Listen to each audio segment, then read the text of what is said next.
The Kingdom of Grandis is the last line of defense for Fortress Endeavor. The knights, defending themselves, said that the enemies had already climbed the wall. We must fight hard and destroy all the orcs.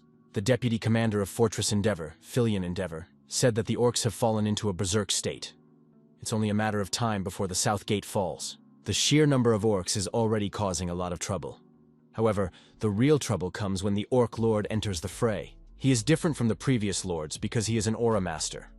This means that he can use special aura skills. The orcs have already taken over the castle walls. Is this really the end? They must be stopped. What's going on? Are the corpses of orcs rising? Where did the necromancer come from? He couldn't be defeated by mere corpses. As expected of an aura master, the necromancer released the monsters from the other world and said that it was their turn. The monsters were vast in number. The world was truly great. The necromancer had excellent swordsmanship skills. The orcs had no chance of escape. The knights were surprised. The necromancer alone was able to turn the tide of battle. This is despite the fact that the Empire has banned the study of black magic. The huge orc didn't expect that mere corpses could stop him. However, did the necromancer think that these corpses would be enough to defeat him? The young man said at last he saw a decent body. The huge orc and the young warrior went one-on-one on the battlefield. The young man realized that he had to become even stronger for his own survival, and for the sake of those he cared about in this world. The young man put on his armor of bones. The guy said that a great warrior who wants to change this world must fight him in battle for his last time in order to continue living. Rodlan Academy is the most prestigious academy in the Empire, where many talented individuals flock to. At the same time, it is a gathering place for questionable people. The man inquired of Andreas. Didn't he say it was here? How could he forget where the body he'd been working on for the last week was? They were researchers of forbidden dark magic, necromancers. If they were discovered, they would be destroyed immediately. That's why Andreas Cromwell conducted his experiments in secret. After the necessary manipulations and transformations, the body created from the parts stood on its feet. However, this experiment was also a failure, and the body crumbled. It was another failure. The project manager suggested to finish for the day and return. The young man again learned nothing new. Andreas Cromwell thought, although it was dangerous to do this, it didn't seem worth it. However, it's not all bad. After all, this is the only place where Andreas Cromwell can read books about black magic. The supervisor asked, if even simple cleaning takes the young man so much time, when will he be able to start working independently? Andreas Cromwell thought that he had to spend a lot of time learning on his own. The man noticed that he had entrusted the young man with a very simple job, but he had performed poorly. He did not want to tolerate any more mistakes. Andreas Cromwell replied that he would try to do his best. The supervisor said he'd give the kid another chance. We should go to the Banyles National Cemetery and bring back another body. The man reminded him that he had accepted this boy as his apprentice despite the fact that he was an orphan. So one must prove that he's more valuable alive. If he can't, he knows what will happen to him. Andreas Cromwell thought he was just going to be another body to experiment on. The supervisor told the guy to do his best, and now he can leave. The young man was upset, for the headmaster had not even given him money for a ticket. The students wondered, is Andreas Cromwell still here? The guy was very frustrated and had absolutely no idea what to do about it. Andreas Cromwell from the magic department was in his third year of mediocrity. The boy was an orphan from a fallen family, a typical scumbag who serves the powerful and hurts the weak. The worst in the entire academy, a third-rate villain, a character no one would want to play. But even if he didn't want to, he had to live as Andreas Cromwell. He's Makoto Kaneshiro, and he's inside the world of the Great Sin. He was a member of the Special Forces who was unable to adapt to peaceful life as part of society. The only thing that kept him going was the Great Sin, so he forgot about everything around him and completely immersed himself in the game. Makoto Kaneshiro got a call from someone who knows a lot about him and his character's stats. Once he came to his senses, he tried to shut down the computer. Before he realized what was happening, he was turned into a playable character 6 months before the main events of the game began. Andreas Cromwell was a character who was constantly followed by doom. This was because all the characters were going through the same event. They would learn Karen's true identity and destroy him. And so did Andreas Cromwell. So if he doesn't find a way to escape from Karen before the main plot starts, then he'll be hunted by the main characters in the story. Andreas Cromwell pondered. Could he survive? He would have to become much stronger before all this could begin. The only thing he could rely on were the 2 special traits given out in the 13th week of play. One of them is random, and he got the double core trait. It allows you to master magic and swordsmanship. The guy doubted he could survive if he concentrated on one thing. The second trait was given out as a choice. The young man decided that he should choose the one that synergized most with necromancy. This was the first time Andreas Cromwell had seen such a huge selection. The young man decided to start by looking at the ones he didn't possess. Surely the solution would be among them. Evolution is the phenomenon of living things adapting and striving for more complex life forms. Andreas Cromwell didn't remember that trait in the game. What he needs now is an opportunity to go beyond his own limits. That's what evolution is all about. Andreas Cromwell decided there was no point in deliberating, and settled on the evolution trait. Now our hero has seen what future this trait will bring him. In this world, he will be able to survive and pass the game as Andreas. Maple Leaf Dormitory is Rodlin Academy's free housing. Andreas Cromwell was a third-rate villain in the game. Once inside his body, Makoto Kaneshiro realized how weak that guy was. Andreas Cromwell could barely use elemental magic. The only thing he's good for is necromancy. That's why Makoto decided to choose evolution. Andreas Cromwell decided that before he went to the cemetery, he should stop by the research lab. There was no time to waste. Andreas Cromwell wanted to become stronger as fast as possible, not only because of Karen. There were countless characters in this world that could destroy him. Studying literature, the boy thought they were terrible books. If he was caught reading them, he would be executed immediately. However, there was someone in this room that could destroy him right now. It was a female vampire. The vampires in this game are immune to sunlight and wield powerful magic. They are the kind of creatures that Karen can easily get his hands on. She was some sort of boss in the middle of the game. The woman asked if the guy wanted to help her escape. The young man imagined himself on a fast train and thought it was a tempting offer. Perhaps it was a gift of fate. The woman said, "If the boy frees her, she will destroy Heron. Isn't he afraid that one day Heron might kill him?" As expected of a vampire, the woman immediately saw his wariness toward Karen. The boy thought that he hadn't acted like Andreas Cromwell for a long time. The young man said, if he let her out, there was no guarantee she wouldn't kill him. The vampire swore otherwise. But would a being as supreme as she keep her promise to a mere human? The woman assured that she would keep her word. Andreas Cromwell hesitated. Should he believe her? If he betrayed his teacher now, there would be trouble in the future. The woman said they had no time. He must release her immediately. The young man thought he should get information about vampires. Perhaps there was a book somewhere about how to control them. At that moment, they announced that the next station was the National Cemetery. Right now, they are arriving at the Hartville station. The doors open on the right side. Andreas Cromwell was dragging a huge suitcase behind him.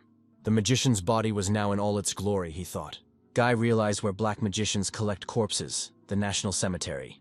Upon entering the cemetery, Andreas Cromwell said he came from Jenny's home and is her third grandchild. The young man was asked if he had brought flowers. The boy replied that he had 13 azure irises. There were 2 moons in the sky, as there should be. The gravedigger, standing by the coffin, complained of pain in his thighs and noted that the boy had arrived on time. As promised, in the coffin lay the corpse of the knight. The gravedigger told the lad to pick it up and leave immediately. After loading the corpse into his suitcase, Andreas Cromwell realized it was time to leave before it got too dark. Andreas Cromwell looked at the tombstone, and the name written on it seemed familiar. It was Aura Master Nicol Lifehill. He devoted decades to studying the way of the sword, and thus became an Aura Master. He died of old age, though. That was one of the game's passphrases. However, no one here knows that Nicol was a master of Aura. Andreas Cromwell thought, if he created a Death Knight from Nicol's body, even Karen wouldn't be able to defeat him. However, after he goes through evolution, everything will change. So he definitely needs to get a body with good skills. As the third moon rose in the sky, Andreas Cromwell turned to the Undertaker. He needed another body, but Sir Paimon refused. The man stated that the boy didn't even have Karen's permission. He can't do anything without it. Andreas Cromwell offered the Undertaker a ring. This ring was engraved with the Count's seal. If you sold it, you could get rich. The guy said he only has a ring, but it's antique and valuable. He would be happy to make an exchange. Andreas Cromwell assured him that he would say nothing to the teacher. He placed the ring in the Undertaker's palm. Paimon thought that even though it was the ring of a fallen family, it was still of great value, so he agreed. Now all that's left is to decide which body to dig up. Paimon said it's not that easy. Our hero thought that the future him he saw yesterday was starting to take shape. When he returned, he would immediately begin necromancy training. Heron said that the body was quite usable, but that we should take care of the reagents while he was gone. And of course, don't forget to clean up well. The boy thought he'd just gotten back and already had a lot of work to do. Andreas Cromwell caught himself getting better at cleaning up. His body was already moving instinctively. Andreas Cromwell decided that he needed to get it all over with quickly and start training. Would he be able to use Nickel's body with his current skills? Probably a normal skeleton would be his limit right now. Andreas Cromwell realized that he could develop skills with the evolution trait, but he didn't know how it worked because he had never used it before.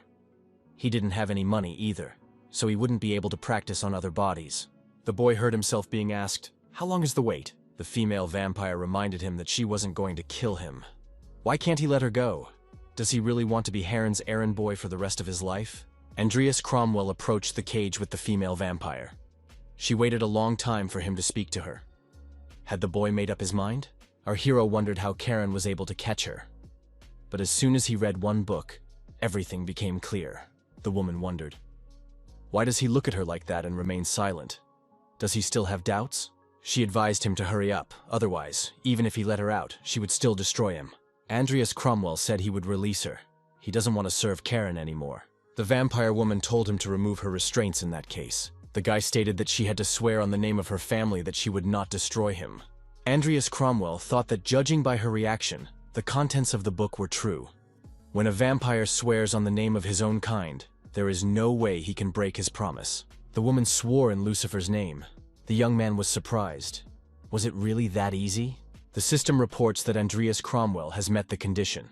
An evolutionary capable specimen, Angela Lucifer, has been found, with a 55% probability of evolution.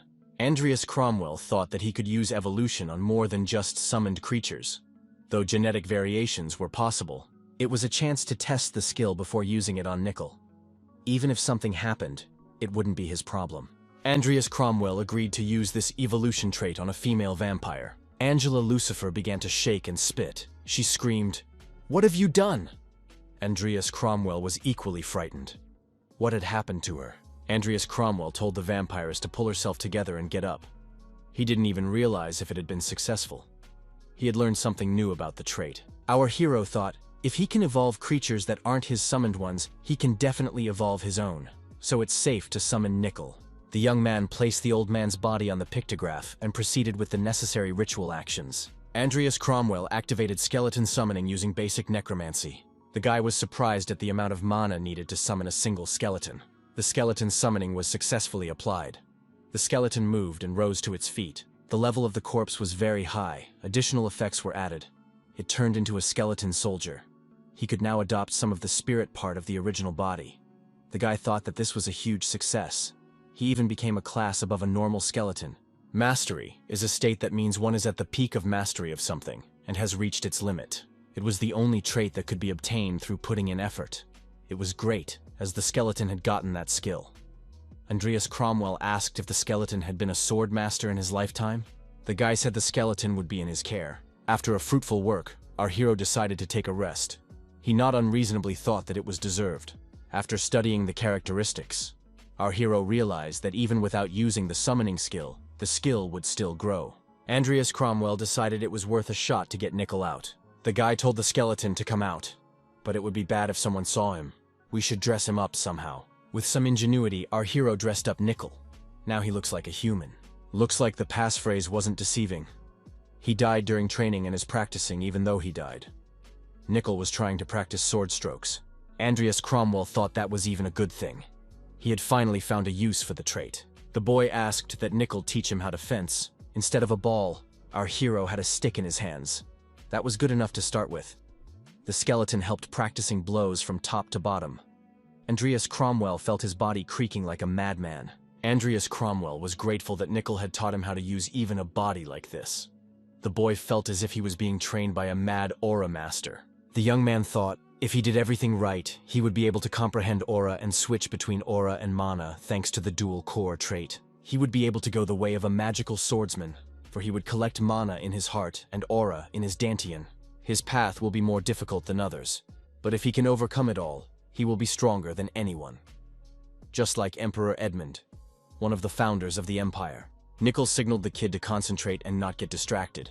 Nickel was a member of the Special Forces, so body training is nothing to him. He will teach how Andreas Cromwell can become a real man. Our hero skipped studying necromancy today and freed Nickel. I wonder how much his mastery of necromancy has risen. Black magic, basic necromancy, skeleton summoning. Everything increased much faster than our hero expected. After reaching the initial stage, progress slowed down. This was expected. Andreas Cromwell wondered why Karen hadn't sought him out in a while. The female vampire didn't change in any way, so he wouldn't notice anything. The woman continued to sleep in her cage. Evolution is not a quick process, so it must have been successful. Nickel began practicing his sword strokes again. Andreas Cromwell thought, if he had potions, he would use them to devote his free time to training. However, a poor man like Andreas Cromwell could not afford these potions. The guy thought if he made these potions himself, he could save on the cost. But it wouldn't be as easy as in the game. He knows the right ingredients, but he doesn't understand in what proportions to apply them. The young man decided to go to class and fill in the gaps in his knowledge, at the same time to improve his attendance. As planned, our hero came to the auditorium for a lecture. The students wondered why this guy had come to potions class. Was it to flirt with the girls?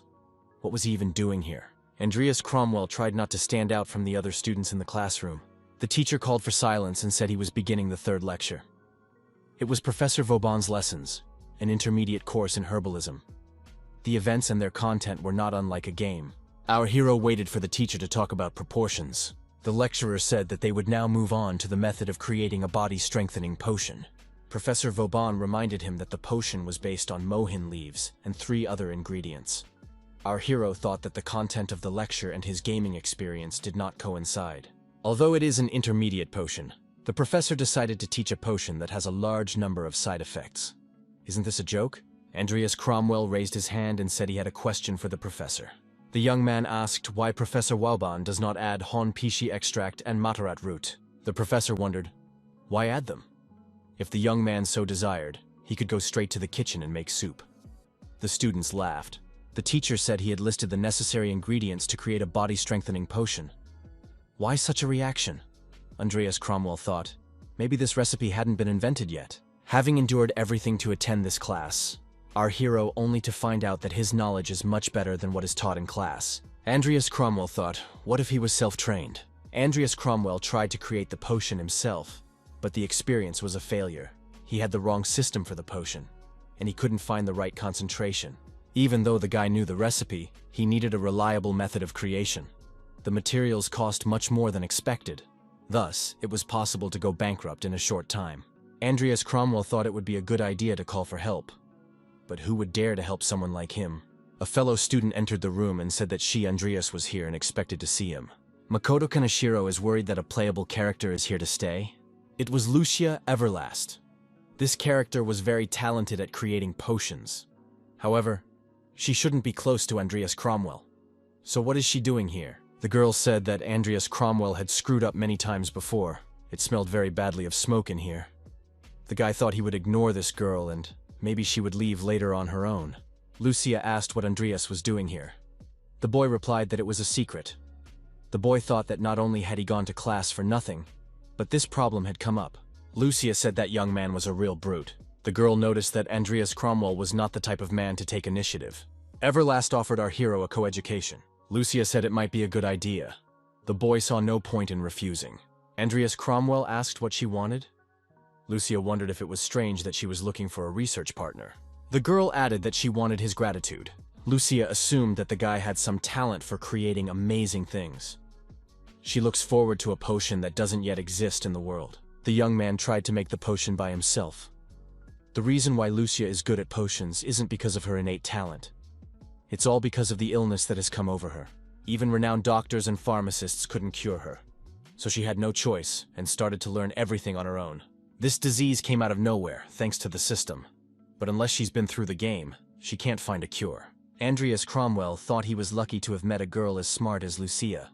However, the last thing he wanted was for his black magician identity to be revealed.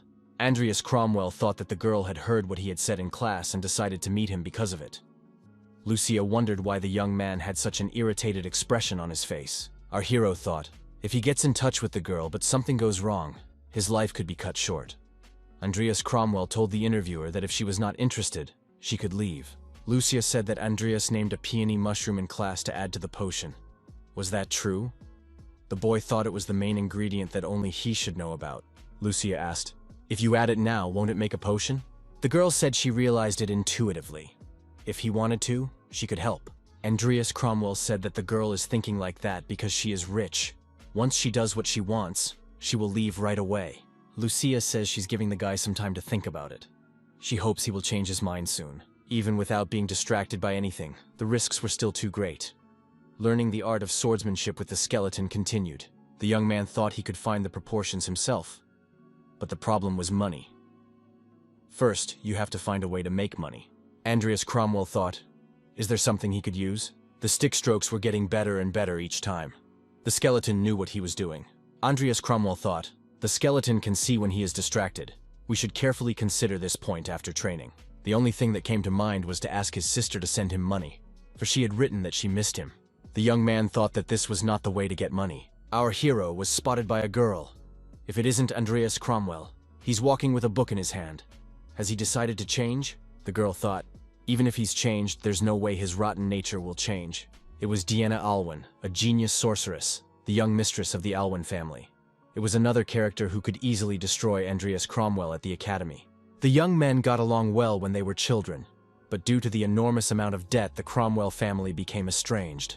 Andreas Cromwell has done a lot of bad things since then, so she's sure to nail him if he decides to talk to her. As he thought, asking his sister for money was the best thing to do right now. The capital city of Rodlin. The guy found the place where he was supposed to have the meeting. The girl was surprised. Finally, Andreas had come. She had sent so many letters, but she hadn't received a reply. Had something happened? Andreas apologized for Ami having to work, even though she was a lady of the Count's family. The girl said it wasn't like her brother. He's never apologized before. But in any case, it wasn't his fault. It was Ami Cromwell, Andreas's younger sister. The girl wondered, why did Andreas have such a serious expression on his face? Did he need money again? Ami said that she had guessed it, and so she had prepared some. The girl held out an envelope to her brother.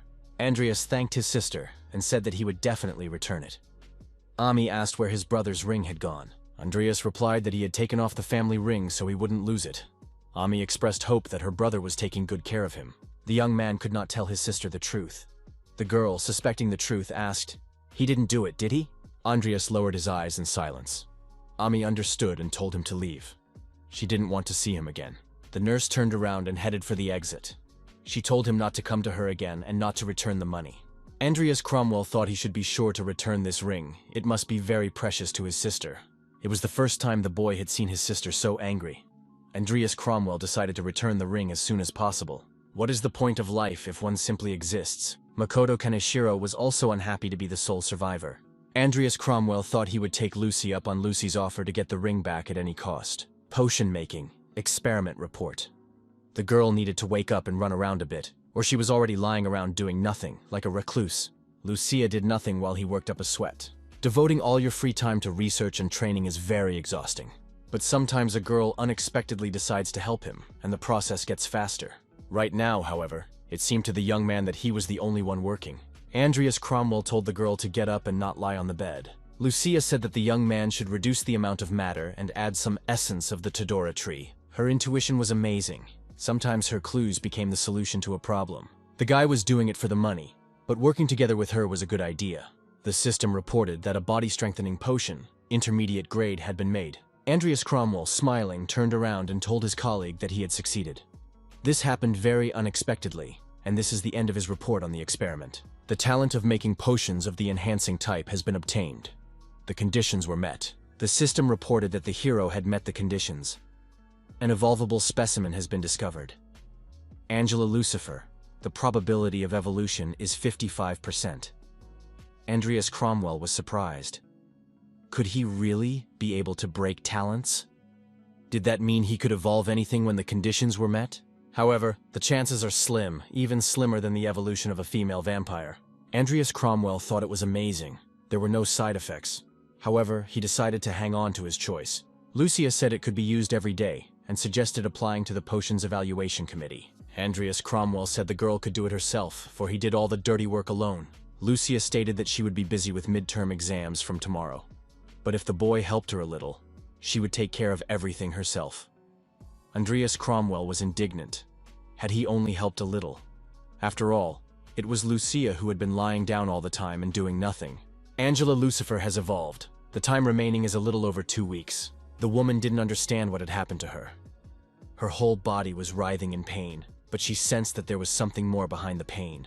When they reach the place for the midterm exam, they need to get together to familiarize themselves with the rules. For Lucia, the first part of the exam wouldn't be difficult. Andreas studied the necessary literature on the way. The last part of the exam will be held in the Magic Tower. Our hero has been practicing a lot, so his swordsmanship and necromancy have improved a lot. The key is simply passing the midterm exam. Plus, the female vampire's evolution would be ending soon, so he'd have to check her out. If he could find an excuse, he could go and see what was wrong with her. The girls speculated about what the theme of the midterms would be. After all, the assignment and team members will be completely random. If you're lucky, it'll be a cakewalk. Or the opposite. The girl stated that it didn't matter to her. Whoever is with her, she can still cope. The girlfriend asked what would happen if she ended up with that guy. It was reported that the train would be arriving at Auckland Coach Station in 1 minute. As mentioned, in the midterm exam, students will be randomly assigned and will be given different assignments. Each group will be made up of 3 students from the Warrior Department, 1 student from the Magic Department, and an observer. Groups will have until Monday to complete the assignment. There were countless villains in the academy besides our hero and Karen. 2 of them happened to be in a group with Andreas Cromwell. The first is the player's initial enemy, the cultist Hazar Gopri. The second is a mad woman who destroys indiscriminately, Vivian Belkin. The protagonist thought his luck was even worse than Andreas's character. A student approached our hero and asked if he had seen his picture. He, Christopher, and they are in the same group now. Christopher said that Andreas Cromwell was probably trained as a warrior, even though he was a wizard.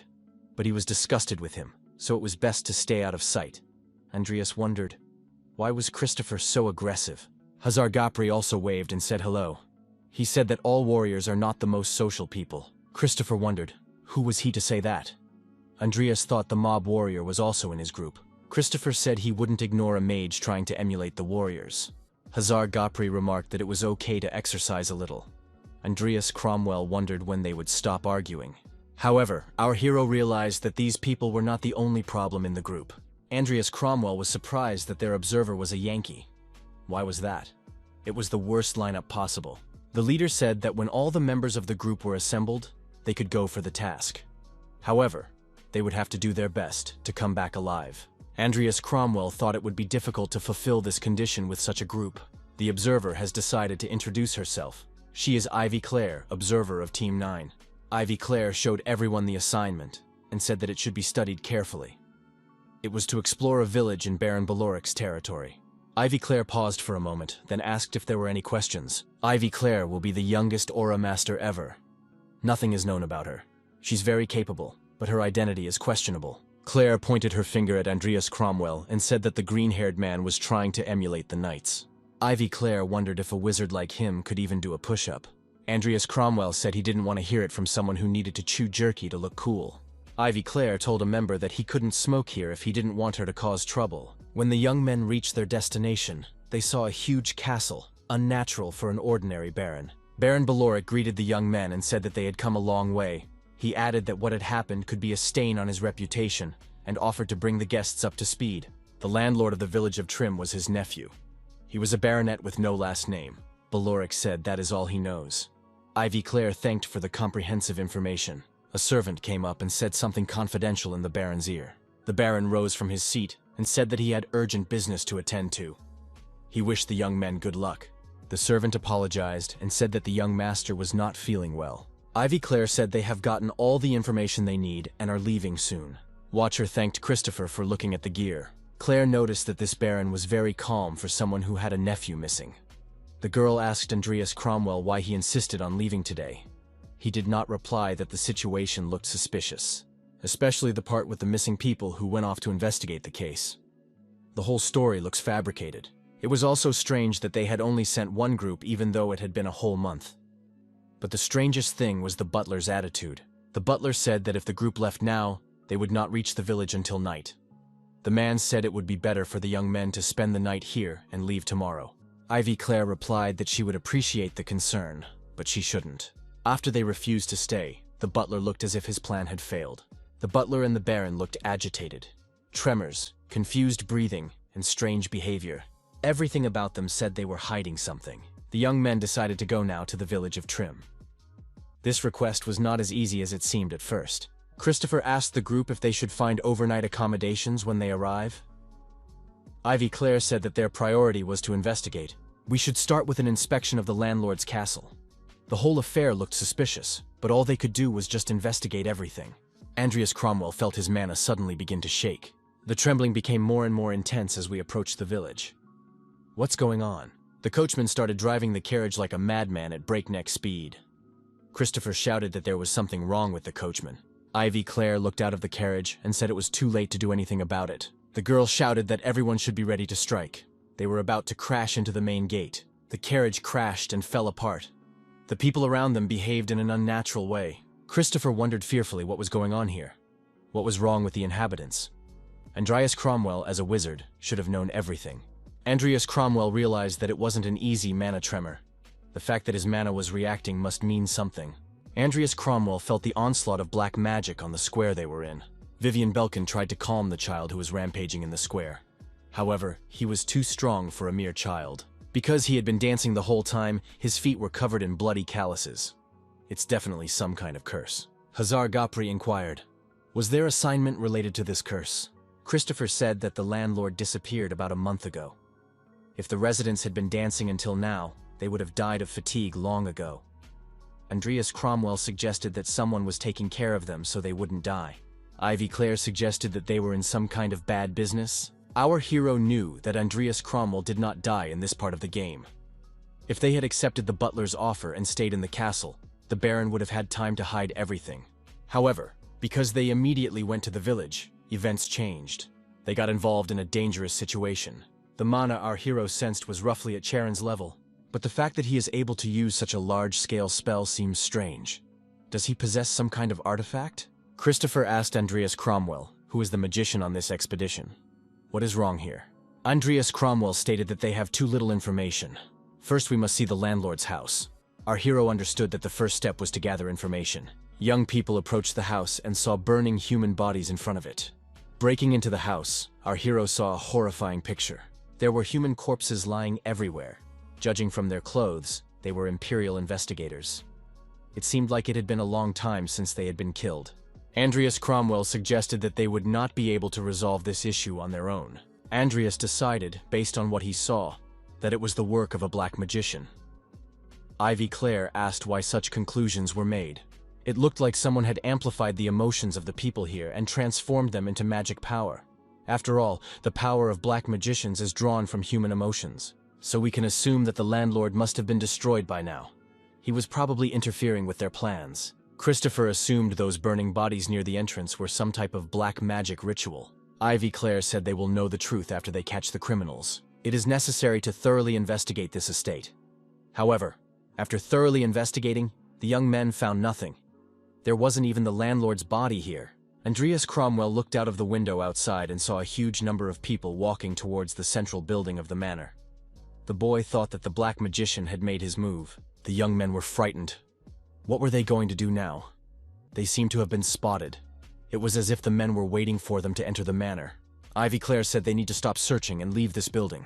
Hazar Gopri must find a way to retreat. However, people entered the building and even went up to the second floor. A clash was inevitable. Hazar, who was closest to the stairs, was attacked. Estifer shouted that it was necessary to protect the wizard, and drawing his sword, rushed to repel the attack of the advancing men. He decided to be in the vanguard. However, the forces were unequal, and Christopher, wounded, collapsed to the floor. Ivy Claire, fighting off her attackers, shouted for everyone to run away so Vivian wouldn't waste time and jump through the window. After the window was broken, Ivy Claire scattered her opponents and jumped down from the second floor. All the members of the expedition were fleeing from the mad locals who were chasing them. Andreas Cromwell remembered the previous operation, and the timing of it all seemed terribly wrong. The retreaters applied the glide option to increase their movement speed and the earth shield option to stop the pursuers. Claire told Andreas Cromwell not to use mana recklessly. He has to track down the black magician. The guy said that he could do it right now. The black magician had released a lot of mana, so it would be easy to detect him. The mana detection mode was activated. After scanning the area, our hero said that he had found it.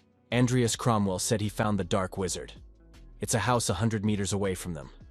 Ivy Claire said the green-haired man did a good job. Our heroes broke into the house they were looking for. Ivy Claire said that they were on the right path, and that this must be the place where the Black Magician was hiding. Andreas Cromwell was surprised. Did he have to kick the door? Andreas Cromwell saw a peculiar glow on the threshold of the room and realized it was a trap. Claire stated that they were tricked like little kittens. Andreas Cromwell looked up and thought they had a way out of here. Starting with sloth, the 7 deadly sins have separated from the main body of the Apocalypse Codex. By collecting them all, you can summon the final boss. Andreas Cromwell thought these were the most important items for the story. Andreas Cromwell was surprised. Why did the title appear in this village that wasn't even mentioned in the main storyline? Our hero thought that he can't do it alone. He needs to team up with the others. There were a lot of maddened locals, so they had to confront them. Claire asked Hazard what had happened to Vivian. How is Andreas Cromwell feeling? Hazari said he was fine, the first time he'd seen Vivian like this. Andreas Cromwell knew he couldn't trust a fanatic, but he didn't want to leave his comrade in trouble. We must play along. Christopher, wounded, was sitting on the sidelines. Andreas Cromwell told Hazard that Ivy Claire was trapped inside the barrier. Hazard asked, "What do we do now?" Someone's voice was heard in the air. What a pity. Does he realize that he is destroying the defenseless inhabitants? Hazard wondered, what was that voice? Andreas Cromwell assumed it was the shenanigans of a black mage. He was most likely near Ivy Claire's Watcher right now. Hazard said the Watcher was in danger. He was heading for the girl. Andreas Cromwell must take care of the others. Andreas Cromwell thought his intentions were too obvious. However, it was better than a knife in the back. Vivian could not calm down, and wielding her sword, she smashed the attackers with sheer hatred. Andreas Cromwell thought it was no good. Surely the Black Magician must have driven her mad. Our hero saw how Vivian was not only able to dodge the attack, but also counterattack while outnumbering his opponents. He felt that it was a waste of valuable materials. The masked man sitting on the roof asked the young man what he would do. After all, the only survivor had managed to escape. Andreas Cromwell replied that he didn't care. In any case, no one was counting on him. Andreas Cromwell suggested that now was just the perfect time for the boss to show up. The masked man said he didn't know where the young man got his confidence from, but in recognition of his bravery, he would give him a chance to take the test. Andreas Cromwell started to rise into the air, but realized he had been careless. His body began to fall apart. What's happening? The bloody uniformed man looked at his hands in surprise. Was this really a dream? The man looked ahead at the battlefield and saw a soldier in the background of the fiery explosion. The wounded soldier shouted for Makoto to run away immediately. Makoto Kaneshiro picked up the wounded soldier and told Shuhei to stay conscious. Andreas Cromwell had to take this ring. As long as he owns this ring, he will be considered the true lord of the Cromwell family. Shuhei added that he would no longer have to take care of his father. In front of our hero's eyes was Shuhei turning into Vivian. It was some kind of confusion. The masked man watched the electromagnetic transformations that were taking place under the protective dome next to the house. He wondered how this guy had managed to free himself from Lenny's curse. Andreas Cromwell thought he'd had enough of this uncertainty. Makoto Kaneshiro, Andreas Cromwell. 100% synchronization has been achieved. Andreas Cromwell asked the masked man, "Is this Lenny curse just a pacifier that opens up a person's trauma, or is it about the weak abilities of the person applying it?" Andreas Cromwell asked what the masked man would do now. That wouldn't work on him, because he had been trained in special powers. To avoid the masked man's attack, our hero was forced to change his dislocation. Andreas Cromwell thought that his opponent wasn't that strong, but he still couldn't deal with him without necromancy. It should be all right. A large dark hemisphere appeared in front of the young man. Andreas Cromwell watched as the masked man jumped off the roof and landed near Christopher sitting on the ground. The guy activated the initial necromancy, skeleton summoning. 23 corpses were found, but the skill level was too low. 9 corpses would be used. The masked man was surprised. Is this guy really a necromancer? Is this meeting known about? Andreas Cromwell thought. Does a gathering of black magicians really exist? It could be used to their own advantage. 7 regular skeletons and 2 skeleton soldiers were summoned. Our hero was entrusted with restoring Lenny's page in the name of the council. The masked man was surprised. Did this ordinary skeleton guy really want to match Lenny's strength? Nickel, with sword in hand, put up a decent resistance to the masked man. Andreas Cromwell couldn't even believe it. The masked man was surprised as the ordinary skeleton slashed his spear of darkness. The dark mage stated that only someone like Andreas Cromwell could force him to use Lenny's precious power. The villain said that Andreas Cromwell would pay with his life for thwarting his plans. Andreas Cromwell noticed that he can dodge his opponent's attacks. and nickel is strong enough to block blows. Our hero also noticed that the dark mage has trouble controlling his power. This means that he hasn't fully mastered Lenny's power yet. We need to get into his blind spot and strike. He summoned Nickel to his aid. Nickel was strong, even though he had only recently been created. The black mage said that he would now send Andreas Cromwell to accompany his skeleton. However, Nickel crept up behind the masked man. Using his sword skills, the skeleton sliced the black mage in half.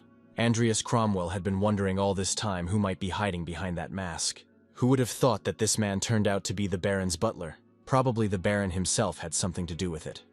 In any case, the young man took the glowing cube from the motionless palm of his destroyed opponent. Codex Apocalypse, Chapter 7. Zealous Laziness. Now we need to decide what to do with it. Andreas Cromwell gave this cube to the skeleton and told Nickel to take care of it. Andreas Cromwell decided to leave the item in the summoning vault until better times. Nickel went there as well. Our hero was surprised. If the caster was destroyed, why wasn't the barrier still there? Our hero didn't really care if his companions survived or not. But if something happened to them, he would have to explain why he was the only one who could return.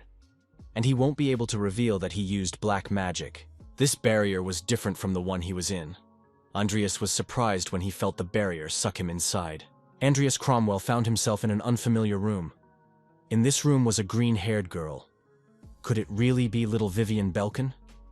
The girl was frightened. She decided that a ghost or a demon appeared in front of her. Otherwise, the chair would not talk. Andreas Cromwell said he was neither a ghost nor a demon, but a fairy who had come to save the girl. The first thing Andreas Cromwell saw when he arrived here was some noble lady beating little Vivian. Because no one saw the guy, he could easily find out everything. He found out that this woman is the second wife of Count Belkin. This place is the Belkin family estate. The Belkin family is famous for their swordsmanship, so the Lord wanted a son to be his heir. However, because Vivian's mother was unable to give birth to a boy, tragedy struck. Even her mother turned her back on the girl. There was no one to protect her. Loneliness and mistreatment doomed her to constant suffering, which sowed the seeds of insanity in her. Time passed, and the girl fell more and more into madness. The situation escalated to the point that in her 5th year, she destroyed all the teachers and their assistants who caught her eye. Looking at this girl, our hero realized that he couldn't help her forget her past. Andreas Cromwell thought he could help Vivian overcome this past. The little girl tearfully asked if Mr. Fairy had really come to help her. Andreas Cromwell asked why Vivian was still crying. The girl explained that no one had ever tried to help her. Could things be different now? Mr. Fairy said the girl had a special talent. It's just that no one had noticed it yet. Vivian wondered, is she really special? Andreas Cromwell said that the girl had an exceptional talent for fencing. Vivian was surprised, for she had never picked up a sword before. Andreas said that the fairy knew everything, and that she had to be trusted. The girl noticed that she was always being scolded by everyone. Andreas Cromwell promised that he would always be on her side. In return, our hero asked Vivian not to tell anyone about him. The girl continued to be scolded. Mr. Faya took up swordsmanship training. Vivian was making progress. A month passed. Vivian asked where Mr. Fairy was. She went where he asked. The girl wondered if he was going to teach her swordsmanship again today. Andreas Cromwell hid behind a tree. Mr. Fay asked why the girl was screaming. Does she really want everyone to know about him? Andreas Cromwell reminded her that no one must know about him. The girl was glad when she realized that there was Mr. Fairy around. Vivian drew her sword and said she was at the ready. Thus passed a whole month. The girl was busy learning the art of wielding a sword. With her exceptional fighting talent, our hero tried to train the girl as best he could. She picked up everything on the fly. She was a real prodigy. These weren't the movements of a child who hadn't even held a sword a month ago. Mr. Faya said that it was not for nothing that the fencing teacher praised the girl so much. However, Vivian was sad. What was happening to her? It seemed like she was supposed to be getting confident. Andreas Cromwell wondered, is something wrong? After all, her movements are perfect. The girl said that it didn't matter how much praise she received from her teacher. Vivian said Mr. Fairy would never, ever show his face to her. Andreas Cromwell said it was because he was a fairy and couldn't show himself. The girl asked sadly, is it because she is a bad child? She thought that Mr. Fairy would show himself if she put her mind to it and got recognition. But even so, when she tried so hard, Mr. Fairy still won't show herself. Vivian asked, Mr. Fairy won't show her face no matter what she does? The girl heard her father's voice. He said that Vivian had surprised him. Mr. Belkin was on his way to the clearing where his daughter was. Andreas Cromwell was also surprised when he saw Count Belkin. The man was surprised that his daughter had such talent hidden in her. The Count asked that the girl show him fencing again. Vivian showed her father all her skills. She tried hard. The Count said it was amazing, as expected from Belkan blood. The man turned around and walked back out. Andreas Cromwell and Vivian stood silently for a while. The girl was very surprised, almost shocked. Vivian told Mr. Fairy that it was the first time her father had ever praised her. Tears came to the girl's eyes. She said it was like a dream. Who would have thought it? Growing up, Vivian said she would like to stay with Mr. Fairy. However, it was time to wake up from sleep. The girl was sad again. Andreas Cromwell thought that she had already woken up.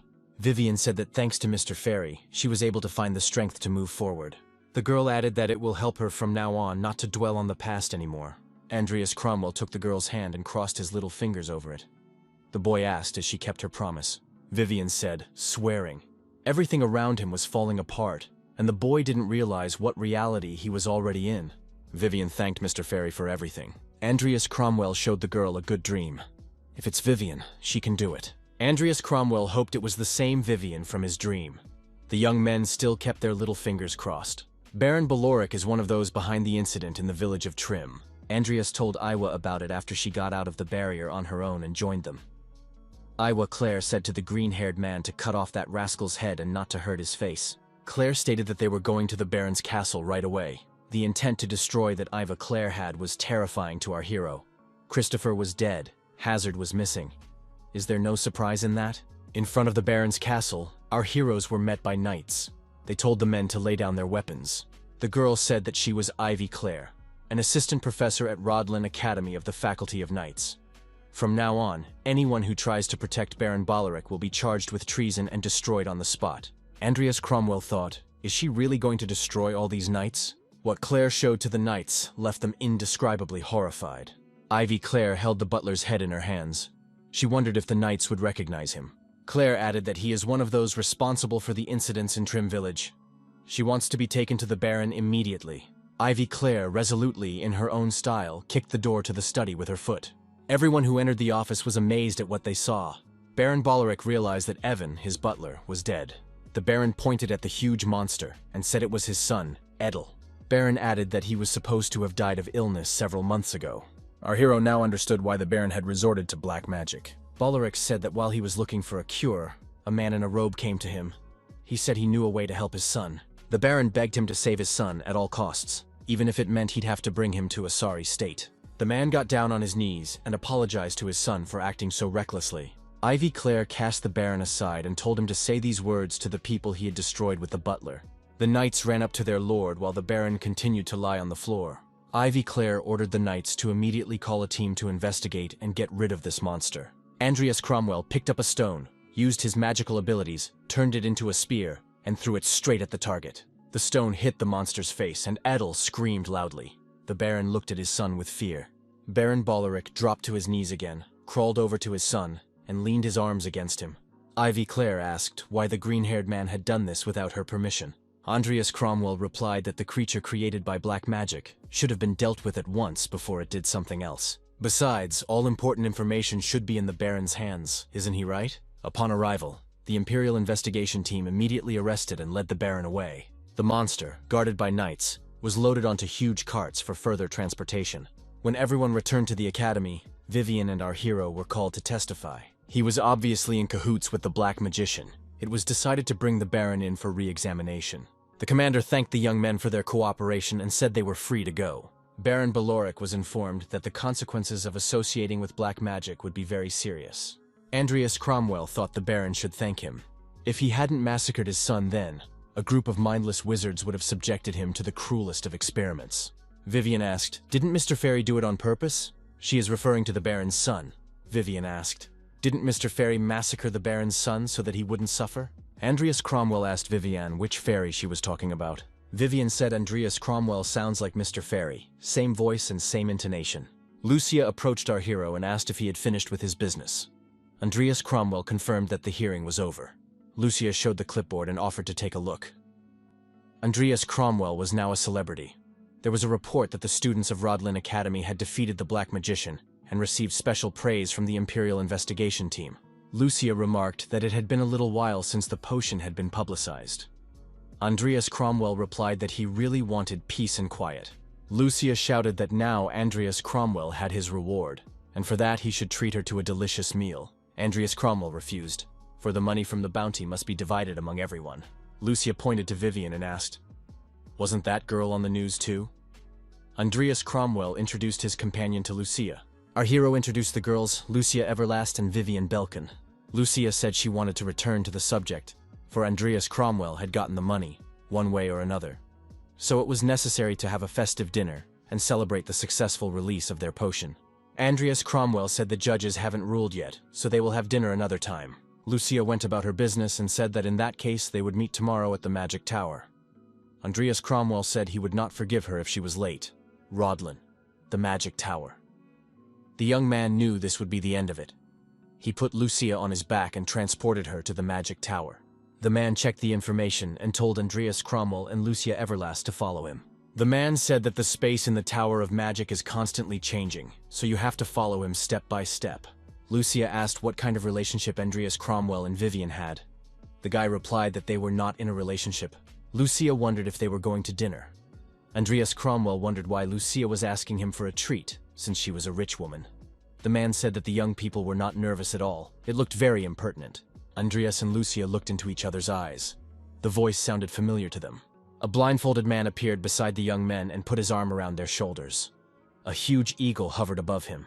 Andreas Cromwell thought, "Is this really the owner of the Magic Tower, Bart Alwyn?" The Magic Tower is a place for research by wizard engineers who have contributed greatly to civilization. It all started with the levitating mana train. Many other things such as mana lamps and fertilizers were invented. The more famous a magic tower becomes, the more money it receives from the government and nobility. A huge feathered raptor perched on the shoulder of the magic tower owner. The man was still blindfolded. Bart Alwyn turned to our hero and said that he had the same stupid face as his father. This was the head of the Alwyn family and the current master of the magic tower, Rodlin. Andreas Cromwell wondered if the master of the tower wanted to complicate his life by appearing in person. Our hero was filled with anger. Bart Alwyn, still blindfolded, turned to the girl and assumed she was Viscount Hollington's daughter. The girl confirmed and said her name was Lucia Everlast.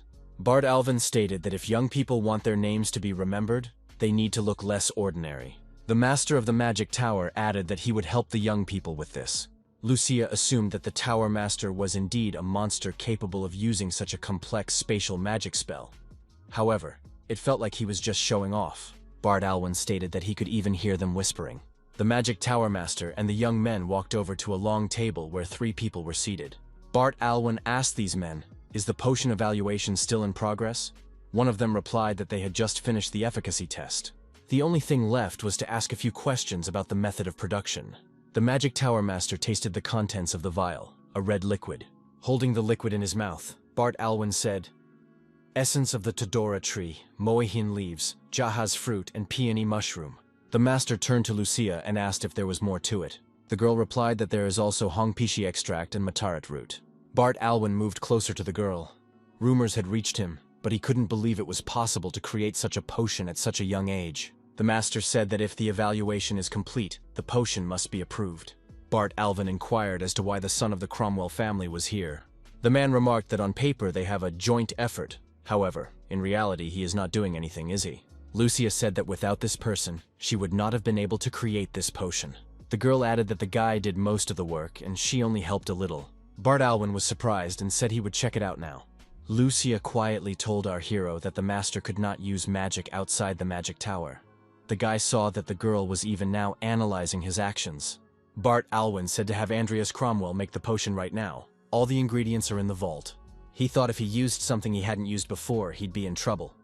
He chose something he was familiar with. A few minutes later, the tower master sampled the new potion.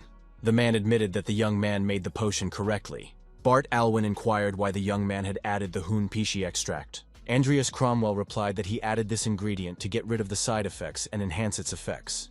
Lucia thought Andreas Cromwell was good at explaining things. The master said he understood, and the boy could continue. The boy noticed that he had not finished his explanation. Bart Alwyn removed the mask from his eyes and said that although he hadn't seen the young man for a long time, the kid he knew would never have been able to come up with such a potion in his life. The magic tower master looked the young man in the eyes and asked, "Who is he?" The boy wondered if Sir Alwyn was joking. After all, it was he, Andreas Cromwell. the same one that the master was always joking about and treating him like a bug. Bart Alwyn had to admit that Andreas Cromwell had become a very interesting guy. The man smiled and offered another condition.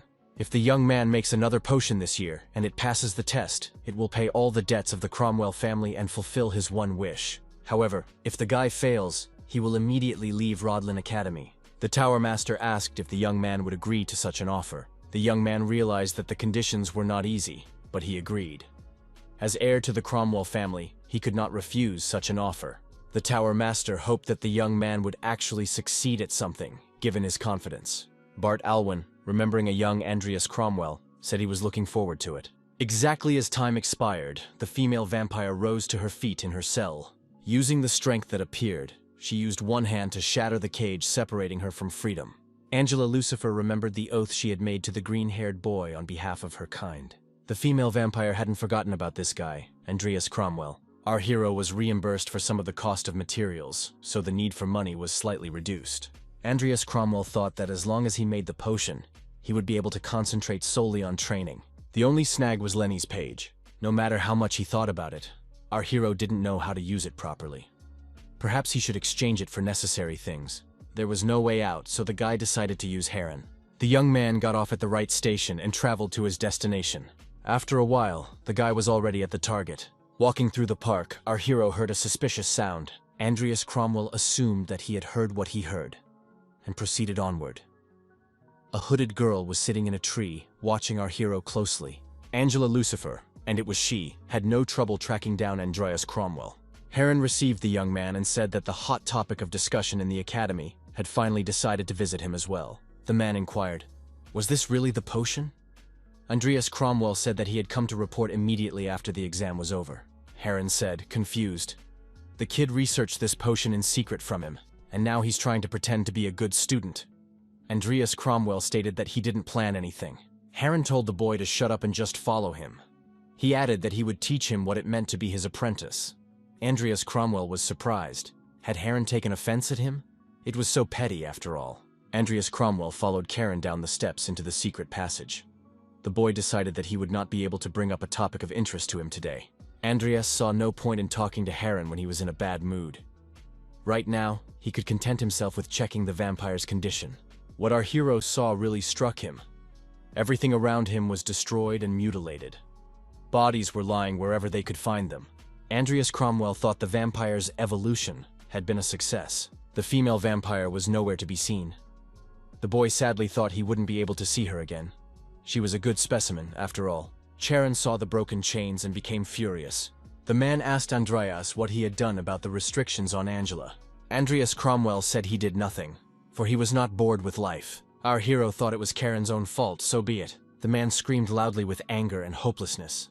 Andreas Cromwell thought he would bring Lenny's page another time. Angela Lucifer stealthily descended from the tree and took our hero by the neck. The young man thought, was she really waiting for him in an ambush? The woman said she had been wanting to ask something since she woke up. Angela told Andreas Cromwell to look at her. The woman added that she wanted to hear the young man tell her about the power she had received. Andreas Cromwell asked why the woman was doing this. Had he not kept his word? She must know the price for breaking the oath of kinship. Angela said she knew, but couldn't help herself from asking the young man. The woman noticed that with her power she wouldn't be able to free herself from the restraints on her own, no matter what she did, so took a different path. Angela wondered if the young man had no clue what a terrific way she had taken advantage of. The woman was disturbed. Why did he smell like that? Just like a great sin. The vampire said she had finally figured it all out, and it was very interesting. Andreas Cromwell wondered what she was talking about, grabbed the boy by the throat and pressed him against a tree. The young man began to choke. Angela says there's still a lot of things she wants to ask him. But this isn't the right place, so we should call it a day for now. The woman added that they would see each other again soon. She'll use her new power for good, and if the guy helped her, she wants to thank him. Andreas Cromwell was surprised when he felt her strength. The woman told the boy not to worry, she wouldn't hurt him. Angela Lucifer remarked that they may have been brought together by fate itself. Elite dormitory. Girls on the veranda over a cup of tea discussing various issues related to their student life. One of the girls talked about Lord Philip with his sword drawn.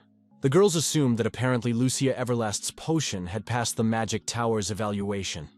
And this, at her age. Diane said that Lucia is very lazy by talk, but it looks like that's all lies. Where she added that it was very cool. Why didn't she do that herself when she first got in? However, the most surprising thing about this news is that someone was featured in the photo. Yulia showed her friend the tablet with the photo. Diana wondered, was it really Andreas Cromwell? A talentless person like him took part in the creation of the potion. When she first heard about it, she thought that this news was fake. After the fall of his family, he could only rely on his surroundings and talent. What can he accomplish on his own? Guy asked. Could this piece of trash really have changed? The girl decided she needed to make sure of it. Lucia asked why Andreas Cromwell wore so many clothes. The boy replied that he wasn't feeling well. The girl kept up. In that case, why did he come to class? Andreas Cromwell replied that he needed attendance for graduation. A teacher walked into the auditorium. The young man was wearing so many clothes because he didn't want to show the huge scars on his neck. Andreas Cromwell met Angela last night. She said that fate had brought them together, and he smelled something. What did she mean by that? A woman bit him on the neck. After Angela bit him, she immediately disappeared. The sheer amount of clothing made it hotter and hotter. The professor wondered why Andreas Cromwell was relying only on clothes. Had he fallen ill? The young man confirmed that he had a cold. The professor said that the young man was probably tired from researching potions. He was marked, so he could go rest. The professor said the young man was asking for advice from him, a professor of herbalism. So why didn't he include his name? Andreas Cromwell wondered what the professor was talking about. He has done nothing, but he wants to get laurels. Andreas Cromwell thanked the teacher for this advice, especially for the stuff about hunpi extract and madarat root. After all, the professor said if you add them, you'll get soup instead of potion. Now everyone can see that the soup is very good. The professor said that the young man was overreacting. However, our hero was already leaving the classroom. The boy added that he was not feeling well, and with the teacher's permission, would leave the classroom. The young man thought that when he was treading in the mud, he was ridiculed, and now the professor wants to be friends. Andreas Cromwell thought that in this case it was better for the professor to shut up and envy silently. At the very least, he could attend other classes if he needed the glasses. The professor asked, how long would this young man continue to ignore him? Lucia Everlast rose from her seat and said that she wanted to explain herself on behalf of the young man as one of the potion makers. The girls said they were learning the basics of potion making in the professor's class. The knowledge gained was then put into practice. The girl remarked that they had come to the conclusion that it was very important to do research without anyone else's help. After all, it is their duty as wizards. The professor admitted that the girl was right. Andreas Cromwell wondered, had Lucia really been able to convince Professor Vauban? The girl added that next time they would definitely ask the professor for advice, unless, of course, he was very busy with his own research. The professor was pleased and said that the young people could always ask him for help. Vauban told Andreas Cromwell to take care of himself and get well. Andreas Cromwell thought that Lucia knew how to get away with it. He thanked the girl. A report was received on potential candidates, primarily students who were just enrolled at Rodlin Academy. Officer Wuango, Takan Aura Master Sinclair Cloche. The man thought, this is it. Everlast's daughter created a new potion and put it into production? The assistant noticed that they called his potion Everlast and had already released it for sale. Mr. Cloche inquired if there was a sample. The girl nodded affirmatively. Sinclair Cloche thought, if she made it as a freshman, a lot of people will be interested in her when she graduates. The aide added that this is why it makes sense to contact the girl right now. Sinclair Cloche swallowed the liquid and said that we should check to see if anyone else had their eye on this girl. After the liquid was digested, the man said he felt an amazing effect. This medicine is several times more effective than its analogs available on the market, and it has no side effects. If they can distribute it well, it will turn the whole market upside down. The assistant noticed that it is stated that the potion has multiple creators. Sinclair Cloche saw our hero's picture. He thought he was Klein Cromwell's son. Did he have a talent for creating potions from the beginning? The girl added, there are rumors that this guy used her name. Sinclair Cloche wondered, why would they add this guy's name as the creator? After all, their families don't keep in touch with each other. Sinclair Cloche said in that case, we would have to check everything out. If it turns out this guy brings out the talent, he should be added to the roster. Mr. Cloche asked, how are the preparations for the year-end awards ceremony going? Bart Alvin replied that it is as planned. The Cromwell family will be gone. Sinclair Cloche smiled evilly. He wondered if this young man was different from his father. Andreas Cromwell, sparing no effort, practiced techniques with sword in hand. The guy was regaining his strength with a potion. Without this potion, he wouldn't have been able to last so long. The regeneration potion speeds up muscle recovery. while the healing potion relieves fatigue. By adding a body-strengthening potion to them, the guy essentially created a way to train indefinitely. It was risky, but evolving this method was the right choice. The young man was worried about it at first, but he still decided to evolve this talent. After all, the chance was quite high. The system reported that Andreas Cromwell had successfully developed the talent creating potions of amplification type. The results were so amazing that he blamed his shyness for not doing it sooner. The system reported that a low-grade invigorating potion had been created. The young man thought that now he would be able to create many more potions, and the chance of success and creation speed had also increased. As long as things keep going the way they are, the young man will be able to successfully become stronger. Andreas Cromwell thought that if he got a good corpse and some materials, he wouldn't have to worry about his strength. If Frieren was persistent, he wouldn't be able to sell him a page of Lenny right away. Andreas Cromwell thought that Frieren was in such a bad mood that he left to travel and didn't even tell his apprentice. Is he really that petty? The kid couldn't get in touch with him. He's got to go to his herbalism class tomorrow. He had to put his worries aside and go to bed. Our hero read the announcement. Due to the reasons stated above, today's class would be held outside, which was announced to the students via tablets. Professor Vauban signed the announcement. Andreas Cromwell thought, did Vauban find out he didn't have a tablet and use that against him? The young man was lost in speculation as to what the professor was thinking, doing this to a student. The garden of the Rodlin Academy. Andreas Cromwell arrived at the appointed time and saw that the lesson was in full swing. Andreas Cromwell wondered, why was everyone in such a hurry and nervous? Had the professor decided to give an exam? The professor said that Andreas Cromwell was late. It seems he was busy with his own research and didn't even notice the message. The young man thought it was really childish. Lucia took our hero by the hand and said that she would explain everything to him now. The girl advised the guy to buy a tablet, since he already had the money. Andreas Cromwell thought the professor had discovered the awakening potion, and came up with the idea of having an exam to analyze it. Andreas thought the professor wanted to brag about it. Our hero also started the exam. Vauban said it would be a simple matter for a student like Andreas Cromwell to figure out the composition and proportions of the potion. The professor thought that there was no need to be shy. The young man had a brilliant future ahead of him. Today he would show everyone how worthless Andreas Cromwell was. The professor thought that this guy was someone who took advantage of the kindness of Miss Everlast, the rising star of the potions world. He's really just a common scumbag.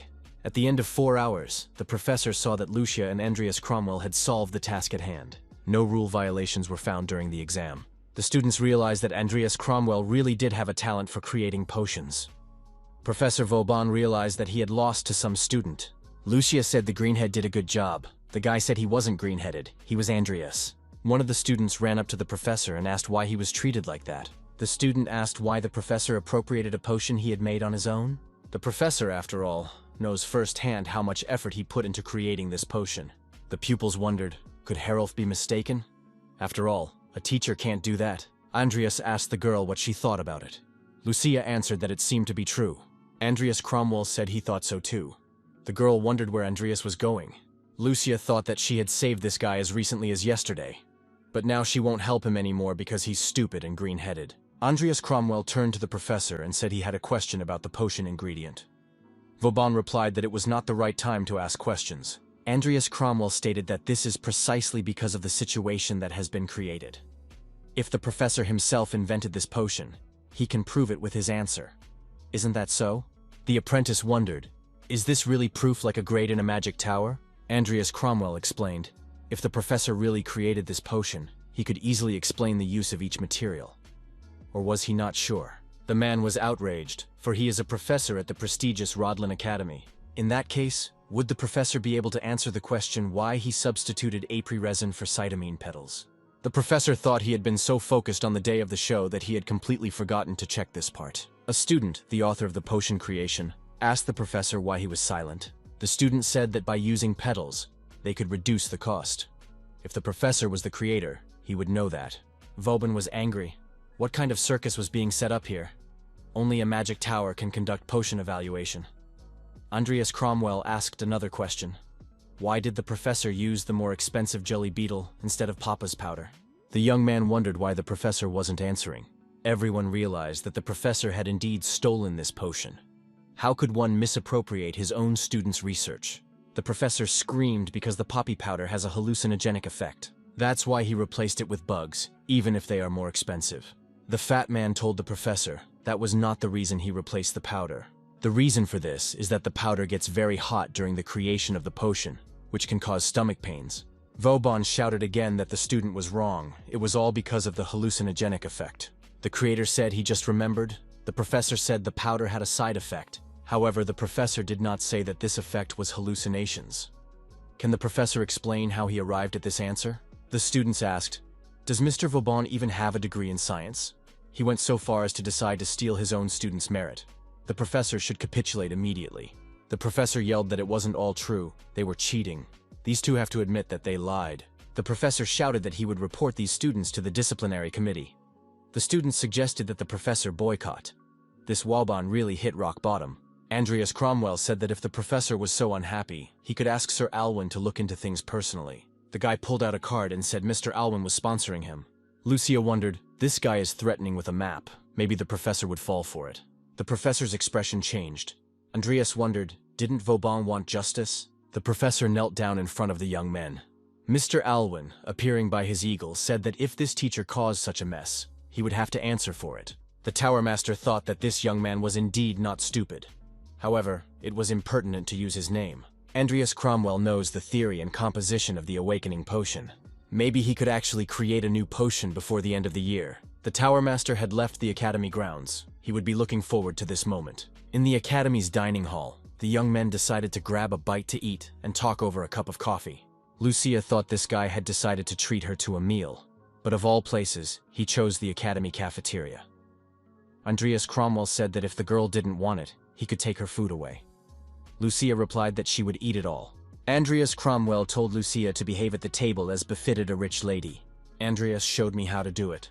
First take a piece of meat by the bone, then dip it in the sauce. Lucia couldn't believe she was going to enjoy a meal in the dining room.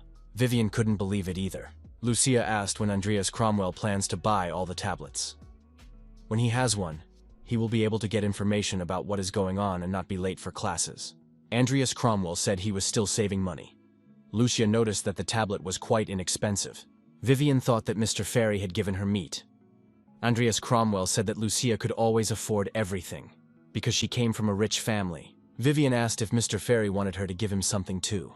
Andreas Cromwell says he'll say no. Why does Vivian even call him Mr. Fairy? The young men said goodbye and agreed that they would meet soon. Andreas Cromwell saw a man walking towards him in the sunlit corridor. The boy recognized him. It was Heron. Andreas Cromwell and Sharon met glances as they drew up. The young man thought he was finally back. Rodlin Academy, Alwyn Street. Skillful Hammerforge. He's the kind of person who considers other people's property his own.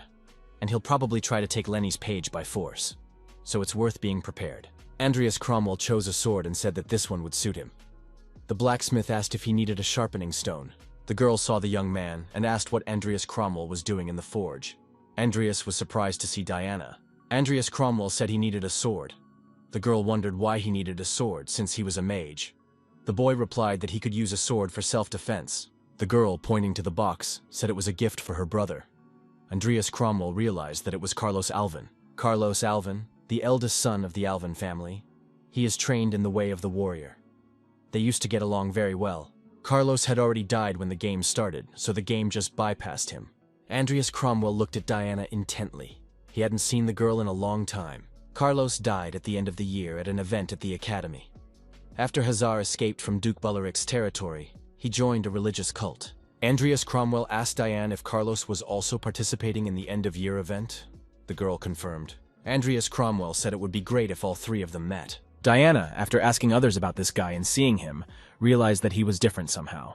The girl decided not to be nervous and just asked the young man about it. Diana was silent, and Andreas said that in that case they would see each other again. The girl gathered her courage and turned around, but the young man was gone. He had left the forge. Remembering Carlos, our hero thought there was still time before the cult attacked. The Academy, teaching department. Heron told our hero that he had searched the entire continent for material of the same quality as Angela, but could find nothing. Heron added that he decided to continue the search. Heron said he doesn't expect much, but he'll have a chance at this weekend's meeting. Andreas Cromwell thought that's where the game would begin. If greed blinded him and he asked for it, the young man would win. Sharon slammed the book shut and said they had a lot to do, so the young man should be ready. Andreas Cromwell told the master that he was able to obtain the Apocalypse Codex. Heron didn't believe it. The young man was talking nonsense. It was not something a man like him could get. Andreas Cromwell pulled a glowing cube out of subspace and said it wasn't something he should own. Andreas Cromwell held out this cube to Karen and said he wanted to give it to him. Heron told the young man to keep the item. It's like a hot potato. Having it will only cause trouble. It should be saved for the meeting. They can trade it there. Andreas Cromwell was sure that Heron would say that. He puts his own life before others. The man remarked that since they would be going to a meeting this weekend, one should clear his schedule and prepare thoroughly. Instead of a coachman, a hooded skeleton sat in the carriage. It was the eastern edge of the city, the forbidden zone, the forest of confinement. Andreas Cromwell managed to get to the meeting with the help of Karen, but the problems are just beginning. There will be many dangerous personalities there, and words with them will not agree. You have to be as careful as possible. Andreas Cromwell looked intently at Karen sitting opposite in the carriage. Andreas Cromwell thought that Heron had full confidence that the page belonged to him. But when it comes to fighting, Heron uses it as a shield. A man appeared on the road and stopped the carriage and took the horses under the reins. A man walked up to the passengers and looked into the carriage. He asked, "They're going to a meeting, aren't they? Would they mind if he went with them?" Our hero recognized the man. The man settled into the carriage and sighed with relief. It was Salem Adidia, one of the great 10 of the continent. He would do anything for the sake of his research, which is why he was nicknamed the Devil Who Pursues the Truth. Andreas Cromwell thought that if information about Lenny's page leaked out, it would be bad. Salem Adidia looked at Karen and wondered if he didn't like the fact that he was also going to the meeting. Heron replied that he didn't mind. Salem laughed loudly in response. Andreas Cromwell didn't expect this man to be so crazy. Salem Adidia leaned over to the young man and asked what his name was. Heron said for the boy to introduce himself to Mr. Salem. The young man said his name was Andreas Cromwell. Salem wondered if Heron was also interested in another Cromwell. Andreas Cromwell wondered, what is he talking about? Was Karen hiding some secret about the Cromwell family? Salem Adidia thought, this kid doesn't really know anything. Salem said he wanted to give the guy one piece of advice in such a case. He should fight hard. Heron's face spoke for the boy to keep quiet. What was Heron hiding from him? A dark spot appeared ahead and the horses stopped. Salem asked what he wanted. If there was something to say, Dragon could come in person. The dark spot began to increase in size and turned into a man. The man apologized and said that a lot of water had passed. Heron Depren. The man in the hat couldn't believe that Karen was with Sir Salem. Andreas Cromwell thought it was Deep Sea Dragon. He had definitely come to steal Lenny's page, but he hadn't expected to see Salem here. Karen pointed ahead and said that Sir Morsh had spotted them and was showing them the way to the meeting. Salem thought, why had he chosen such a high place? Salem thought, as expected, a bunch of fools had shown up. He grabbed his sword. Andreas Cromwell thought, are they really fools? Trying to steal the codex in Salem's presence? Salem raised his weapon up and said that now he would see how many fools were gathered here. Black tentacles emerged from the ground and entangled the feet of travelers, trying to restrain them. The people fought back. Salem said he was ready to end this game of hide-and-seek and prepared to fight back decisively. The bandits shouted that they had been discovered. A change of deployment was necessary, and combat tactics had to be reconsidered. The company arrived at their destination, and Salem, after saying hello, said that he had not seen Morsha for a long time. Heron bowed and said he was glad to see Morsh Jester. Morsh was surprised that even Salem had come here. Salem asked, why is Morsha so cold? After all, it was thanks to him that Lenny's page had arrived safely. Salem told the young man to open the bag. Salem stated that everyone should now watch carefully. Master said it was an urgent meeting, so not many people came. But Salem still decided to commit unnecessary destruction. The young man thought that these black mages were all intermediate level and above. It was problematic to deal with them in the game. However, Salem was able to destroy them simply by unleashing his magical power. Andreas Cromwell thought that Salem Adidia was definitely someone to be reckoned with. Salem observed that without him, no one could even sniff the codex. Morsha said enough arguing over petty bipeds. He's looking forward to seeing Lenny's page. Andreas Cromwell got what everyone wanted to see. Salem thought this young man was interesting. He didn't flinch in the face of so many mages. He didn't even bat an eye when they told him to take his head off. On top of that, he also has a double core. Salem touched the young man's neck. The boy wondered, what is Mr. Salem doing? Adidia said he liked the young man. Morsha said we need to stop the jokes and get to the point. Salem notices that he has had many interactions with the Cromwell family, so he promises to do the young man one favor. Andreas Cromwell knew that Salem never broke his promises. There were several occasions when he kept his promises regardless of the price. Andreas Cromwell thought that if he had Salem's help in reserve, a change in plans could be made. The hooded skeleton, who was in Kutcher's place, took the glowing cube in his hand. Jester said there was no doubt about it. This is real hard work laziness. Frieren thought, when did Andreas Cromwell have time to summon him? Salem wondered, had the young man entrusted the code to a skeleton? Salem thought that this skeleton must be tough. Andreas Cromwell tried to calm down. He didn't stand a chance against these monsters. Andreas Cromwell drew his sword and thrust it into his chest. Jester wondered, what was Karen's apprentice doing? Andreas Cromwell said he was the one who found Lenny's page. The guy added that he wants everyone to appreciate his efforts at face value. Morsha stated that the man was mad with greed. Andreas Cromwell said Lenny's page is in his vault with the skeleton. So if he dies, they'll never get the codex. Andreas reminded Salem that he had promised to help him once. The time had come. The guy said to hurry up, he didn't have much time left. Salem wondered, had the young man acted so recklessly just because of his words? What if he had been deceived? Andreas Cromwell said he would do his best, even if it meant getting killed. To survive in this crazy world, you have to become crazy yourself. Salem once again said this guy is funny. He told him to fight, but he didn't expect him to go that far. Salem used both the sinister spear and the formidable serpent. Salem Edidia said he had no choice but to destroy them all. Salem said love. Whoever dares touch Andreas Cromwell will be destroyed. Those present were frightened and said they wouldn't touch this guy. Salem added that anyone who risks looking for trouble with him will also be destroyed. Jester wondered if Salem was really willing to fight them all over this young man. Salem reminded him that he never cheats. The woman sighed and said that Salem was making fun of them. Salem became nervous. Did they really want him to do it again? Jester said it couldn't be helped, and asked what Karen's apprentice wanted. Jester wanted to know what Karen's apprentice wanted. Andreas Cromwell asked if they could tell him what they were willing to offer for a page. Jester said it was ridiculous. The young man did not even know what he wanted. Andreas Cromwell can choose 5 items from the list, but you have to choose carefully.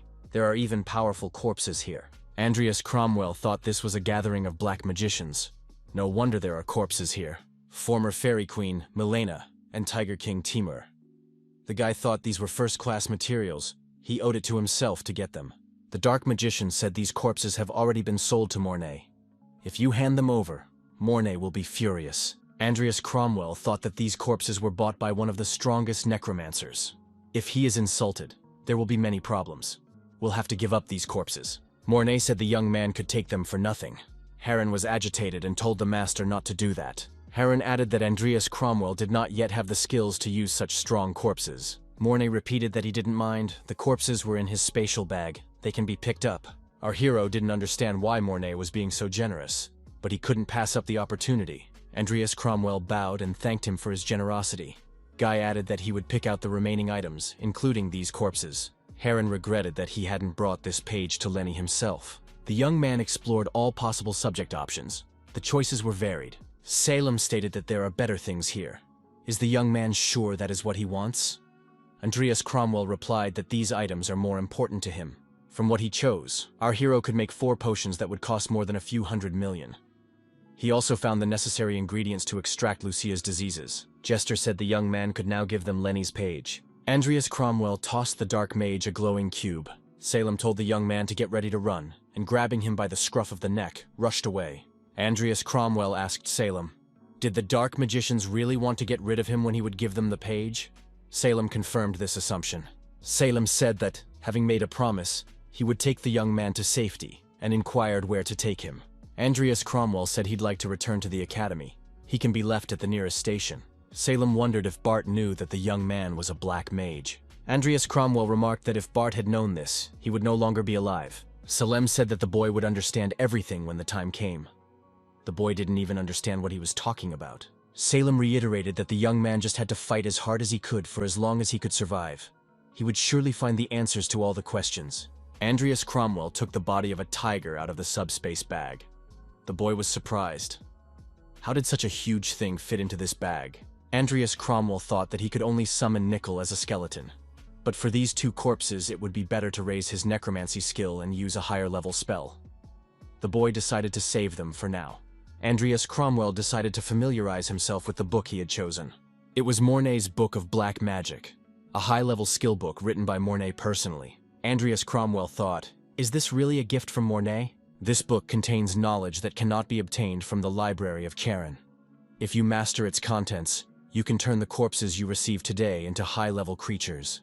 Our hero was wondering when he would be able to evolve Nickel. It seems that the time has come. Apparently the Codex has some effect on evolution. Worrying won't bring answers, there are more important things to do. We must agree, for it is said that the probability of success is 100%. Andreas Cromwell looked at Nickel. It didn't look like he was in pain like Angela Lucifer was. Maybe it was because he was undead? Suddenly there was a knock at the door. Who could it be? Guy instantly hid Nickel in subspace. The visitor was Lucia.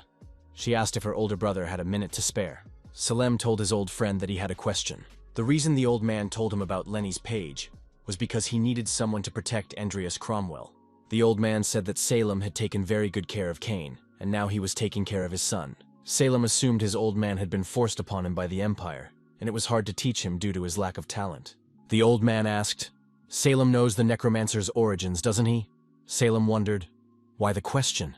Necromancy is in pursuit of eternal life. More specifically, necromancy pursues immortality for those one loves. She was created by an obsession to be together with her loved ones forever. Salem smiled. Had the old man decided to tell him a fairy tale? Salem asked, isn't he a wise man? The old man understood what he was being asked. Salem assumed that the old man and the young man had more than just Cain in common. Salem assumed that even if he used force, the old man still wouldn't respond. So he surrendered. The old man asked what Salem thought of the young man. Salem shouted that he knew. The old man had seen everything. He had purposely used that zombie fly to peek. Salem stated that this guy is going to be the craziest man in the world. The old man replied that he was looking forward to it. The man extended his hand and introduced himself. He was William Everlast Hollington. Our hero said hello and also gave his name. Mr. William Everlast apologized for making the young man come all this way just to calculate the initial profit from the potions. However, he personally wanted to meet. Everlast added that they are planning a fruitful collaboration. In addition, the young man is a close friend of Lucia. Andreas Cromwell said he too had been looking forward to this meeting and was grateful for all his daughter's help in facilitating such a favorable transaction. Everlast said the guy has made a huge contribution and he deserves it. Lucia said he should be grateful to her because she made the terms so favorable. Mr. Everlast held out the papers for our hero to peruse. The young man was offered 60% of the profits. That was great. The boy wondered, had there really been over 1,000 potions sold in the past month? Potions are selling like hotcakes. Next month the amount will be even higher. The landlord says business can be put aside, but now he suggests dinner. This is the first time Lucia has brought a friend home, so he would like to hear more about the young man. Thanks to rumors, Everlast's potion became incredibly popular. It became popular not only among warriors, but also among the noble circles. To increase productivity, the company increased its raw material base and production capacity. Over 2,000 potions were sold this month. Andreas Cromwell thought that if he had known about this earlier, he would have bought himself a tablet right away. The guy didn't expect to be able to earn so much from just one potion. Due to the popularity of the potion, he has gained the support of many nobles. Currently, he has over 6 billion money. The Cromwell family estate is worth $3.5 billion, including taxes. The guy figured that even if he bought him out now, he'd still have a lot of money left. Next stop is the National Cemetery. Right now, he's staying at Hartville Station. First and foremost, our hero wanted the family ring back. From the side, the guy saw an undertaker with some masked man. Who could it be? The undertaker met Andreas Cromwell and invited him to come inside for tea. Andreas Cromwell asked who was the masked man. The undertaker said he had invited this man to be a bail bondsman. He might be needed to avoid any possible problems. Andreas Cromwell wondered why the bondsman wore a sword and hid his face. It is not true, he is not a bail bondsman. Andreas Cromwell knew that Paimon practiced necromancy. In the game, he was no better than Charon, just a lowly bastard. Andreas Cromwell was dual-core, evolved, had many skills. Paimon was no match for him. Evolved Nickel can use aura, so aura users won't be able to overpower him. The only problem was the guy in the mask with the sword. Our hero wondered if he should release the energy in his Dantian. He thought it would be better to hold back, but maybe not now. Paimon said that he ordered this tea from an acquaintance and that the drink was very tasty. Andreas Cromwell said he would like to talk about the family ring, not sing tea. Andreas Cromwell declared that that corpse was quite unfit, but that, though kind, He was willing to give 5 million for it. Paimon was surprised. It hadn't been long since their last meeting, and Andreas Cromwell had already become a great man, and a generous one at that. The young man, though fallen, was still an earl. Paimon said that is a very modest offer and the price for silence should be more. Andreas Cromwell asked, "Does the Undertaker mean to say that he should be paid more?" Paimon said the young man can take it easy. He doesn't want money. He's interested in the stuff the kid got at the meeting. Paimon heard that Andreas Cromwell took a lot of good stuff away from there, just need to share some of it. Paimon smiled and said it would be a good deal. Andreas Cromwell said he appreciated the offer, but would give no more than 5 million. Our hero pushed his cup of tea aside. Paimon said the guy apparently didn't understand anything. "Do we really need to do this again?" Andreas Cromwell said he understood, and added that he knew from the beginning that Paimon didn't want to make a deal with him. The masked man told Paimon to finish with this guy and raised his sword. Andreas Cromwell said he agrees with it too. It had to end. He was tired of this farce. Nickel came out of subspace with a sword in his hand. The young man said he would like to ask a question first. Phantom Lenny Nickel Lifehill, a 5th grade undead. Andreas Cromwell asked, "Did these two really think they could overpower him?" Paimon told the masked man to deal with the boy. Paimon wanted all of Andreas Cromwell's stuff to go to him. Nickel prepared to attack. This fight utilized sticky bombs, which our hero has used frequently in the game before. The masked mercenary was not only able to block Nickel's attack, but also held our hero back. He was clearly no ordinary warrior. However, Nickel's sword skills were excellent, and he fought his opponent with dignity. Andreas Cromwell saw that Nickel had covered his sword with an aura. Nickel has a Dantian after evolution, so it's not surprising that he can use aura. But did the enemy force him to use his aura? Who is the masked man? Hands that appeared from subspace tried to hold on to the masked mercenary. Paimon told the accomplice not to hold back if he wanted the money.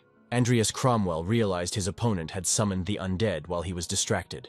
Paimon said the young man got a good body at the meeting. Paimon asked if he could overpower his best creations. Numerous skeletons in knight armor began to appear from Paimon's subspace. Paimon reminded them that they were on a mountain full of corpses. The corpses began to crawl out of the ground and pull up to the main building. Andreas Cromwell thought they were completely surrounded. The young man told Nickel that it was necessary to split up. The corpses were endless. However, our hero and Nickel successfully repelled all the waves of attacks. Paimon said that all these corpses were useless. They couldn't handle just one person. Our hero didn't even have time to drink the potion. At this rate, his strength will soon run out. Andreas Cromwell looked around, but he didn't see Nickel. Every muscle ached with incredible pain. The corpses were coming closer, and there was no end to them. Would our hero be able to hold out until Nickel arrived? Andreas Cromwell lost his strength and fell on his back. Was he destined to die here? Andreas Cromwell thought, if he fell here, what would happen to Ami? What will happen to Lysia's illness and to Vivian? Our hero finally has a reason to live. He can't die here.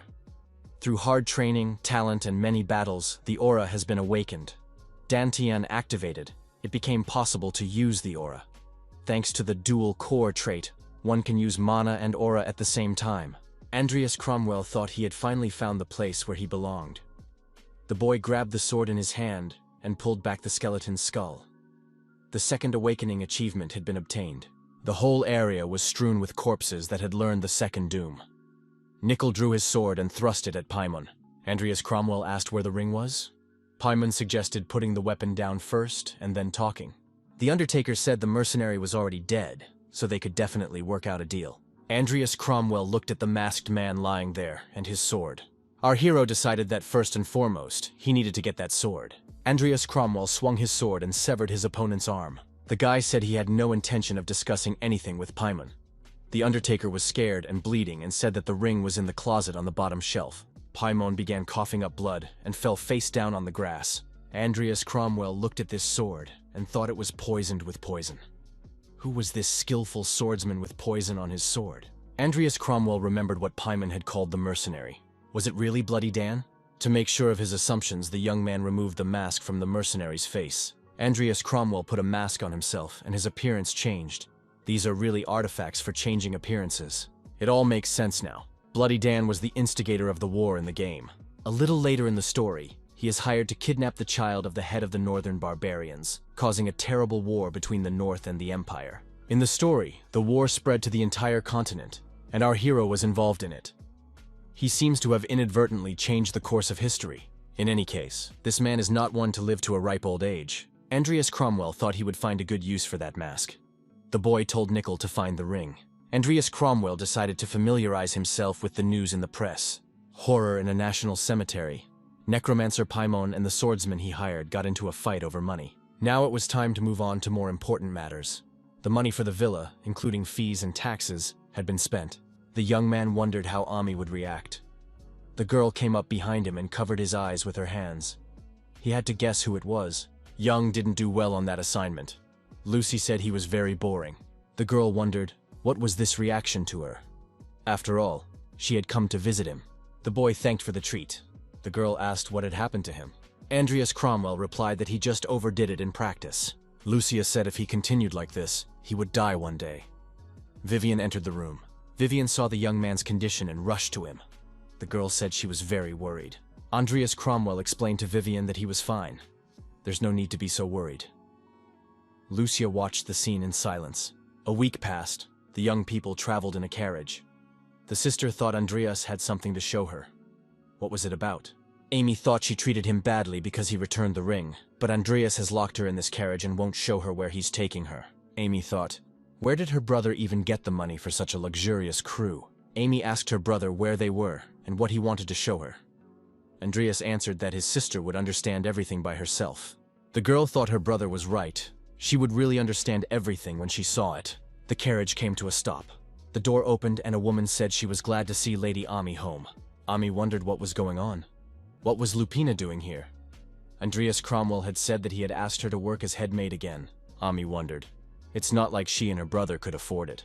Ami took the maid's hand and said she was sorry. Her brother is still very naive and doesn't know how the world works. Ami got out of the carriage with Lupina's help and headed towards the manor. Ami recognized this place. Why had her brother brought her here? The boy handed his sister the papers and told her to read them. The girl was amazed. Had Andreas really bought this house? But how had he done it? The girl was alarmed. Her brother hadn't started doing some bad things, had he? Andreas Cromwell said he invented a potion. This is what allowed him to buy back the estate. Andreas Cromwell said that now he wouldn't have to work anymore. From now on, he would send her money every month. Ami was upset. Her brother had worked so hard and she was attacking him over a ring. Ami remembered how she had talked to her brother when she found out he had parted with the ring. Ami cried and said that she had been very cruel to her brother. She was very sorry for it. Andreas stroked his sister's head and said that he understood. He would take full responsibility now. After all, he was her brother. Ami said that she always believed in him. But she was very angry at the time. Andreas said he understood everything. Andreas Cromwell studied the book he had received. Thanks to the talent he received as a reward for the achievement, he could study necromancy much faster. Talent. Enlightenment. This talent accelerates the speed of learning skills and assimilating knowledge. Now the guy would be able to summon even a ghost. Perhaps it was time to use Timur's corpse. Andreas Cromwell thought it would be all right. He had studied all the possible consequences of failure many times. The young man activated basic necromancy, the summoning of a revenant. One corpse was discovered. The guy decided he could fully utilize the dual core now. A corpse suitable for necromancy was discovered. Nickel has evolved. If we add more Timur, our hero will be equal to the whole squad. Andreas Cromwell said that the monarch of the Tiger tribe, who made the whole continent tremble, should rise. The necromancy target's abilities surpass those of the summoner. Stability is reduced. Additional effects have been applied. The basic necromancy, Call of the Revenant, has been successfully applied. The corpse level is very high, and additional effects have been added. The corpse's class was upgraded, he became a revenant fighter. The level of the corpse is prohibitive. It can take over some of the spirit of the original body. The tiger opened its mouth and roared loudly. It possessed self-awareness. It was a Class 5 undead. The boy thought his roar inspired fear.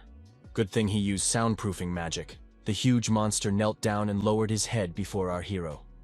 The boy told Timur that he was his master from now on. Wilbur Snowy Mountains, Marquis Magna Territory. The man said he would now explain the nature of the exam. The theme of this exam is survival and collecting points. All participants will spend 3 days in the mountains. Participants will have to collect points hidden throughout the mountain. The girl assumed that Diana would outdo everyone again. The supervisor added that the wristbands that students received will count their points. It is also possible to collect points by taking them from other students. If students are rescued or cannot continue with the test, or if the bracelet is damaged, that student will be expelled immediately. All competitors must now wear blindfolds. The observers will escort them to the starting points. Mount Wilbur, the rock. 46 hours to the end of the test. A student climbs the rock. The young man climbed to the top. Here was a flat area at the top of the cliff, a convenient place to attack and defend, as well as to camp. Andreas Cromwell saw Diana Alwyn on top of the mountain. She was using search magic over a huge area and a barrier at the same time. The girl is able to protect herself from the storm and stay on track. But that's a huge mana cost. Our hero approached the girl. Andreas Cromwell realized that Diana had used all her mana. If he took her bracelet, he could get rid of a strong opponent. However, if he has her help, he could easily be at the top of the list. The girl was startled when she saw someone approaching her. The guy noticed that she seemed to have used up too much magic. Diana recognized Andreas Cromwell. Andreas said that magic is useful, but if you use it so recklessly, it won't do any good. The girl asked, "Does he really want to take her bracelet disguised as good advice?" Diana added that she might be exhausted, but she'd hold her own against someone like him.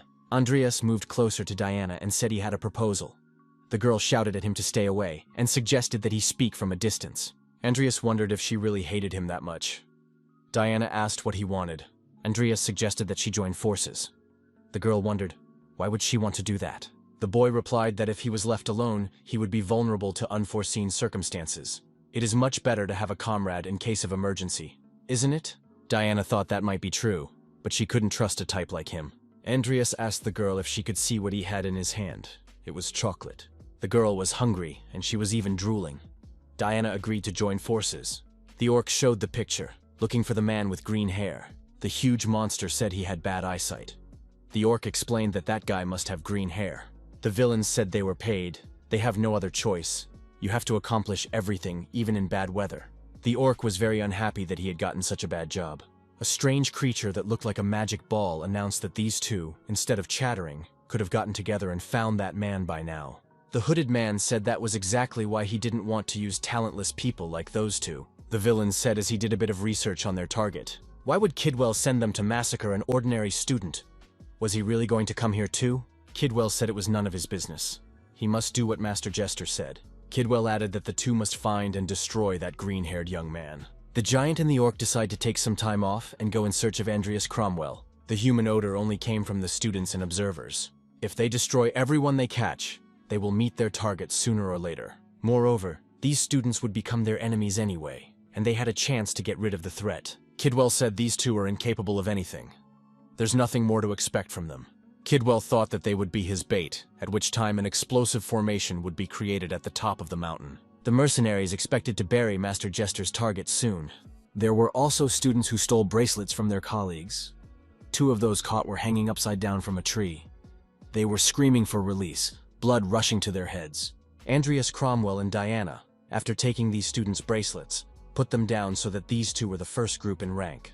Diana wondered where this guy had learned how to track and catch people. When did Andreas Cromwell learn to move so well over rough terrain? He doesn't look like a wizard at all. Diana thought it was as if she had a different person in front of her. The girl asked what happened to the guy. After all, he was a total jerk before. Andreas said that if he hadn't changed, he would have lost everything. As Diane correctly pointed out, he used to be a total scumbag. Never cared for his sister Ami, even though she is his only sibling. Andreas added that when he realized this, he decided to become a better person. As he worked on himself, he realized that he was not without talent either. The guy decided to apologize to Diana for all the horrible things he had done. Diane said that in that case they should go and take first place. Diana noticed that there could only be one first, and it would be her. Ivy Claire was waiting for the young people. The girl thought that this guy didn't even waggle an eyebrow when he was destroying people during the incident with the Balleric family. Was he really trash and just recently changed for the better? How can someone who has been trash all his life change so dramatically? Diane inquired how long would it take them to walk to the facility. Andreas Cromwell replied that it was about 3 minutes. Students could earn points by taking them from other students or capturing objects marked on the map. Andreas told Diana to get ready for an enemy attack. The mercenaries laughed. Have any more naive students come? The thug asked, did he really miss? The orc laughed and said that the big guy was definitely blind. Andreas and Diana saw 2 monsters in front of them. They were the same mercenaries. Andreas Cromwell looked at the monsters and the students they had destroyed and said that the situation looked very bad. The orc compared the photo to the original and rejoiced. He saw green hair. The orc said that the wait had been worth it. Andreas Cromwell wondered, do these two really know him? The thugs said they came here specifically to hunt this guy down and destroy him. The orc suggested that we quickly kill the green-haired man and get out of here. Andreas Cromwell said that if the mercenaries wanted him, then they could let the others go. The talk could be done elsewhere. Diana wondered, why is Andreas giving up? After all, they can fight together. Andreas Cromwell said some of the injured are still alive. Diana should take care of them until help arrives. The guy told his companion not to be nervous. He was sure he could beat them. The orc laughed. How can they be defeated? This young man is also a fool. The villains stated that they agreed and were taking the young man with them. Andreas Cromwell and the mercenaries retreated to a deserted spot. The orc thought it would be a good place for a grave. The giant noted that no one would detect them here, even if they made noise. The orc said all they needed to do was cut this guy's head off, so they would have proof of his death. Grimila agreed. We should get this over with and head home already. The giant swung his axe and said he was about to see how good this young man was. Andreas Cromwell drew his sword and fought back. In one motion, he chopped his opponent's axe handle in two. The giant said that this fellow was not a wizard. Andreas said he recognized these two. They are Mantos and Glau. They need to set aside their prejudices and realize that wizards can use swords. The orc wondered, how did this guy know their names? Andreas Cromwell agreed to tell if they would confess who sent them here from the assembly. Nickel and Timur appeared from subspace. Andreas Cromwell said that even if these two refused, he would still make them confess. Mantos got scared and said they'd been tricked. Kidwell is a real scoundrel. Andreas Cromwell raised his hand and told Nickel to take his time. The young man told Timur to destroy anyone who tried to escape. Mantos said they weren't done yet and rushed in to attack. Our hero decided to combine techniques from his past life when he was still Makoto Kaneshiro. After a brief battle, the orc Glau found himself lying in the snow. The giant Mantos had gotten his hands on as well. Andreas asked Mantos, you were the one who said we weren't done yet, weren't you? The boy thought his fighting prowess was working. Andreas Cromwell looked at his aides. Timur's strength had yet to be tested. Diana decided to leave the injured students behind and check on her partner. The students said they knew of Diana's abilities, but it would be best to stick together. Diana noticed that she couldn't stand by when innocents died. The students said they would follow Diana as soon as they could. The main thing was to stay out of sight of the monsters. Andreas Cromwell approached the bulky man and said that Mantos was ready to talk. Who sent him? Andreas Cromwell took Nickel's sword and said he could talk in other ways. Our hero says he has other ways to find out. He saw no point in wasting his breath on these villains. At that, the young man drew his sword from its sheath. Glau said it was Jester. They were sent by Jester Reuben. The orc remarked, why keep loyalty to someone who treats us like scum? Glau added that there was someone else. Jester had sent more than just them. Andreas Cromwell assumed that someone from the meeting was behind it all, but he didn't think it could be Jester. Andreas Cromwell remembered Salem's words, saying that anyone who dared to seek trouble with this guy would be destroyed. If Jester is determined to do this, even with Salem's threat, it means he's confident in his ability to cover his tracks. That's exactly what these two losers were sent to do. Andreas Cromwell asked the orc where the others were. Glau replied that he didn't know. Even they don't want to make Rodlin their enemy. They are preparing something like an avalanche. Our hero thought that Jester wanted to make his death an accident. Then he would have an alibi and would not be pursued by Rodlin and Salem. Glau told Mantos that it was time to get out of here. They'd had enough of this trouble. Andreas Cromwell wondered, do these two really think they can just pick up and leave? After they destroyed so many students? Who said they would be left alive? Diana almost makes it to the top. But where is this Andreas Cromwell? The girl saw strangers approaching her. Who were they? They were not the two with whom her companion had left. Kidwell wondered, what kind of mouse came running to the site of their ritual? What little brat? The girl was angry. Why is this man attacking stealthily and not answering my questions? He shouldn't blame himself if I destroy him. Kidwell wondered, was it the girl who used a dual cast? She combined Snowstorm with ice magic. Using the barrier for defense, Diana was at the same time effectively attacking her attackers. Kidwell marveled at such terrifying control at such a young age. The villain laughed and said that in that case he would play with this girl for a while. He placed the hovering eye on his forehead. Ivy Claire felt a terrifying aura spreading everywhere. Fighting off enemies, Diana thought she might run out of mana at this rate. Kidwell turned into a horrible monster and said that was what he called the difference in experience. Diana wondered, is that a difference in experience? All my opponent did was put some crap on his head. Kidwell got angry and said he was going to tear that girl to pieces. Diana noticed that such cheap threats made the old man look even stupider. Kidwell yelled that the games were over and tried to knock the girl down. Suddenly, a masked man appeared. He said he was a mercenary hired by Rodlin. He'll take care of this on his own. The girl should run away quickly. Diana wondered. Is this some kind of mercenary? Suddenly showed up and thinks he can handle them alone? Is he out of his mind? The masked man told the girl that the purpose of this monster was not to destroy them. Our hero understood that Nickel and Timur could not be summoned now. The masked man told the girl that a rival wanted to cause an avalanche, so she should run away from here with all her legs. Kidwell shouted, "Who is he?" How did this guy know about the avalanche? The masked man asked, "Why should he say this to someone who is about to die?" Andreas Cromwell approached the monster and thrust his sword into it. Kidwell began to lose his balance and staggered backward. Diana walked over and asked the boy if he was okay. The young man replied that he wanted the girl to stay behind him. The guy thought the host should be dead by now, but it was still moving.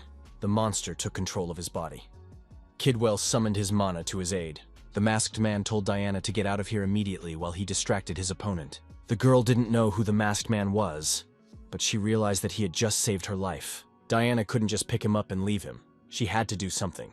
Diana decided to concentrate, take her time, and condense the attacking energy. Diana was pleased to note that she had succeeded. Andreas Cromwell thought if he could summon Nickel and Timur, he would easily win this battle. The guy saw that the girl was worthily doing her part in this confrontation, trying to deal damage to this monster.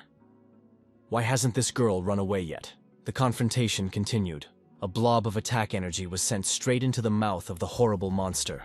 The masked man once again approached the indestructible monster. This time our hero decided to use a double core. Needing extra energy, he used his tentacles to cling to Kidwell's companions. It was clear that the villain was attacking his own to absorb their mana. However, the young man saw that the girl was helping him. His sword appeared to be covered in ice magic. Andreas Cromwell realized that this girl had used all of her remaining mana to strengthen his sword. The masked man told the monster to run away. He's not going to win in this confrontation. Andreas Cromwell decided that he must find the monster's core. A blob of energy sent by the girl earlier caused the monster to be torn to pieces. Ivy Claire, who was watching this battle, asked, "Who is he, this masked man?" Claire said that if he didn't answer and take off that mask, she would do it herself right now. Our hero said that the black mages have set up a huge magic circle with explosive magic here. If it is not destroyed immediately, many students will be hurt. Ivy told Claire to get that guy to stop bluffing. The masked man warned that the magic circle was about to explode. Claire declared that she was relying on him. However, the explosion did happen. Claire was angry and said she would get that guy from under the ground. Andreas Cromwell took advantage of the explosion to hide behind a rock and took off his mask. He thought that if it was really Ivy, she could certainly handle it. Tenor Strait, castle nearby. Jester placed the woman's body on the magic circle and told Salem that it was his private property. Jester noticed that Salem could have warned him of his visit in advance. Salem said he had an unusual case. Salem noticed that Jester was underestimating him. If he hadn't, he wouldn't have done that stupid thing. Jester said he didn't understand what it was about. Salem said he's going to take offense now, and you shouldn't joke with him like that. Salem asked, "Is Jester fed up with life? Does he want to have a funeral?" Salem added that Jester knows what he wants. Salem remarked that if Jester insisted that it was all a natural disaster, he had nothing to do with it, he'd be in real trouble. Salem asked to borrow his diligent laziness for a week. Salem added that in that case he would turn a blind eye to what happened. Andreas Cromwell, moving in a given direction, peered at the clipboard. The news reported that the black magician Kidwell had been defeated by Professor Ivy Claire's assistant. This was an exclusive interview with the Imperial Bureau of Investigation. Terrorism against the Academy. House Alwyn's daughter claims she was saved by an unknown swordsman. Andreas Cromwell thought that Tolman had been suspended, and Bacht himself had taken over the investigation. It looked as if everyone was going to be on edge, and it was worth keeping a low profile. Ivy Claire watched the young man from around the corner. The girl said that the guy apparently really likes the knight's training ground. Claire wondered why she had come here for some wizard. The girl told the boy to follow her. Andreas Cromwell thought, did she recognize it? Ivy asked the young man. He knows why she's here, doesn't he? Andreas replied that he only partly did. Claire remarked, that makes things easier. Andreas Cromwell said that, with all due respect, he still wasn't ready to start a relationship with the opposite sex. Ivy got angry and said she was going to kill him. Ivy noticed that Diana had told her about the two monsters that had destroyed many students. What happened to them? Andreas Cromwell said he doesn't know. As he said, he was able to escape from the Bureau of Investigation while they were distracted. Andreas Cromwell thought it was a good thing Diana hadn't told them that the mercenaries had come for him. Ivy Clare stated that she was not going to believe those fairy tales. The young man apologized and said it was true. Ivy got angry and drew her sword and attacked the young man. Andreas Cromwell managed to draw his sword and repel the attack. The girl wondered.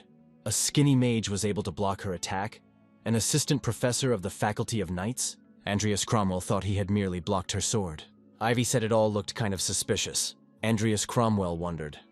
Did Professor Ivy really suspect him of being one of the black mages?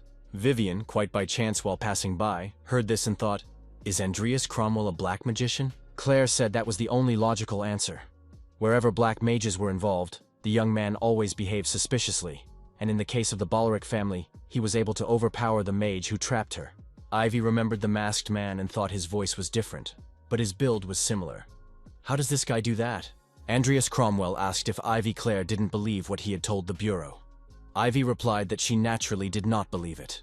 Ivy said that Vivian had changed a lot since the exam. What did Andreas do to her?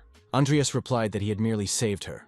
Andreas Cromwell explained that he went inside the barrier and saved the girl, that's all. Vivian realized that she wasn't wrong. Andreas Cromwell is Mr. Fairy. Ivy Clare again disbelieved and said the young man continues to deceive her. Ivy pointed her sword at her interlocutor and said, how could a loser like him freely enter and exit the Black Mage barrier? Vivian came out from around the corner and said it was true. Andreas then saved her life. Andreas was surprised to see Vivian beside him. Ivy hid her sword and said she would keep an eye on Andreas Cromwell. Andreas thanked Vivian for her help. The girl said that Mr. Fee could not worry about it. Ami was sorting out old paperwork and checking the current one. The maid said they were finished with the cleaning of the manor. Ami thanked her and told her that it must be hard to clean, since the estate had been abandoned for a long time. The maid brought coffee and cakes and said that they thought it was disrespectful to enter the previous lord's study. Lady Ami was to go in first. The girl rose from her seat and said she would do it right now. Ami stood hesitantly in front of her father's office. The girl opened the door and entered the study. She remembered how often she had been scolded for hiding in there during hide-and-seek with her brother. It had been a long time since then. The study was a mess. The girl thought it was natural, since no one had taken care of the place. Ami saw the picture on the floor and picked it up. Andreas Cromwell asked Mr. Salem if he was too bold. How could the continent's greatest black magician openly appear in such a crowded place? Salem called the young man a lousy person. The continent's greatest black magician gives him personal instruction, and he complains? He's being hunted by everyone, and it's all because of his weakness. Salem said he wanted to cut to the chase. Andreas Cromwell thought that Salem had not even heard him. Salem asked if the young man knew that the aura in his dantian and the mana in his heart were essentially the same thing. The man added that in theory the young man could convert aura into mana and vice versa. Of course, this is impossible without a dual core, though it's not a problem for the boy. The man said he would teach the young man a method he had personally developed that could convert aura and mana in practice. This method is called transmutation. After 10 minutes had passed, the young man thought that the technique and its activation was very simple. The guy didn't think it was possible to convert mana into aura so quickly. Andreas Cromwell thought what an incredible technique Salem Edidia had invented. Salem said that the young man must have learned the material well, and he should continue to practice the technique. Salem opened the window in the carriage and got ready to leave. Andreas said he had something to ask. Andreas asked what Salem knew about his father and the Cromwell family. Salem said that Cain was Grandpa Mornay's apprentice. Andreas was dumbfounded by this revelation. Salem reminded him that he had already told the young man that he had to figure it out on his own, and he wasn't going to explain everything. Andreas Cromwell never understood what Master Salem meant. The black magician jumped out of the window of the traveling carriage. Our hero wondered, was Cain Cromwell really a black magician? The guy never suspected that he was one, and did not remember that the game talked about it. Andreas Cromwell thought it was a good thing he was on his way home now. By searching the house, perhaps he could find something. Ami told her brother that Lupina had cleaned up the place really well. Her father's office was unrecognizable. Andreas Cromwell wondered, this was his father's study, wasn't it? Ami said it was a mess, so she'd replaced all the furniture. Andreas thanked his sister and said he could probably work here. Ami stated that she had kept the most important things. The girl showed a family photo. This photo was taken when they were still children. Andreas Cromwell had a strange feeling. This photo brought back memories. The guy was feeling nostalgic and something else at the same time. Andreas Cromwell touched the photo, and a flash lit up the room. A creak was heard in the room, and a secret door opened. Andreas thought that when he touched the picture frame, the magic circle had worked. This circle opened a secret room. Andreas Cromwell figured that if the circle only worked when the two of them touched it, then there must be Kane's legacy or will inside. The young man thought it was worth going inside first. If it was so well hidden, there must be something incredible in there. Andreas said he would go check it out and his sister would stay outside. Ami said that she could not let her brother go in there alone. Andreas said the place was connected to magic and it would be dangerous for his sister to go there. Ami told her brother to be careful. Andreas replied that his sister should not worry. The boy walked down the stairs leading to the bottom. The young man felt the presence of black magic, the same feeling he had from Lenya's page. At the end of a long corridor, our hero saw a glowing tree. Nearby, there were a lot of rare fairy flowers. The Code of the Apocalypse, the purest original sin, in the process of fructification. The young man realized that this was the main part of the code. Why is here something he hasn't even seen in the game?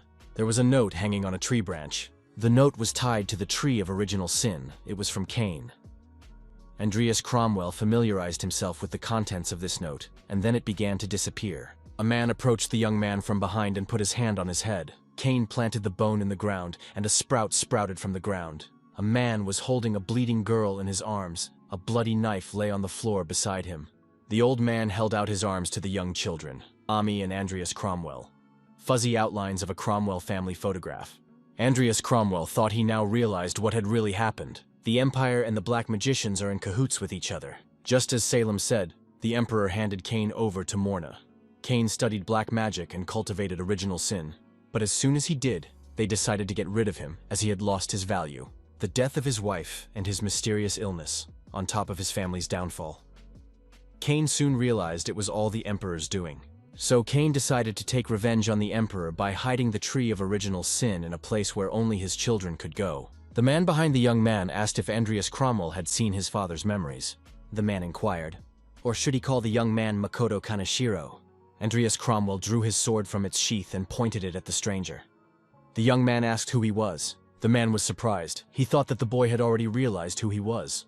After all, the young man is a gambling addict. The man thanked the guy for playing their games. Does he get it now? Makoto Kaneshiro. Andreas Cromwell didn't put his sword away, asking if it was the developer who had thrown him into this game. The stranger said, "Bingo," and inquired, how was the young man's world of sin? The man added that it was an amazing world. Andreas Cromwell only gritted his teeth in anger in response. Our hero asked why this man had brought him here. The developer stated he wanted the guy to get through this game. The man remarked that it was actually very simple. Andreas Cromwell has seen many endings to this world. Louis, Lucia, Diana, and so on. In the end, they all ended up the same. The world was shattered by an explosion of original sin that consumed all sins and their owners. Andreas Cromwell wondered what the interlocutor was talking about. The man replied, when the young man collects all the sins and defeats the last boss, the end of the world will be averted. However, as long as the consciousness of original sin exists, the world will sooner or later collapse. And to prevent this, a guy has to have complete control over it. Andreas wondered, is it really original sin to control? The interlocutor confirmed. Only Kane's flesh and blood could do that. Immature original sin requests the blood of a contractor. It is necessary to offer your blood and make a contract. The game's creator said that original sin was felt by the young man. The man stated that the guy could be a talentless brat. However, only a few can enter here before original sin grows. And Andreas Cromwell is one of those few. 6 months later, when the tree has grown, it will go outside this room and go in search of its master. Our hero wondered why he had been reborn into such a trash character. Now it all made sense to him. Given that Kane had hidden the original sin, only he and Ami could get it. Andreas Cromwell asked what the interlocutor wanted him to do. The man said that Andreas Cromwell should make a contract with original sin and become his master, and then feed him the sins and make him accustomed. Andreas Cromwell replied that it's not that simple. If he fails, the tree will eat him. The developer said it was the only way out. Disappearing, the man said if the guy succeeds, both he and the world can survive. The man said he believes in his son. If the boy really is Kane's son, he can do it. The man added that Andreas should keep an eye on Ami. Andreas Cromwell looked at the glove lying on the ground. The young man figured this wasn't one of those rebirth in another world stories. Although our hero did not like to dance to someone else's tune. But, as the developer said, He has no choice. And if there's no choice, there's only one thing to do. Andreas Cromwell leaned his hand against the glowing tree. Codex Apocalypse. The purest original sin merged with the user's body. The purest original sin recognized the user as its master. Mana recovery has increased by 2.5 times. Mana density will increase over time. The mana element will tilt towards darkness over time. Cain Cromwell, father of the other half of his soul, he can leave Ami and the Cromwell family to him. Andreas Cromwell said that Cain's soul can rest in peace. He would also avenge all the injustices Cain had suffered. Andreas Cromwell swore to it. The old man asked the man, had they not yet found the original sin? Viscount Lamar Welton, head of the Intelligence Bureau, said they had searched all of Cain's possessions before his death. The old man was furious. Did this man dare to call himself the head of intelligence? The old man said that Cain must have entrusted it to one of his relatives. They would want revenge on him sooner or later. Lamar Welton said that in that case he would study the Cromwell family more thoroughly. The old man said that right now one of the Cromwell family is on his mind. The old man told the Viscount not to hurry. He would give him some more time. Lamar Welton thanked His Majesty. His Majesty said we should keep looking. It would be good to start with the sins. We should check out the Zapar cult. They must have one of the sins for summoning God. The head of intelligence reported that they have detected suspicious activity. They may soon gather a huge number of people for the Zephyr summoning ceremony. The old man said to follow them in that case. This year's festival. This man realizes the importance of it, doesn't he? The man replied to Master Payat that he understood everything. They have prepared everything they need. Everything has been prepared, from the number of guards to the entry and exit points. They also scrutinize the underground chambers beneath the arena. After all, they will need many sacrifices to summon Lord Zepar. Master Payat said it's a great job. If all goes well, he'll be sure to introduce the interlocutor to the good girls. The hooded man said he was only asking for help from his siblings at the academy. Master Payat said that these academy guys are doing a good job. Payat asked, speaking of apprentices, hadn't the young man mentioned a worthy candidate? The young man thought he must be talking about Vivian. He said he had spoken to the girl personally, but she showed no interest. She said she had already found her spiritual support. Master Payat hoped that the interlocutor could take care of everything himself, because he had very important things to do, and he would be busy. It had been a week since the visit to Cromwell Manor. Our hero was worried that original sin might cause some problems, but fortunately nothing bad has happened so far. Now that the guy knew Cain's secret, he was even more worried about Amy. Andreas Cromwell would have preferred to stay with his sister, if not for the events brewing at the academy. The boy looked out of the manor window at the arena building. On the last day of the festival, the cult of Zepar will carry out a terrorist attack in this arena. Who knows how many people they will destroy with their reckless attempt to invoke an evil god. We must get rid of them before anyone gets hurt. The guy thought he needed to protect playable characters if he wanted to get through the game. A lot of things our hero didn't expect, but maybe the cult of Zepar owns the head of the codex. We'll have to check it out. Nickel came out of subspace. Things had gotten noticeably busier since the guy had gotten the original sin. Andreas Cromwell suggested to Nickel that they continue their training together. The Apocalypse Code. The purest original sin is found to be diligent sloth. The purest original sin had to do with diligent sloth. The purest original sin was beginning to grow. The young man wondered, what is this feeling? The original sin recognized in Nickel was laziness. This was due to Nickel carrying her around for a long time. The purest original sin has finished growing. The purest original sin and diligent laziness are no longer connected. Phantom of laziness shares the effects of diligent laziness. Andreas Cromwell thought that Nickel's appearance hadn't changed, but the characteristics had increased greatly. Andreas Cromwell suggested canceling today's training session to celebrate Nickel's reinforcement. Skeleton shook his head negatively. Near the arena, our hero wanted to see bodybuilders recruiting new members. Walking around the neighborhood, the guy thought that maybe he was onto something. Andreas Cromwell wondered why he didn't see any familiar faces. Andreas Cromwell thought he saw a familiar face. Could it really be Hazard? Did he really show up right before the terrorist attack? We should follow him. Our hero followed Hazard into the dungeon through the sewer hatches. To avoid being discovered, the guy had to deactivate one member of the dungeon. Andreas Cromwell thought he was right. The cult was preparing to attack. Andreas Cromwell summoned his aides from subspace and told Nickel to follow him and Timur to stay here and keep an eye on things. The dungeon was bustling with activity. The masked men were making various preparations. Hazard thought it would be a hassle to bring the explosives here, but it wouldn't take more than a day to set them up. It looked like there would be no problem with tomorrow's ceremony. Hazard hoped he would be promoted for his services. A stranger appeared out of nowhere, waving a sword. He He started destroying everything and killing the masked men. Andreas Cromwell, together with Nickel, brought order and dealt with local businessmen. The Khazars were destroyed.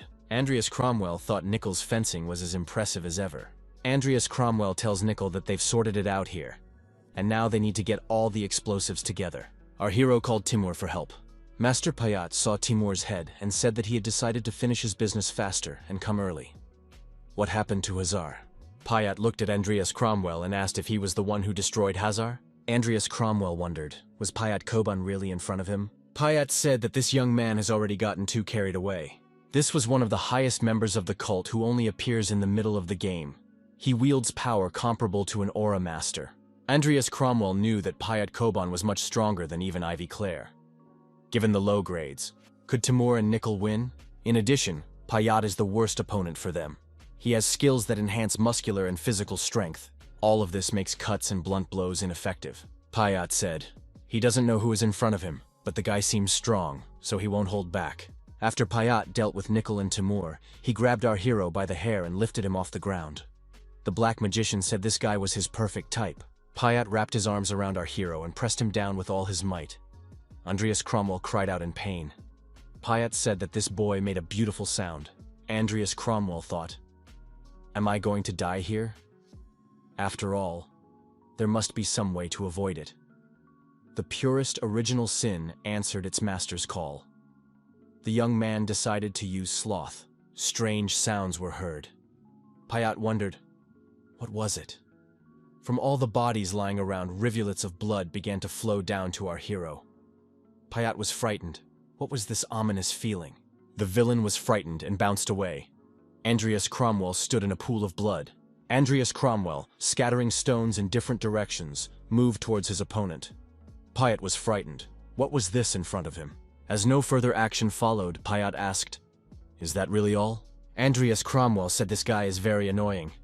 We need to deal with this Payat quickly and get some rest. The people in the square were closely following the performance that was in the arena. The man turned around. He felt the aura of black magic. It seemed that the barrier he had set up against black magic had played against him. Diana asked her father, is something wrong? The man said for his daughter to stay here. Something had happened. Andreas Cromwell used a stone spear against Payat. The black magician said it was a show-off.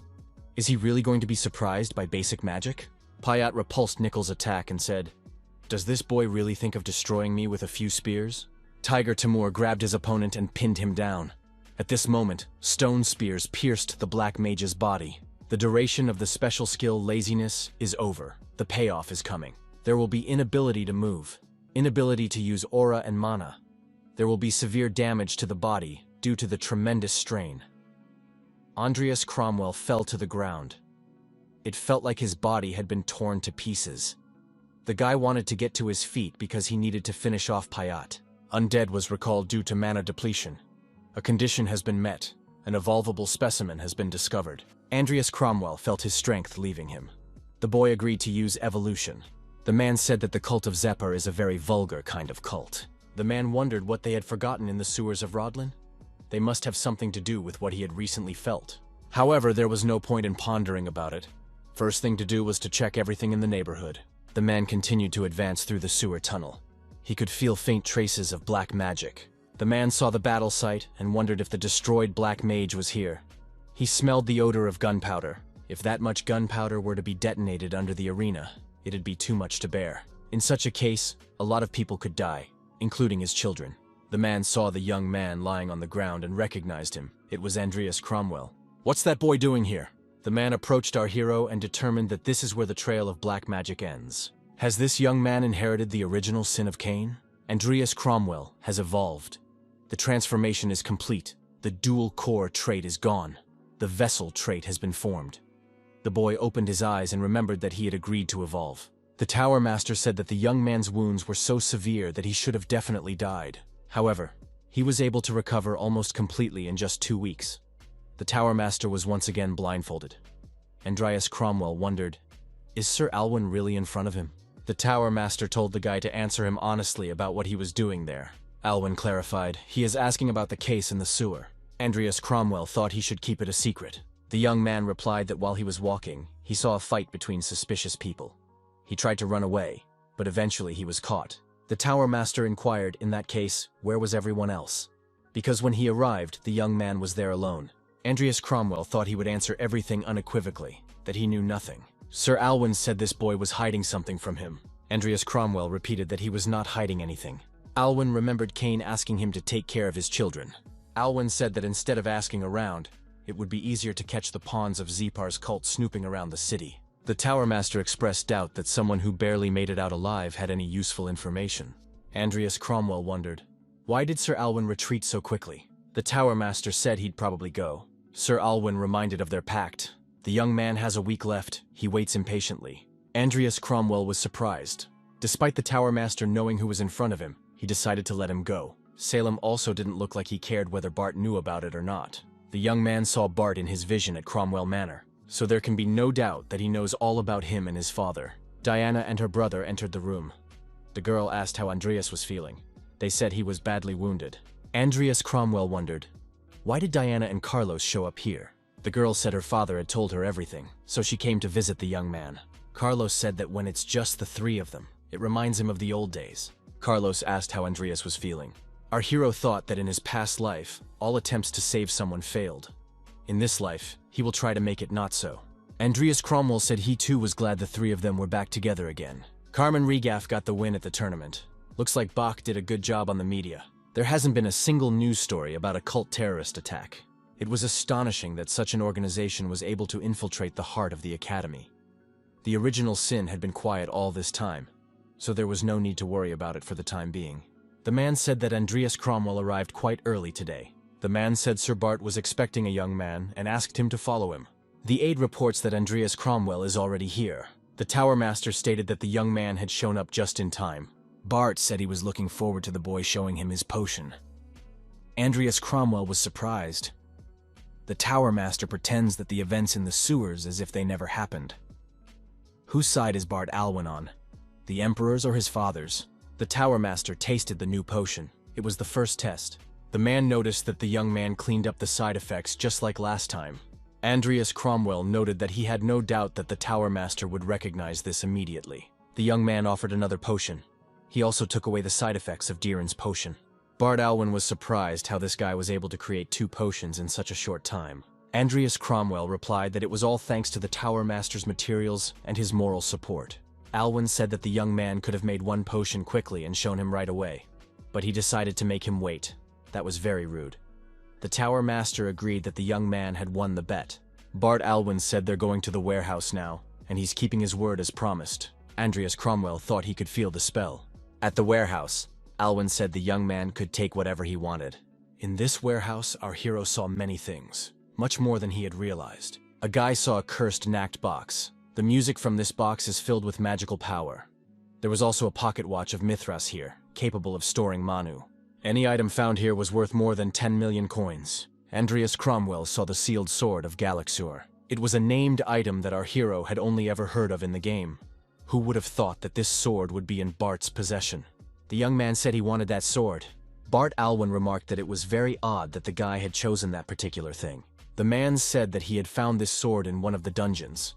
He had appraised it several times, but it didn't seem to be of any particular value. Andreas Cromwell repeated that he would take this sword as a reward. Alwyn noticed that this guy is just like his father. And yet there are much better subjects here. Andreas said that he was very happy with the choice. Bart replied that even if the young man came crying and asked to change the item, it would not happen. Alwyn handed the young man the envelopes and told him to take this one as well. Andreas Cromwell inquired as to what was in those envelopes. Bart Alwyn said it was a letter from His Imperial Majesty regarding the rank of the Cromwell family. He kept the letter while the young man was in a coma. The other letter is a recommendation. The master added that he had seen the young man's interest in fencing, so there was a place the lad might usefully visit. While our hero was reading the letter from the Emperor, Nickel was practicing his sword techniques. The boy thought that this letter wasn't about his merits, but just a threat from the Emperor. He'd have to tell Ami to contact him in case of trouble. Bart acted very friendly and even gave me a letter of recommendation. This letter was to be given to an old man who lived in the marked place. The map was attached. This map seemed familiar to our hero. Is it really Deshraun? It's also the place where Deshern Forn, one of the continent's 10 great masters, lives. Thanks to Bart, the boy might have a chance to train with the sword master. There's something interesting near that place. Andreas Cromwell decided that he would go there right now while he still had vacation time. The guy thought that the rewards from the battle with Payat were huge. By combining aura and mana, even basic skills become much stronger. The vessel trait removed the boundary between Dantian and Heart. Aura and mana can freely transform with each other. Vessel is the perfect version of Salem's transfer skill. The total amount of aura and mana is so high that it doesn't make much sense to switch between the two. This means that Andreas Cromwell's powers will never run out. We need to get everything we can from the monster. Mount Clayton is the highest point of the monster-inhabited crate's range.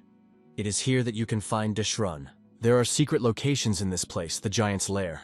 You can get the corpse of a giant warrior there. Andreas Cromwell gave the bag to Nickel and said that he had gathered everything he needed. Now he could go on his way. The guy saw a leopard man lying on the sand. Andreas Cromwell put on his mask and approached the leopard man and tried to bring him to his senses. The young man inquired what had happened. Could the leopard man talk? The leopard took a deep breath and groaned in pain.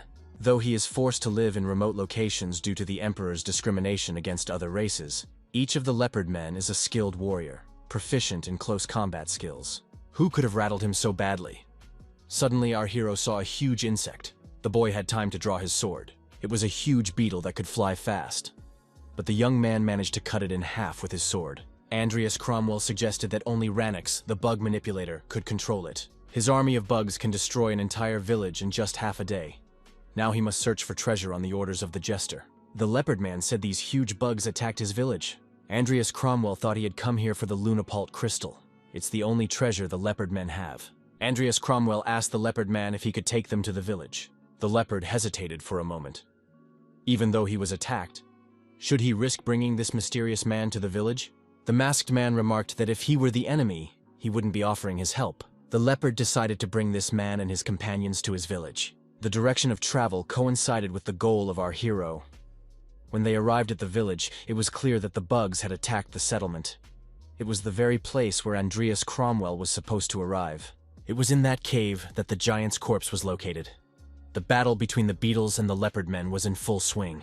The leopard village was right in front of this cave. It wasn't in the game because of Rannox's offense. For starters, as promised, the guy decided to get rid of those bugs. Basic necromancy was applied, the summoning of ghoul. 63 corpses were found. 24 corpses responded to the call. In the course of the intense battle, the bugs suffered significant damage. Rannox, peering out from behind the rock, wondered who it could be. After all, he was only looking for sins on Master Jester's orders. We need to get out of here as fast as we can. Our hero, hiding his face under a mask, discovered Rannox and plunged his sword into his chest. Rannox wondered who was this man and how did he know him. Rannox said there was no reason for the stranger to attack him if he was the same black mage. The masked man said he was the only one who could ask questions here. Andreas Cromwell inquired, "Is Rannox looking for sins here on the orders of the jester?" Rannox wondered again. How did the man know? The masked man said that if Rannox refused to answer questions, he would have to cut off his hand. Andreas Cromwell suggested that Rannox had come here for the Lunapult crystal. Did he really think that crystal was a sin? Andreas Cromwell told Rannox to think carefully before answering. He could die right now, or he could tell the truth. The masked man inquired if he should take the refusal to answer as a death wish. Rannox said he was ready to answer. He held out a list and said that it may not be exact, but it was a list of possible sins. Andreas Cromwell was surprised to see on paper a subject he had not heard of before. There was a report that mysterious treasures from the deep sea would be sold at Muriel's auction. Andreas Cromwell thought the thing most like sin. Our hero thought the port city of Muriel would be his next target. Andreas Cromwell thanked him for his help and thought he could keep the man's body for experiments. Rannox was destroyed. The bugs in the village were finished. The leopard woman with the crystal in her hand thanked them for saving the village. She said that they could not properly repay, but at least asked them to accept the Lunapult crystal. The masked man said he didn't need this crystal. Andreas Cromwell remarked that he needed to go to the cave. Can he do that? The leopards were alarmed. Does he covet their mind too?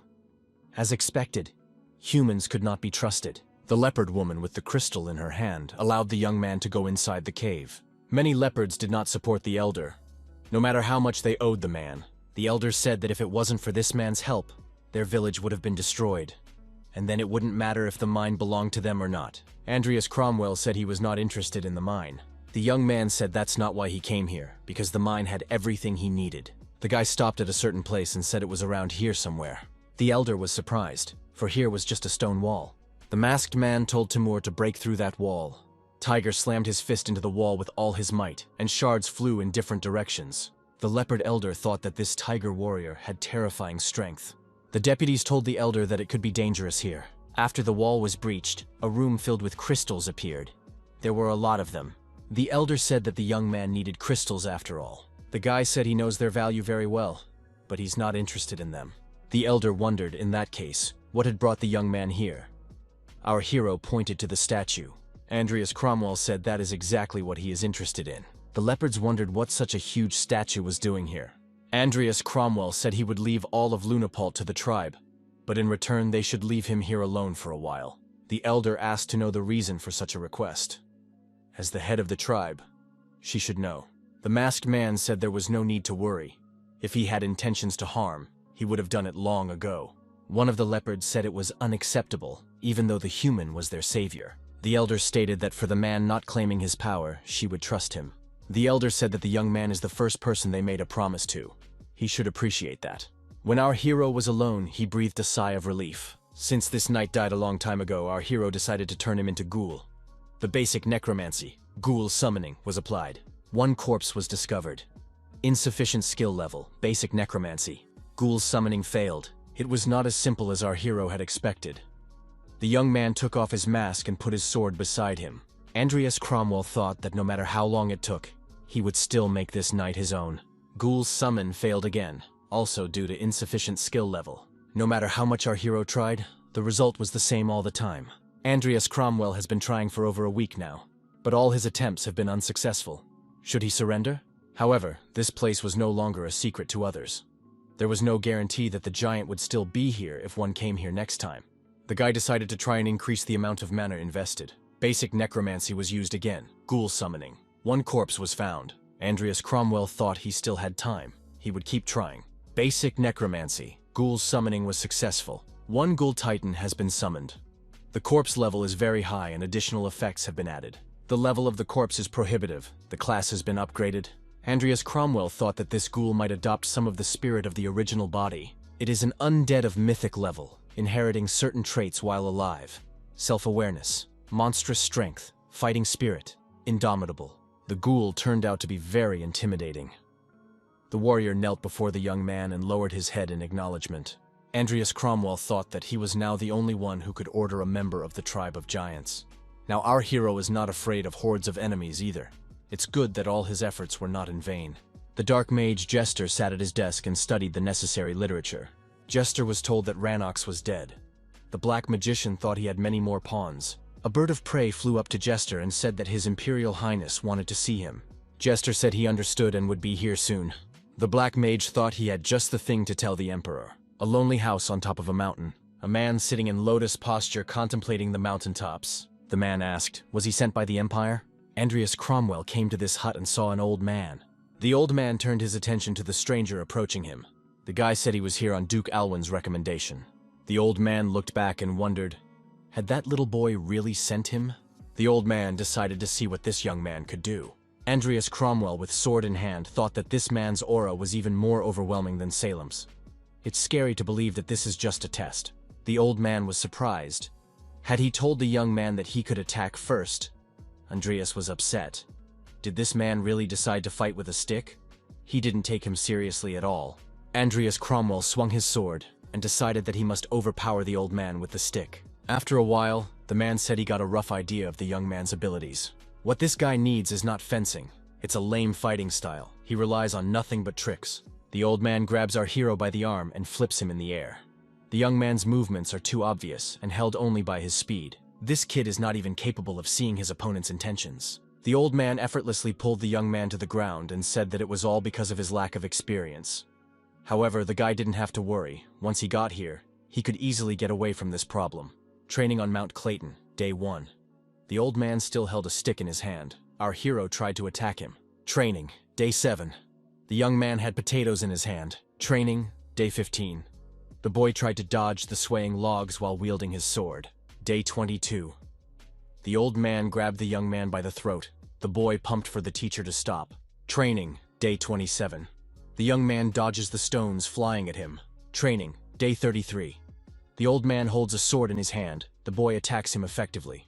The old man thought that this young man's movements had gotten a little better. The master dodged his opponent's attack, and the guy, losing his balance, reached forward. Master kicked the young man with his foot, and the boy flew far back. Master said that it was very rash to be distracted during a fight. Exhausted, the young man fell to the ground. The old man said he recognized his desire to become a better man, for the young man had never once complained.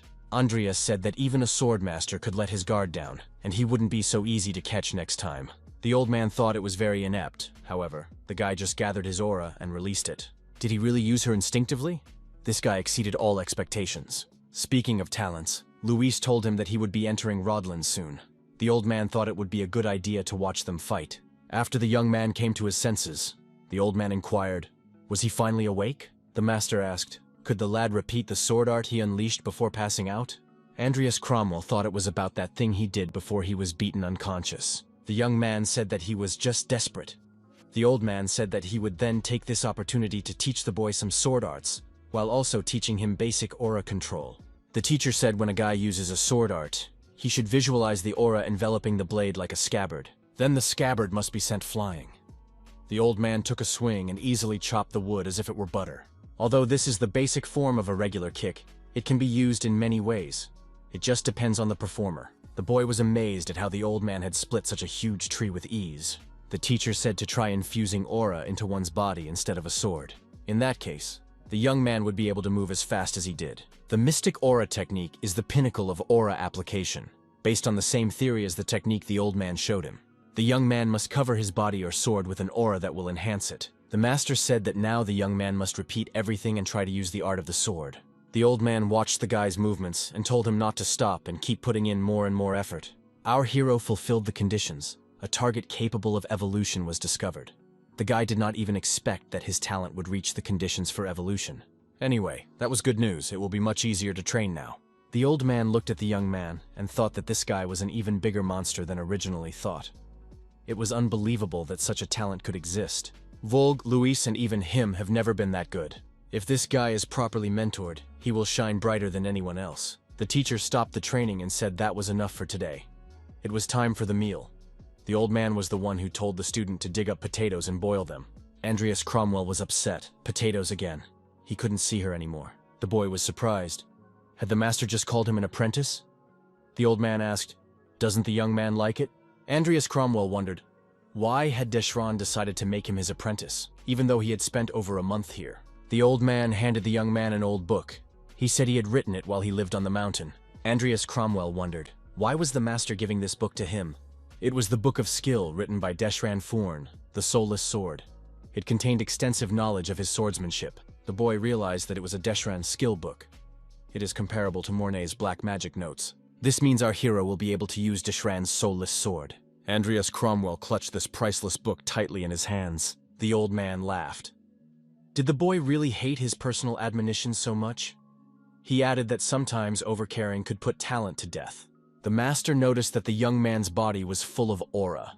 That's why he decided to give this book, so that the boy would find his own way.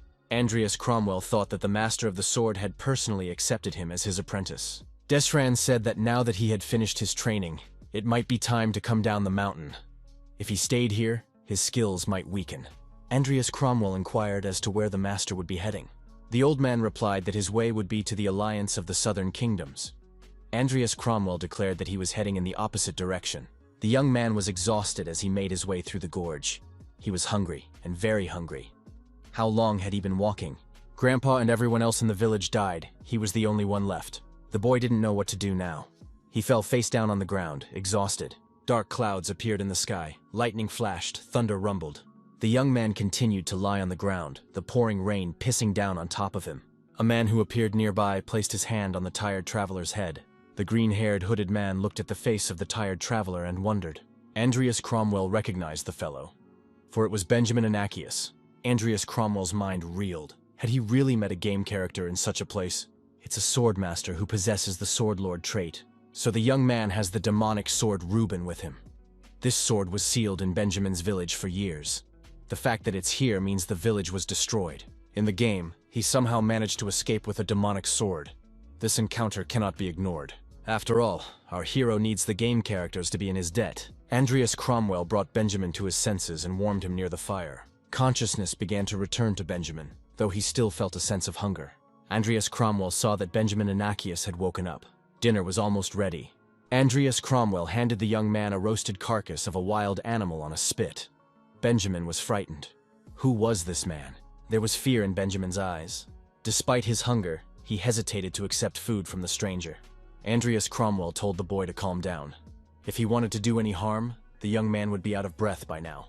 Andreas told the boy to eat first and regain his strength. He added that this sword was apparently important to the young man, and one had to be strong to carry it. Benjamin remembered how he and the elder had labeled the talismans on the sword hanging on the wall. This guy reminded our hero of Shohei, as sensitive as he was in the game. Andreas Cromwell began to insist that Benjamin take away the dinner he had prepared. Our hero suggested that Benjamin drink a potion to regain his strength faster. The young man thanked the random encounter for his help. He even got tears in his eyes. Suddenly our hero said that they didn't look like beggars. It is very rude of them to stand by and watch people eat. A group of people who actually happened to be nearby said that this guy had a sharp tongue. Benjamin saw these people, grabbed his sword, and swore at them. Benjamin thought that these were the very ones who had destroyed his grandfather. From the young man's reaction, our hero realized that these were the ones who had attacked Benjamin's village. They were acolytes, a group of orphans raised by Jester as his personal assassin squad. These people reminded our hero of him in his past life. Versatile soldiers, trained to the level of special powers and able to use basic magic. Once they can control the aura, they receive a special mask from Jester in recognition of their abilities. They're not the kind of people you can negotiate with. Our hero decided to take care of it. Benjamin told his companion not to interfere. Anakius said these people only want him. The acolytes told the guy to surrender and give them his sword. He had no other choice. Benjamin engaged the opponents and began destroying them with his sword. The forces were unequal, but the young man skillfully coped with the attacks of his opponents. Everyone who was hit by the sword suffered significant damage. Andreas Cromwell calmly, off to the side, watched the fight in progress. He thought, as expected of the youngest playable character in the game. However, it was unclear how these acolytes were able to seriously injure this guy in the original story. So something bad was about to happen. Andreas Cromwell thought it necessary to finish off his enemies quickly, and decided to give Benjamin his support. The acolytes didn't expect another person to come up against them. Now they need to deal with him as well. Benjamin was surprised to see that his companion was able to deal with the attackers with such ease. Benjamin Anakius thought that this green-haired man was easily dispatching those rascals who had destroyed his village. Who is he? Andreas Cromwell said all opponents have been eliminated. Our hero hid his sword in its scabbard because the danger had been eliminated. Benjamin thought, would he be able to defend the village if he was as strong? Andreas Cromwell asked the young man if he was all right. Benjamin replied that he felt confident. Benjamin Anakius silently looked at his companion with surprise. Our hero thought that Benjamin had changed his attitude toward him after seeing his fencing. The green-haired young man said he had forgotten to introduce himself. His name was Count Andreas Cromwell. The guy also introduced himself. His name is Benjamin Anakius. Andreas Cromwell assumed that Benjamin was being chased and asked if he had somewhere to go. The protagonist thought that Luis and the other characters would be entering the academy soon. Now would be a good time to check on them. He decided he could keep an eye on this guy. Andreas Cromwell said that if Benjamin didn't know where to go, he could offer him fencing lessons. Andreas Cromwell offered the young man admission to the academy and promised a letter of recommendation. Benjamin lowered his head and said he had no money for tuition. Andreas Cromwell remarked that along with a letter of recommendation, he implies sponsorship. Benjamin just has to decide if he will go. Our hero thought he was not short of funds. The potion license continues to bring in its profits. Benjamin fell to his knees and bowed to our hero. He said that one day he would repay all his kindness. Studying the information, Andreas Cromwell realized that Benjamin had enrolled at Monas Academy. Anakius thanked his benefactor for the letter of recommendation and support. Andreas Cromwell figured that with his skills, the young man would have no problem learning. Our hero wished Benjamin to work harder. He, in turn, would provide him with unlimited funds for his studies. Andreas Cromwell thought that now he had to prepare for Muriel's auction. After talking to Carlos, our hero decides it's time to head to the most lawless entertainment district. The acolytes speculated what had become of Ruben's demonic sword. The boy had run away with the sword, and men had been sent after him. However, these people have not yet returned. Jester wondered if the acolytes had managed to miss this guy. Jester noticed that this demonic sword enhanced the magic and physical abilities of the wielder. He wanted to study it and use it to create a mass-produced weapon. This sword was vital to Jester's plan to strengthen the army.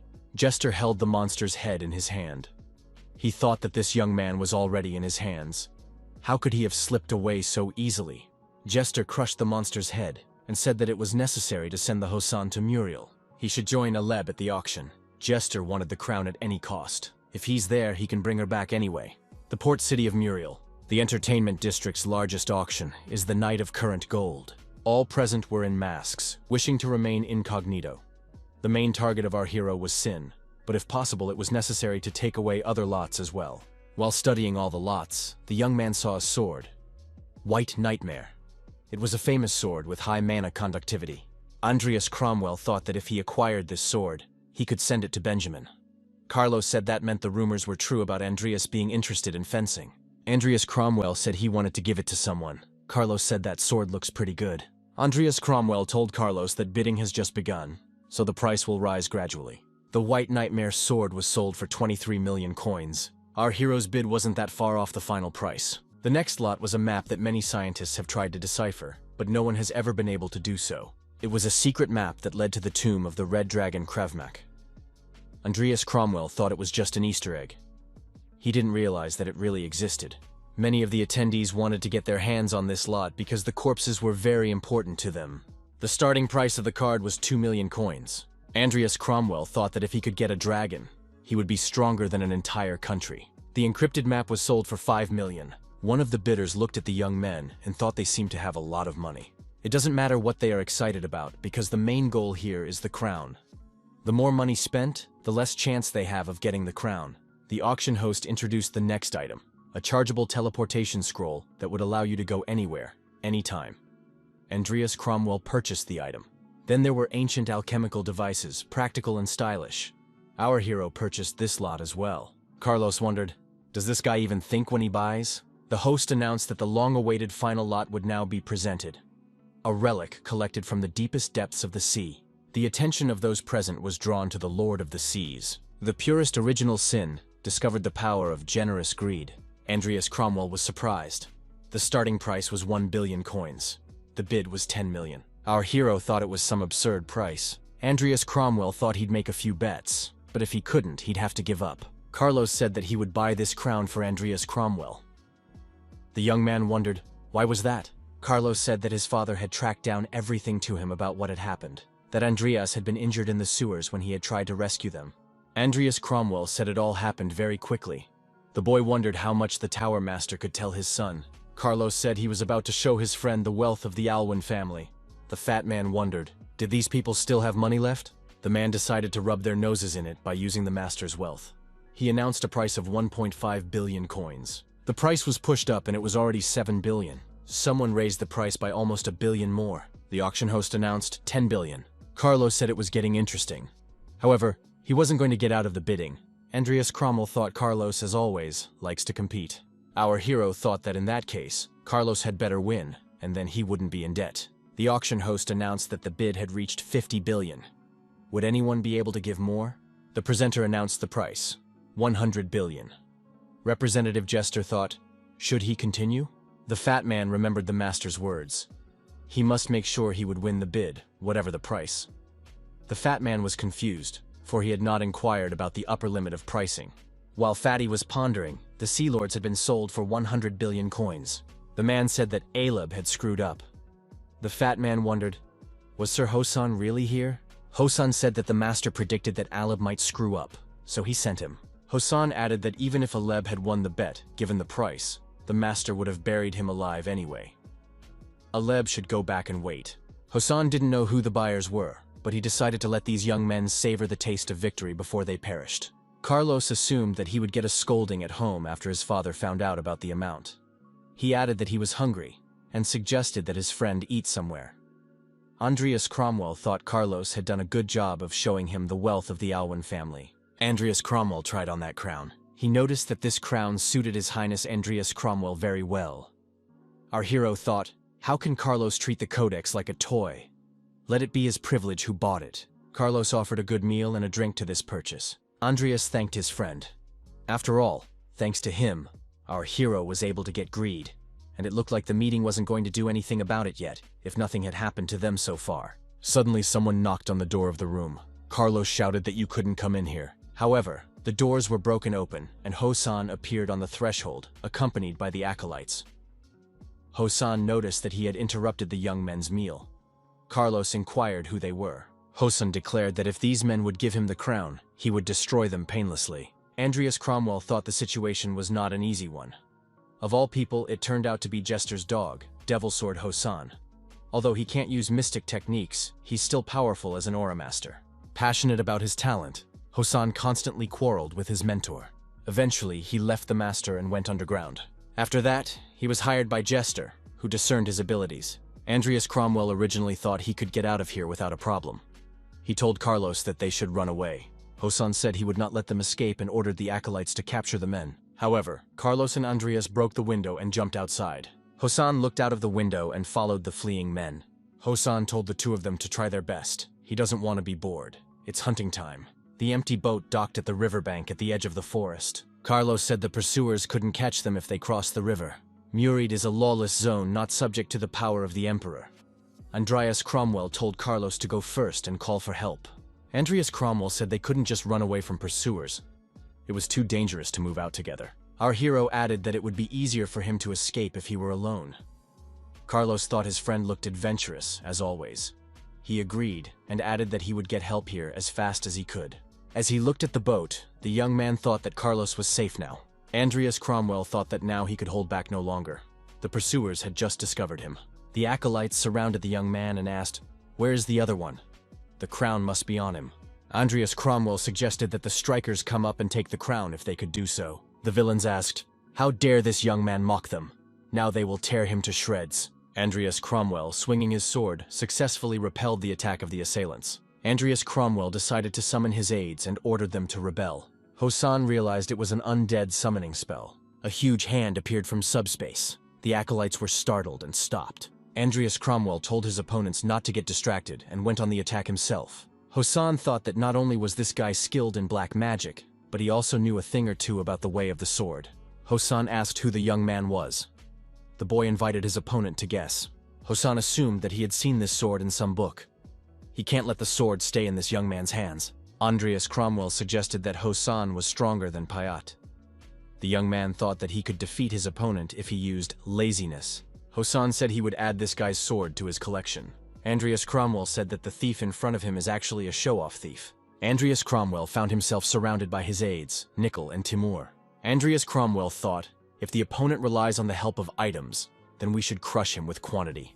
Hosan noticed that this guy was indeed a very interesting, overachieving necromancer. Hosan pulled the demon-destroying sword, Ganos, from its sheath. Our hero realized that the opponent would use a sword against the undead. Hosan said that if he also summoned those corpses, Master Jester would definitely be pleased. How many swords are hidden in his subspace? Andreas Cromwell decided to start a war of attrition. The undead on the battlefield pounced on Hosan. Hosan wondered, did his opponent really think he could defeat him with this garbage? Hosan acted aggressively, and all undead that attacked him were defeated. Timur roared and also rushed to attack. Hosan said that the undead are an easy opponent because they are not farsighted. Nickel came up behind him and swung his sword, preparing to strike at Hosan. Hosan managed to evade this attack and said that this pile of bones was moving quite well. Andreas Cromwell decided to bring additional forces into the fight and said that Hosan would have a harder time now. A huge warrior that had also appeared from subspace pounced on Hosan. Hosan noticed that an attack was being organized and decided to change his dislocation. Andreas Cromwell realized that Hosan was about to use the Farang magic sword. It is a sword that amplifies the wielder's power by absorbing it from the opponent. Andreas Cromwell thought that his opponent wanted to absorb Rudol's considerable strength. Andreas Cromwell thought that Hosan was an uncomfortable opponent for him. Hosan, with two magic swords in his hands, prepared to repel the attack. Hosan said he had just defeated a corpse from the giant tribe and thanked his opponent for his strength. Hosan began to take down the attackers with renewed vigor. The undead could do nothing to stop him. Hosan is also thanked for destroying this garbage. He took them with him since they are his client's subordinates, but all they can do is whine. For that, he wanted to destroy them very badly. Andreas Cromwell thought that if Nickel or Timur got hit by Ganos, it would be bad. Hosan said they had gotten rid of all the husks, and now they could get to the most interesting part. The Black Mage stated that he would start with the most interesting one, the skeleton. Hosan reported that he hadn't used the sword breaker in a while. and asked that the skeleton cheer him up. Andreas Cromwell noticed that his opponent was changing his swords too quickly. Nickel must not give him the opportunity to touch his sword. Hosan once again repelled all the attacks of our hero and his helpers. Andreas Cromwell thought that if Timur wasn't here, he or Nickel would have been cut in half by now. Andreas Cromwell noticed that Nickel's left arm was damaged and his sword was even broken. Hosan stated that it was time to call it a day. It was fun to fight the undead who knew how to use aura. Andreas Cromwell thought, does he have no choice but to use the Lenny? Our hero ordered Nickel to pull back. Hosan laughed and said that this guy's fear was too great. You can't show weakness in front of the enemy. Phantom of Lenny wishes to use Sloth. Phantom of Lenny and Sloth will share a common recharge. Andreas Cromwell had completely forgotten that Nickel can also apply the Sloth. Nickel was ready for decisive action. Considering all the pain the young man felt from using Lazy, it was better that the painless Nickel used it.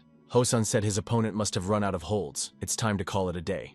Nickel, however, rearmed himself and attacked Hosan again. Andreas Cromwell came to Nickel's aid, and also pounced on Hosan. The Black Mage said it was impressive swordsmanship for a mage, but too weak. Timur attacked Hosan again. The villain said that he was a very annoying cat, so he would be destroyed first. Nickel activated the additional abilities our hero armed him with. Hosan was astonished. What was this aura that was terrifying to the undead? It's a mystical aura technique. Andreas Cromwell saw the skeleton turn into a warrior. Was this old man really Nickel? The gray-haired warrior delivered a staggering blow to Hosan, sheathing his swords, and transformed back into a skeleton. He thanked the young man for the opportunity of this transformation. Andreas Cromwell wondered, could Hosan really have survived Nickel's technique? The synchronized attack on Hosan continued. The young man decided to end it quickly and used the soulless sword. Hosan asked, had this guy truly decided to join the fight just now? Andreas Cromwell decides to finish his opponent before he even recovers. The master said that the sword was just a tool, and should be the last thing you think about while fencing. Young Hosan didn't understand. Why wasn't the sword important in swordsmanship? Isn't it obvious that of warriors with equal skills, the one who is better equipped will win? Master said that this is only true in the battle of ordinary people. The winner among those who have attained the state of Aura Master is determined by his enlightenment on the path of the sword. The master added that if a student advanced less on the sword than his opponent, it would be enough for him to use an ordinary wooden stick to threaten his opponent's life. The master added that if a student became too dependent on objects, he would ruin his talent. The bleeding Hosan thought that he was facing an undead that could use mystic aura techniques. Sounds like we should have listened to that master. Hosan knelt down in front of the green-haired opponent. He thought that this young man was the apprentice of the same master. Hosan said he could smell potatoes from that young man's sword. He led the backup and showed them the direction of travel. Carlos urged him to hurry before it was too late. Andreas Cromwell emerged from the water and clung to the boat. Our hero said that he thought he would no longer survive, and asked to be pulled out of the water faster. Carlos asked how the young man had managed to swim here. He explained that the pursuers had swarmed on him, and he had thrown them off the trail and run like a stung man. Carlos grabbed his sword and began shouting curses loudly at his pursuers. Andreas asked his friend to shut up and calm down. Our hero said all things are safe. Carlos thought that there was a rather strong aura wielder among the pursuers. Carlos told his friend that he finally figured it out. Carlos added that he understood why everyone calls Andreas Cromwell a teary-eyed man. Andreas Cromwell, in a cave, without witnesses, sewed Nickel to Hosan's arm and said it should fit. Nickel stated that his arm has recovered and is fully functional. The young man noticed one possible deviation in the evolutionary process. A surviving fighter has an 88% chance of evolving. Andreas Cromwell thought that his ward's chances of evolving had increased significantly after the battle with Hosan. It would be nice if Timur evolved now. The surviving fighter was in the process of evolving. The remaining time was about 2 weeks. Andreas Cromwell thought to work on magic when he got back. There was something else he wanted to explore. Jester asked why Mornay's apprentice was here. Heron replied that he had heard he had been kicked out of the assembly. Jester agreed, for it was he who suggested it. The Dark Mage added that the assembly did not tolerate the unworthy, much less those who could not control their own apprentice. Heron shouted that Master Jester was being unfair to him. Jester responded, even still, what did Karen do that was useful to the meeting? He didn't present a single useful study or artifact. In terms of merit, he's already far behind his troubled student. Heron knows how important the code is to them. Jester asked if Heron wanted to stay in the meeting. Charon clutched his chest and said he would follow any order. The Black Magician said they recently discovered the home of an ancient magical beast called Kushina. It's very close to Rodlin. Heron thought to himself, this is the same creature from the Age of Myths. Has it really been found in our time? It is a beast that dominates intelligent life forms and sucks out their powers through inferior evil spirits. Ancient texts mentioned information about this beast. Jester said he would tell where the beast was, how to unseal it and control its power. After subduing the magical beast, we need to bring this impertinent disciple here. Heron thought that Jester was very unhappy with his behavior at the meeting. It was a good thing. This is how Heron decided to get rid of Andreas, who is giving him a hard time. And if he's lucky, he can get his hands on a magical beast. Heron thought it was all because of the deal with Salem Edidia. Heron wanted the master to rely on him. It was his duty as a teacher to punish disobedient students. The next day came, Rodlin Academy. Today, our hero has realized only one thing. It is necessary to conduct research in a more suitable place. Although progress is not bad, it will have to wait for results. Right now, we should go back to the dormitory and rest. The young man was called out. Lucia asked why Andreas Cromwell was ignoring her calls. Andreas Cromwell apologized and said he was out with a friend. Our hero noticed that Lucia and Vivian were getting along well. Lucia announced that there was a spirit in the dormitory. Therefore, it would be closed and the students would be relocated. Lucia said that now you can forget about this bad dormitory. Vivian thought that she would like to live in the same dormitory as Mr. Fia. The report indicated that an unknown spirit was found in the Tunerico dormitory. For the safety of the students, the dormitory is temporarily closed. It is necessary to find out the new lists of temporary accommodation. An incident of spirits attacking students in a dormitory means an event with an ancient magical beast is about to happen. Andreas Cromwell wondered why now. After all, according to the game, it was not supposed to happen until 6 months after it started. Vivian told Andreas to keep quiet and announce which dormitory he was assigned to. Andreas Cromwell stated that he was directed to the Delgian dormitory. Lucia said that Andreas Cromwell was a lucky man, as he would be sharing a place with a beauty like her. Andreas Cromwell said that he would go to the dormitory now anyway, need to pack up and check the situation there. Vivian said she would go with Andreas Cromwell. The boy replied that that would be just fine. Andreas Cromwell asked if Vivian had seen them. The girl has only heard rumors. She doesn't know all the details, but it's all related to the magic department. All she knows is that Professor Heron Diffrin has taken over the investigation. Andreas Cromwell thought his intervention changed the course of history. The young men saw a girl walking alone in front of them. Andreas Cromwell approached her and asked what happened to Diana. The girl told the guy not to touch her or talk to her. She looked strange. There are 2 mid-level bosses in Rodlin, including Charon. In the game, only one of them was able to make an attempt on Kushine. If the other boss hasn't made his move yet, it means that the culprit is probably Heron. Andreas Cromwell says Diana definitely can't handle it. He recommends that we get out of here as soon as possible. Diana looked at the young man and asked what he was talking about. The boy thought that perhaps he should try to tell the name of the master of this spirit.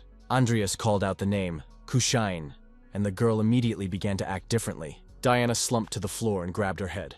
Guy thought she had come to her senses. The girl asked where she was now and what Andreas Cromwell was doing here. Andreas Cromwell said that Diana was in danger, being possessed by a spirit. Vivian added that Andreas had come to the rescue. Diana said she vaguely remembered something. Andreas stated that it was necessary to leave this building. Andreas Cromwell apologized for causing trouble. Andreas Cromwell asked if Diana had volunteered to investigate the case. The girl said that she was curious, because it's not every day you can meet a spirit. And then the professor asked her to help him. The boy thought that explained it all. The professor's offer was a decoy. He had done it so that the spirit would take hold of Diana. Diana was very focused on magic, which let her guard down, allowing Heron to summon the spirit. Andreas Cromwell thought that this coward had become braver. The young man asked where Professor Heron might have gone. The girl said he went looking for the main body. Andreas Cromwell thought, this is a printing place, we need to hurry. Heron was able to break the seal and achieve the desired result. The professor said all that remained now was to get rid of Andreas Cromwell. Andreas Cromwell thanked Vivian for going with him. The girl said she was always happy to help the man. Our hero took it with him because he had no good reason to leave it behind. At this rate, not only would he not be able to use the summoning, but he might make a mistake. Vivian will be able to discover the connection between him and Karen. Our hero thought, had he loosened his grip after a night without rest? Maybe it would be better to send the girl back somehow. Andreas Cromwell saw the people in front of him and wondered, were they really students? Professor Heron is involved. After all, these students were in his class. They were also exposed to black magic. Vivian wondered, Why would a professor do that? Andreas Cromwell asked the girl if Vivian could disarm them without hurting them? Temporarily, based on the situation, aka go and stop the professor. Vivian said she would do everything and then catch up with the young man. Andreas Cromwell said he was leaving the students to Vivian and went in search of the professor. Andreas Cromwell thought he was able to get away from Vivian and hoped the girl wouldn't inadvertently slaughter those students. The guy had no choice but to trust her. The huge monster that Heron had reanimated roared loudly. Heron thought he had perfect control over this beast. Andreas Cromwell found the professor and said that he seemed to have succeeded. Heron was surprised to see the young man here. Heron asked what Andreas Cromwell was doing here. The boy thought he was late. Abnormally fast, unsealing time and strange magic around the monster's body. Sharon had a Pelderin crystal. I remember Jaster had one in the game. He's probably behind all of this. Heron was indignant. How dare this guy attack him? Although he was just about to find this guy. Andreas Cromwell said, surprised. He honestly didn't expect this from such a mediocre necromancer. Heron said that the young man had a brash way of speaking. However, he knew that taking him on as an apprentice was the right decision. Long ago, he overheard a conversation between his father and Master Mornay. Cain said that if they raised him, he could change the foundations of black magic or even the entire world. Mornay recognized that as a terrifying thing. All the changes in the young man were due to the fact that he had gotten hold of the object of their dialogue or learned how to use it. Andreas Cromwell marveled. Even a mob like this professor knew that. Charon said for the young man to show him if he could benefit from the Cromwell family legacy. Andreas said he was curious about everything Heron planned to say, and all he wanted to do was rob a kid. Andreas Cromwell summoned his aides and said he was tired of this talk. Sharon was surprised to see the Tiger Lord Timur he had gotten at the meeting. Could this young man already be able to control high-level undead? Heron decided that as long as he had the Pelderin crystal, this guy wasn't scary to him. He told Andreas Cromwell not to forget who his master was. Andreas replied that he had learned nothing from this professor, but in return he could say that the student had surpassed the teacher. Charon said that this young man was indeed very daring, and called for help from the undead. Andreas thought that Kushain was enhancing all of his creatures. The apprentice said that he had had enough of this master and was breaking off all relations with him. He is no longer associated with Heron Differin in any way. Charon stated that he was going to destroy this apprentice, and take Cain's inheritance, and then resurrect the young man and make him his slave. Vivian settled her affairs and thought she should catch up with Andreas Cromwell as soon as possible. However, the hypnotized students continued to step on the girl. Vivian wondered if they should just be destroyed. Vivian remembered Mr. Fay's request to disarm them without harming them. So we'd have to let them all live. Vivian remembered him saying some kind of spell. The girl uttered, Kushwin. The students did not change their behavior. One of the students had to be deactivated, but not destroyed. Vivian did the same thing to the girl. The words Vivian spoke were wrong and didn't work like a spell. Vivian thought it wouldn't be good if it continued like this. The students might die. The girl uttered another word, Kushain. The students came to their senses and began to respond appropriately to everything. Vivian realized that the word had worked. In that case, the only thing left was to defeat them properly. Vivian decided she needed to get them over with before they did anything. The girl clenched her fists and rushed to attack. The demonic creature asked, what was Vivian hiding? Whatever it is, she's going to be abandoned by everyone anyway. After all, the girl is destined to be abandoned. Why does she try to cling to life? Even Vivian's mother disowned her, and she trusted her life to a stranger out of desperation. Vivian remembered her mother's words, saying she wanted a son. It was better that a daughter had never been born. The demonic voice said that her very existence was bringing trouble. She would cause the deaths of those close to her. Vivian asked, if she disappeared, would Mr. Fairy be okay? The demonic voice promised. Vivian remembered how she had promised Mr. Fee to keep her word the moment they crossed their fingers. Heron, continuing to attack the disciple, said that he would now check to see if the three of them were enough. Andreas Cromwell tells Timur that this healthy monster has it left on him. Nickel was given the command to destroy the change and hide. Timur decided that it was necessary to quickly get rid of this huge monster. Our hero thought that instead of wasting mana on the costly Rudol, he would rather target Karen directly and take the Pelderin crystal from him. Then this battle would be over. The professor felt safe under the protection of the huge monster. Heron shouted that this guy couldn't be an opponent to an ancient magical beast. Andreas Cromwell thought, if he could use Sin here, things would get a lot easier. However, the sloth is on cooldown. Andreas Cromwell told the professor that he liked all sorts of junk, hinting at the monster's support. The young man added that he too has an ancient magical creature. Does Karen remember that huge hand? Charon was frightened. Was it really the hand of a giant? Where had the apprentice gotten such a corpse? Andreas Cromwell said that next time his hand would smash the professor's head. The boy wanted to make Karen as angry as possible. Andreas Cromwell found himself in the middle of a glowing pentagram. The young man moved into decisive action. The magical monster controlled by Karen was preparing to deliver an attacking blow to our hero. Andreas Cromwell wondered. Could it really be vampire blood magic? He thought it was related to the incident when Angela had bitten him in the neck. So Karen had been studying Angela's blood. Heron wondered, how could a student survive high-level blood magic? Andreas Cromwell replied, maybe he should thank Angela Lucifer? The professor wondered. Was it really Andreas Cromwell who had helped the vampire escape? Andreas Cromwell replied that he had been exposed. Perhaps Karen should treat his students better. Karen screamed, how dare Andreas ruin the opportunity of a lifetime? Andreas Cromwell looked back at his aides and thought that Nickel had managed to hide successfully. Professor Heron realized that this student wielded the sword more skillfully than previously thought. Heron saw the skeleton's swordsmanship and wondered how his apprentice had gotten such a high-level aid. Andreas said it was good work by Nickel. The professor's arm was seriously injured. Crystal found himself lying on the ground. The monster, sensing its master's injuries, cried out loudly in pain. Andreas Cromwell realized that Kushain was out of control. Karen rushed for the crystal. It was his only salvation. However, Kushain grabbed the host and pulled him towards him. Andreas Cromwell said for Nickel to draw the monster's attention away from himself. You have to take that crystal. The crystal ended up in Kushain's hand. I had to do something about it. A huge monster grabbed Andreas Cromwell and tried to escape with him. However, Vivian came to the rescue and cut off the monster's arm. Andreas Cromwell was free. Tiger Timur grabbed the girl and protected her from the attack of the huge monster. The young man praised Timur for his initiative. Andreas Cromwell pulled out from under the space an object bought at an auction. He wanted to study this crown before using it, but there was no more time. Original sin had been discovered. Andreas Cromwell could have used greed. Andreas Cromwell thought it was better than just dying anyway. He agreed to be used. Vivian wondered. Could Mr. Fay really be capable of such a thing? The monster was attacked by an energy attack on the nervous system. Andreas Cromwell said he would turn this vile ancient beast undead and make it his slave. Andreas Cromwell jumped high up and swung and delivered a staggering sword strike to the monster's head. He realized that the absolute defense only reacted to perceived attacks. So he had to attack unexpectedly. Andreas Cromwell said to Nickel to ward off this monster. Vivian saw the undead obey Mr. Fay and attack the monster.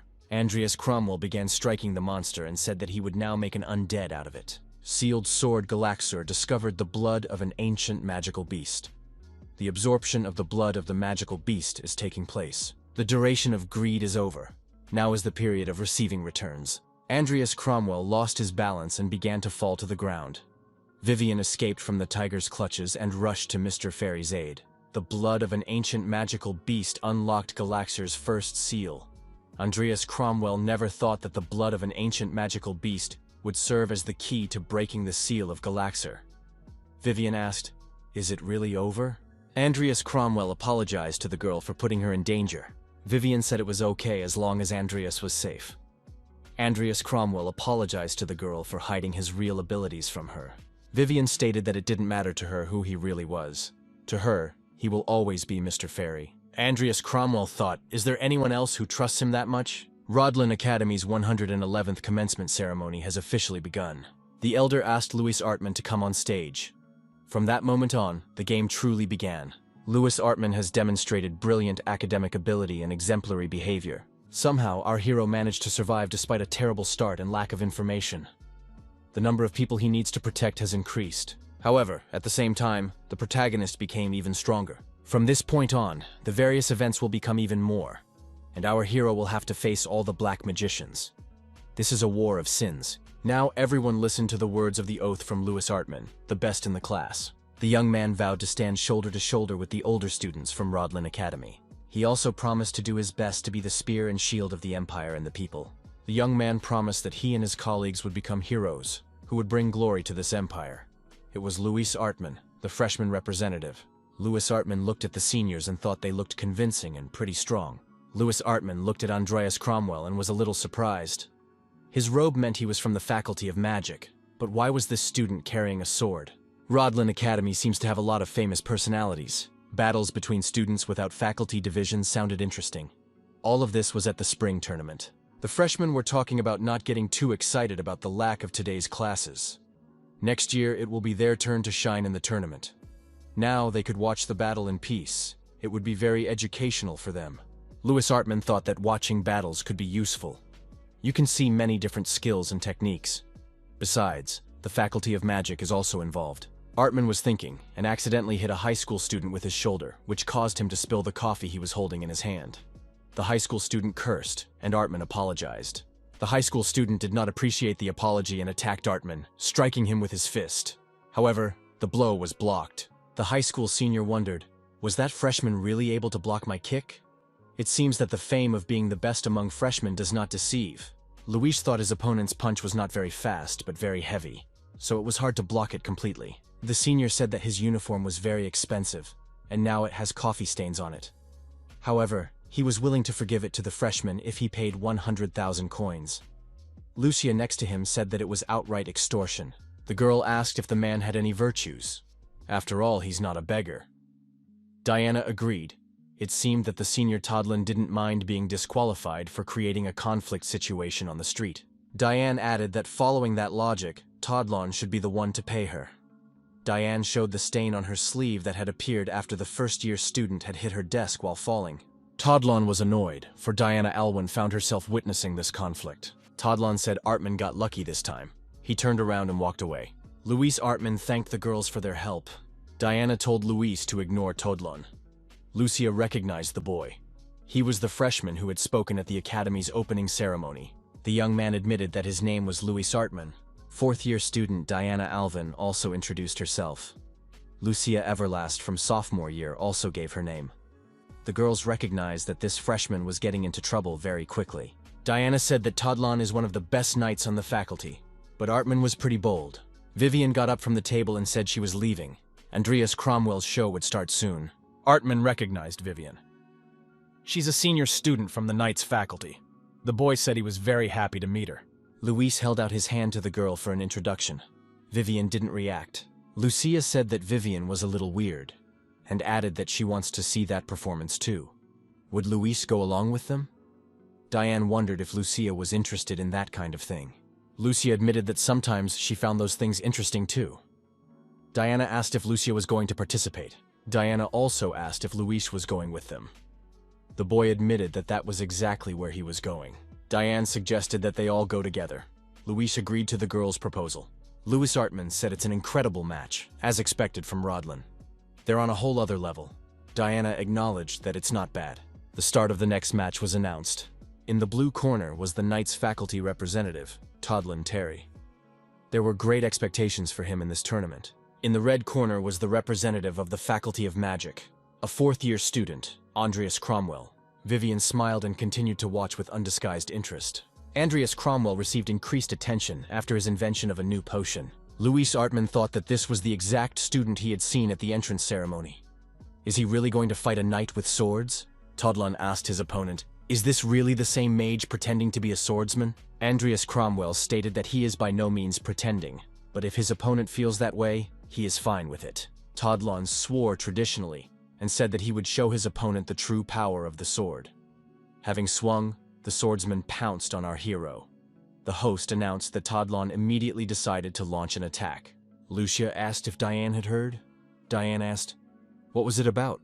Lucia stated that she heard that there will be a friendly exchange with Milko Academy after the tournament. Diane said the academy encourages students in good academic standing to participate, so she would go anyway. Sir Alwyn told his daughter that if she went, she would definitely be able to show the colossal difference between these academies, so she must go. Lucia recognized that Diana was having a hard time. Diane has also heard that if you do well in a tournament, you can get an invitation to this meet. Diane said that in that case, Vivian would already be able to participate. After beating Aaron the day before, she had a good chance. Todlon yelled for his opponent to stop dodging. He never thought he would have to use his technique against some mage. The moderator announced that Andreas Cromwell is experiencing a powerful onslaught from Todlon Terry. The representative of the Faculty of Magic is in danger. Louis Artman thought he had seen this style of fighting before. Todlon asked his opponent, "Does he really only need his sword for decoration? He needs to show off his magic that he is so proud of." The host stated that Andreas Cromwell was busy dodging attacks. Andreas Cromwell said he has that kind of fighting technique. In the next moment, everyone present was surprised as Andreas Cromwell suddenly counterattacked his opponent and deactivated him. Todlon Terry found himself lying motionless in the arena. Our hero said that he saw no point in prematurely using his skills against such an opponent. The announcer announced that the favorite for tonight's match, Todlon Terry, had lost to a student of magic. Andreas Cromwell was declared the winner. Luis Artman was surprised that this student was able to defeat the best of the night faculty. Who was he? Vivian said it was Mr. Fairy. Lucia couldn't believe this outcome either. Diana was surprised.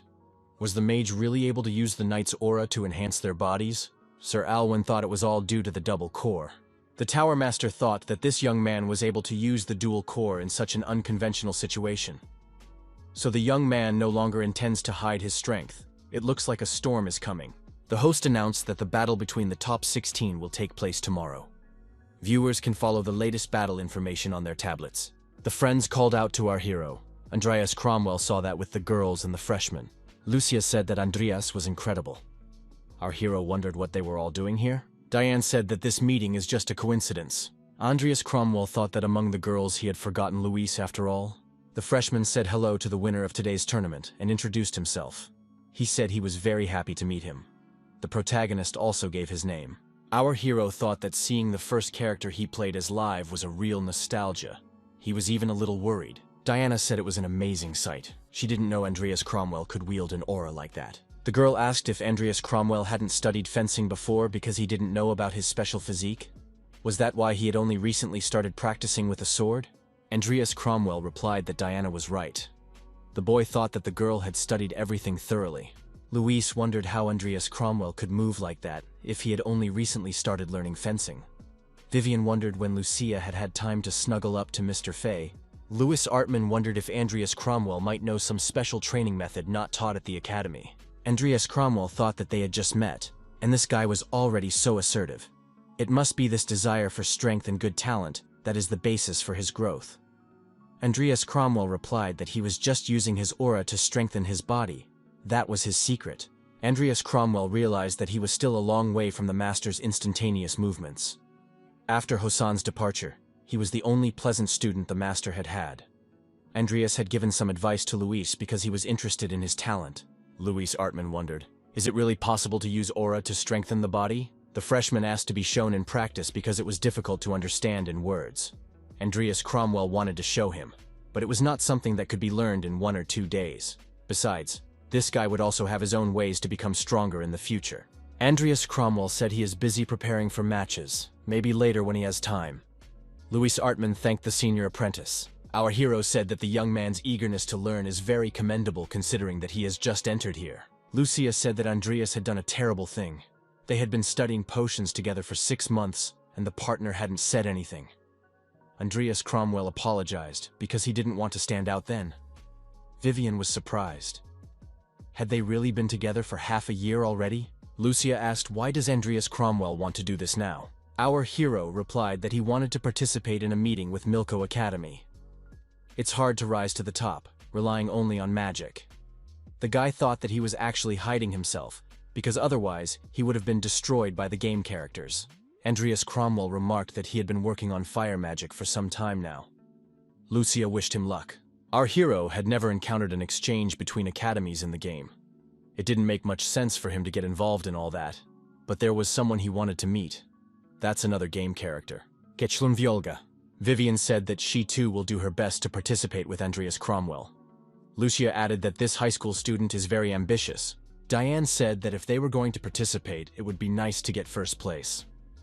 In that case, it would be worth looking at the order of battle. Lucia looked at the tournament grid and said that if everyone wins, Vivian and Diane will face off in the semifinals, and the winner will face Andreas Cromwell in the finals. Diane stated that she was absolutely confident in herself. Vivian said she won't lose either.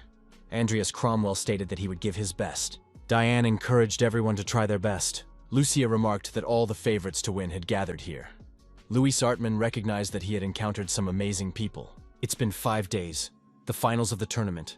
The host invited the challengers to enter the arena. There were many ups and downs in this tournament, but the most interesting was the person who made it to the finals. Faculty of Magic, 4th year, Andreas Cromwell. Opposing him is the one who stopped Vivian Belroken. Another dark horse will compete for the title of champion. Faculty of Magic, 4th year. Diana Alwyn. For the first time in the 12 years of the tournament, the champion will be a student of the Faculty of Magic. Vivian thought that Mr. Fairy would win.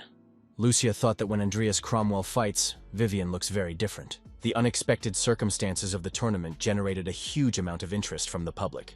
Diana said she has no intention of ceding the championship title to Andreas. The young man replied that in such a case, the girl should give her best from the beginning. Diana declared that she was ready to end this right now and activated the fireballs. Andreas Cromwell said he didn't mind and went on the attack. Fending off the invasion of fireballs with his unrivaled sword, our hero began to approach his opponent. Seeing that the girl was capable of using spatial magic, the protagonist decided to retreat to a safe distance. Andreas Cromwell said that Diana exceeded his expectations. Diana was surprised that her opponent had such monstrous speed. Andreas told Diana to entertain him again. The girl was pissed off. Does this guy really enjoy a battle? Does he really mean he's not afraid of her? This was really annoying. Diana Alwyn told her opponent not to underestimate her and went on a new level of attack. Those present were surprised at the powerful spell coming from the girl. Diana surpassed the student's level. Diana thought that she had never been able to use this spell before. But now it felt different. It should work. Andreas Cromwell recognized this attack. It was a flaming spear with an explosion effect. It was a good idea, but this attack could be dodged. Our hero thought that if he didn't protect his body with mana, it would be very difficult for him. Simply using spatial magic was already a feat. The girl was able to combine it with an attack through double casting. Diana was surprised. The opponent could withstand a spear strike with his own body? Surely he was human. Guy thought that the rate of growth in Diana's combat abilities was beyond his expectations. Seeing the growth of game characters is always exciting. Lucia thought that getting hit by such a spell would be very difficult even for Andreas. Lucia and Luis sensed from Vivian the spreading intent of destruction. The whole arena was up in smoke. Diana smiled. She thought she had succeeded. However, when the smoke cleared, Diana saw that her opponent was unharmed and attacking her. Andreas Cromwell was approaching the girl with a sword in his hand. The guy said that Diana had shown him something interesting. Now he wanted to repay the favor. Andreas said to first cover the sword with aura, and then, replacing the aura with mana, cast the spell. The sword in our hero's hand turned into a crushing weapon. The guy showed us what it does. You can use aura instead of mana to cast spells. It's his own technique, combining sword and magic. Diana had time to activate a protective barrier. However, her opponent's unique sword showed wonders of magic and mastery of the elements of swordsmanship. Andreas Cromwell was surprised that the girl was able to block his blow. Diana was surprised. It turned out that her opponent had been hiding such an incredible skill all this time. Could it have something to do with his special physique? Andreas Cromwell agreed. He wasn't lying. Still, his vessel trait is an evolved form of the double core. The protagonist thought that surely now someone would realize that his trait wasn't just a double core. Sir Alwyn was angry. How dare this boy? The young man had harmed his daughter with the sword he had given him. The old man was surprised. The young man had used his aura to use magic. He couldn't believe it. Was that even possible? The Tower Master said that such a thing was possible if there was no contradiction between his aura and mana. Diana thought, if the young man's entire body had become a huge vessel of mana, then it was possible. She was almost out of mana, only enough for a few blows. The girl thought she needed to be wary of that strange fire from her opponent's sword and close combat with him. She should dodge and wait for the opportunity to strike a decisive blow. Andreas Cromwell wondered, what was Diana thinking about in the middle of the match? The girl replied that she was strategizing her victory, taking into account the realities of the battlefield. Diana used a new attack, Thunder Cobras. She turned into a cluster of lightning bolts attacking her opponent. Andreas Cromwell had said that attacks of that element wouldn't work on him. The girl must have forgotten that he specialized in the element of earth. Our hero activated an earth shield. However, this shield was immediately destroyed by lightning strikes. The guy thought he had miscalculated. The gravitational force had not been taken into account. The result of these miscalculations was that the young man was exposed to the effects of electrical attacks. He regretted not being able to make full use of the earth shield. Diana smiled. She said her opponent relaxed early. Under the electric charges, the young man could not move. He stood in a daze. The boy was upset that he was losing in this way. Diana said that she had won. The announcer announced that the match was over. Diane Alvin deftly pushed Andreas Cromwell out of the arena. Our hero thought his opponent had a good chance of knocking him out, but she decided to be safe and just pushed him out. Andreas Cromwell thought it was a wise decision. The girl seemed to be affected by the events of the exam. The tournament was over, and Diane took first place. As a reward for second place, our hero was awarded a research scholarship.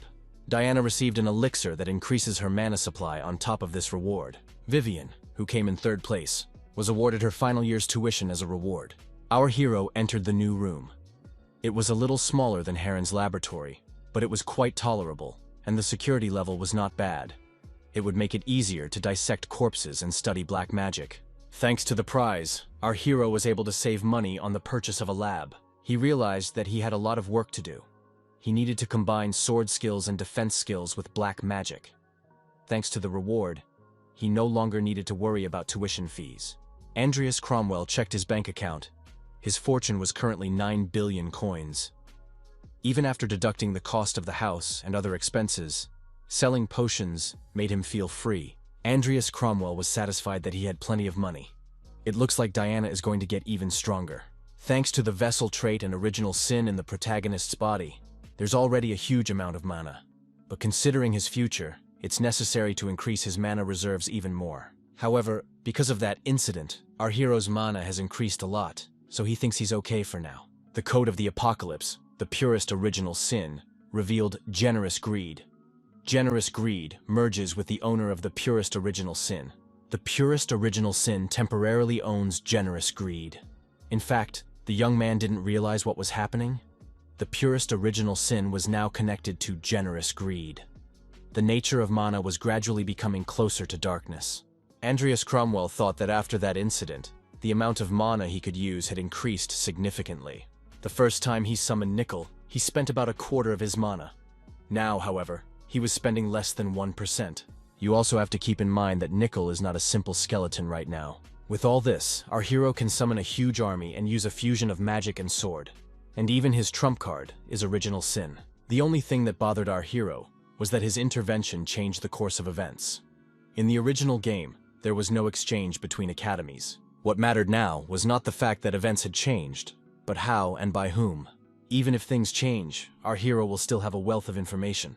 He can help bring the game to a successful ending. Lucia wondered if Andreas Cromwell was taking classes too. The boy said that Lucia was usually lazy, but when it came to potions class, she always came. The girl replied that because the professor wants a genius like her to go to class. Lucia inquired if Andreas Cromwell was free after class. The girl added that she was working on a new potion and needed his help. The boy thought it was a healing potion.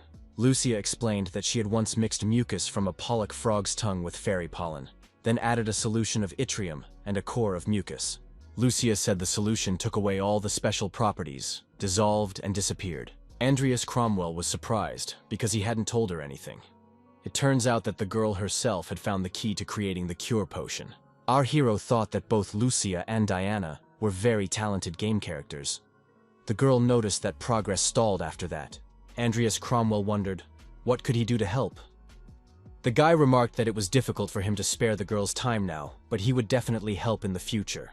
Lucia got upset. He doesn't want to help right now, even when his little sister asks for it. Andreas Cromwell thought there was still time before Lucia's illness caught up with her. The young man thought that there were those who were in greater danger now. Selena and Chris, game characters who have just entered the academy and are classmates of Luis. The first event that will start in the middle of midterms. Our hero somehow needs to make these characters stronger before the upcoming event. This is the first event in the game, so it's not very difficult. But if the characters are not strong enough, they may well die. Luckily, Lucia is in no way connected to this event, thanks to her concentration over the creation of the potion. Diana has already grown even more than expected. Luis will definitely get stronger even if he is left in. Our hero wished he could skip class and meet the two of them now, but he couldn't do that. The instructor entered the auditorium and said hello to the students. The man said he would be in charge of the potion mixing and production classes. It was Kyler Schutzman. He was the boss of the first event. The teacher said that when the Plotras potion is mixed with purified kale water, a red precipitate and black bubbles form. Andreas Cromwell was sure they were now practicing hard to catch up with Luis. The boy was sure that the teacher should already know that he was a black magician after that mess with laziness. However, Schutzman did not show any interest in our hero. The instructor said he would like to discuss something with the students. Kyler Schutzman had previously had a conversation with Master Jester via magical video conferencing mirrors. Schutzman expressed his fear that he would soon have to leave the academy. The Tower Master, Bart Alwyn, was beginning to suspect him. Jester inquired, "Is this really all about Karen's demise?" Kyler confirmed, "They may have found some information about him in Karen's lab." Jester was getting scared. Rannox and Hosen were dead, no word from Crown. Heron's failure also set up Kyler. What's more, the Acolytes have suffered massive losses. "This isn't going according to plan," Jester asked when Kyler was going to leave. The teacher replied that very soon. The exchange between the academies would start any day now. Jester inquired, "What does that have to do with it?" Kyler said it would be a good idea to get rid of these young geniuses before they became a problem. Jester agreed that wasn't a bad idea. Kyler said he was going to leave during this mess and promised to contact the master later. Jester thought that all the embedded characters at the academy had died. The Black Magician thought of one man, Andreas Cromwell. He saw no other way out. Jester decided to invite this guy to the meeting. Selene Erestial was practicing her sword techniques effectively. The girl sighed and said she needed some rest. Selena suggested that Chris take a break, as overexertion would only hurt his body. Chris Ainer said the girl could worry about herself. Selena said that Chris is very stubborn. He didn't watch the tournament finals, did he? Chris replied that he was practicing at that moment. Selena said there was an incredible guy there, able to use aura and magic at the same time. Chris wondered, did that guy who couldn't master anything really make it to the finals? Aenor added that not watching the final was the right decision. Selena noticed that Luis recognized that high schooler's abilities as well. Chris wondered, did Louis really recognize such a no-good? Apparently, he has problems with his eyesight. At that moment, our hero was in close proximity. Andreas Cromwell said it's disrespectful and even rude for a freshman to sling mud at a senior he's never met. Chris asked who the guy was. Selena told Chris to calm down. Andreas Cromwell said he was the sword-fighting lout from the Faculty of Magic. Selena bowed to the senior and said that she was sorry. Chris is very proud when it comes to swords and can't resist making caustic remarks. Andreas Cromwell said he doesn't see anything supernatural in Chris's fencing. He's like those wimps who can't make up their mind to accuse their girlfriend of cheating. Chris was annoyed. This guy had hit right on the sore spot. Could he really determine that with just a glance? Chris asked what a mage could know about swordsmanship. Andreas answered that he knew more than his interlocutor. Chris asked in that case for a demonstration of his abilities. Our hero became even more certain of his assumptions. He was a hardened loser. Selena told those two to calm down. They would be punished if they got into a fight at the academy. Chris said that they would just have a friendly sparring session at the practice facility. Selena stated that she didn't believe him. Andreas Cromwell has confirmed that friendly sparring will not cause any problems. He can guarantee it. Chris said that for a magician, this guy has a lot of courage. Andreas Cromwell suggested that the rookie could go straight to offense. Chris prepared to attack and hoped his opponent would not regret it. Selena asked if she could practice too. She added that it wasn't often that she got the chance to fight a senior student. Andreas Cromwell replied, getting the girl ready. It would soon be her turn. Chris apologized to the girl and said it wouldn't be her turn. The battle turned out to be intense. Chris attacked a lot, but the attacks were unsuccessful.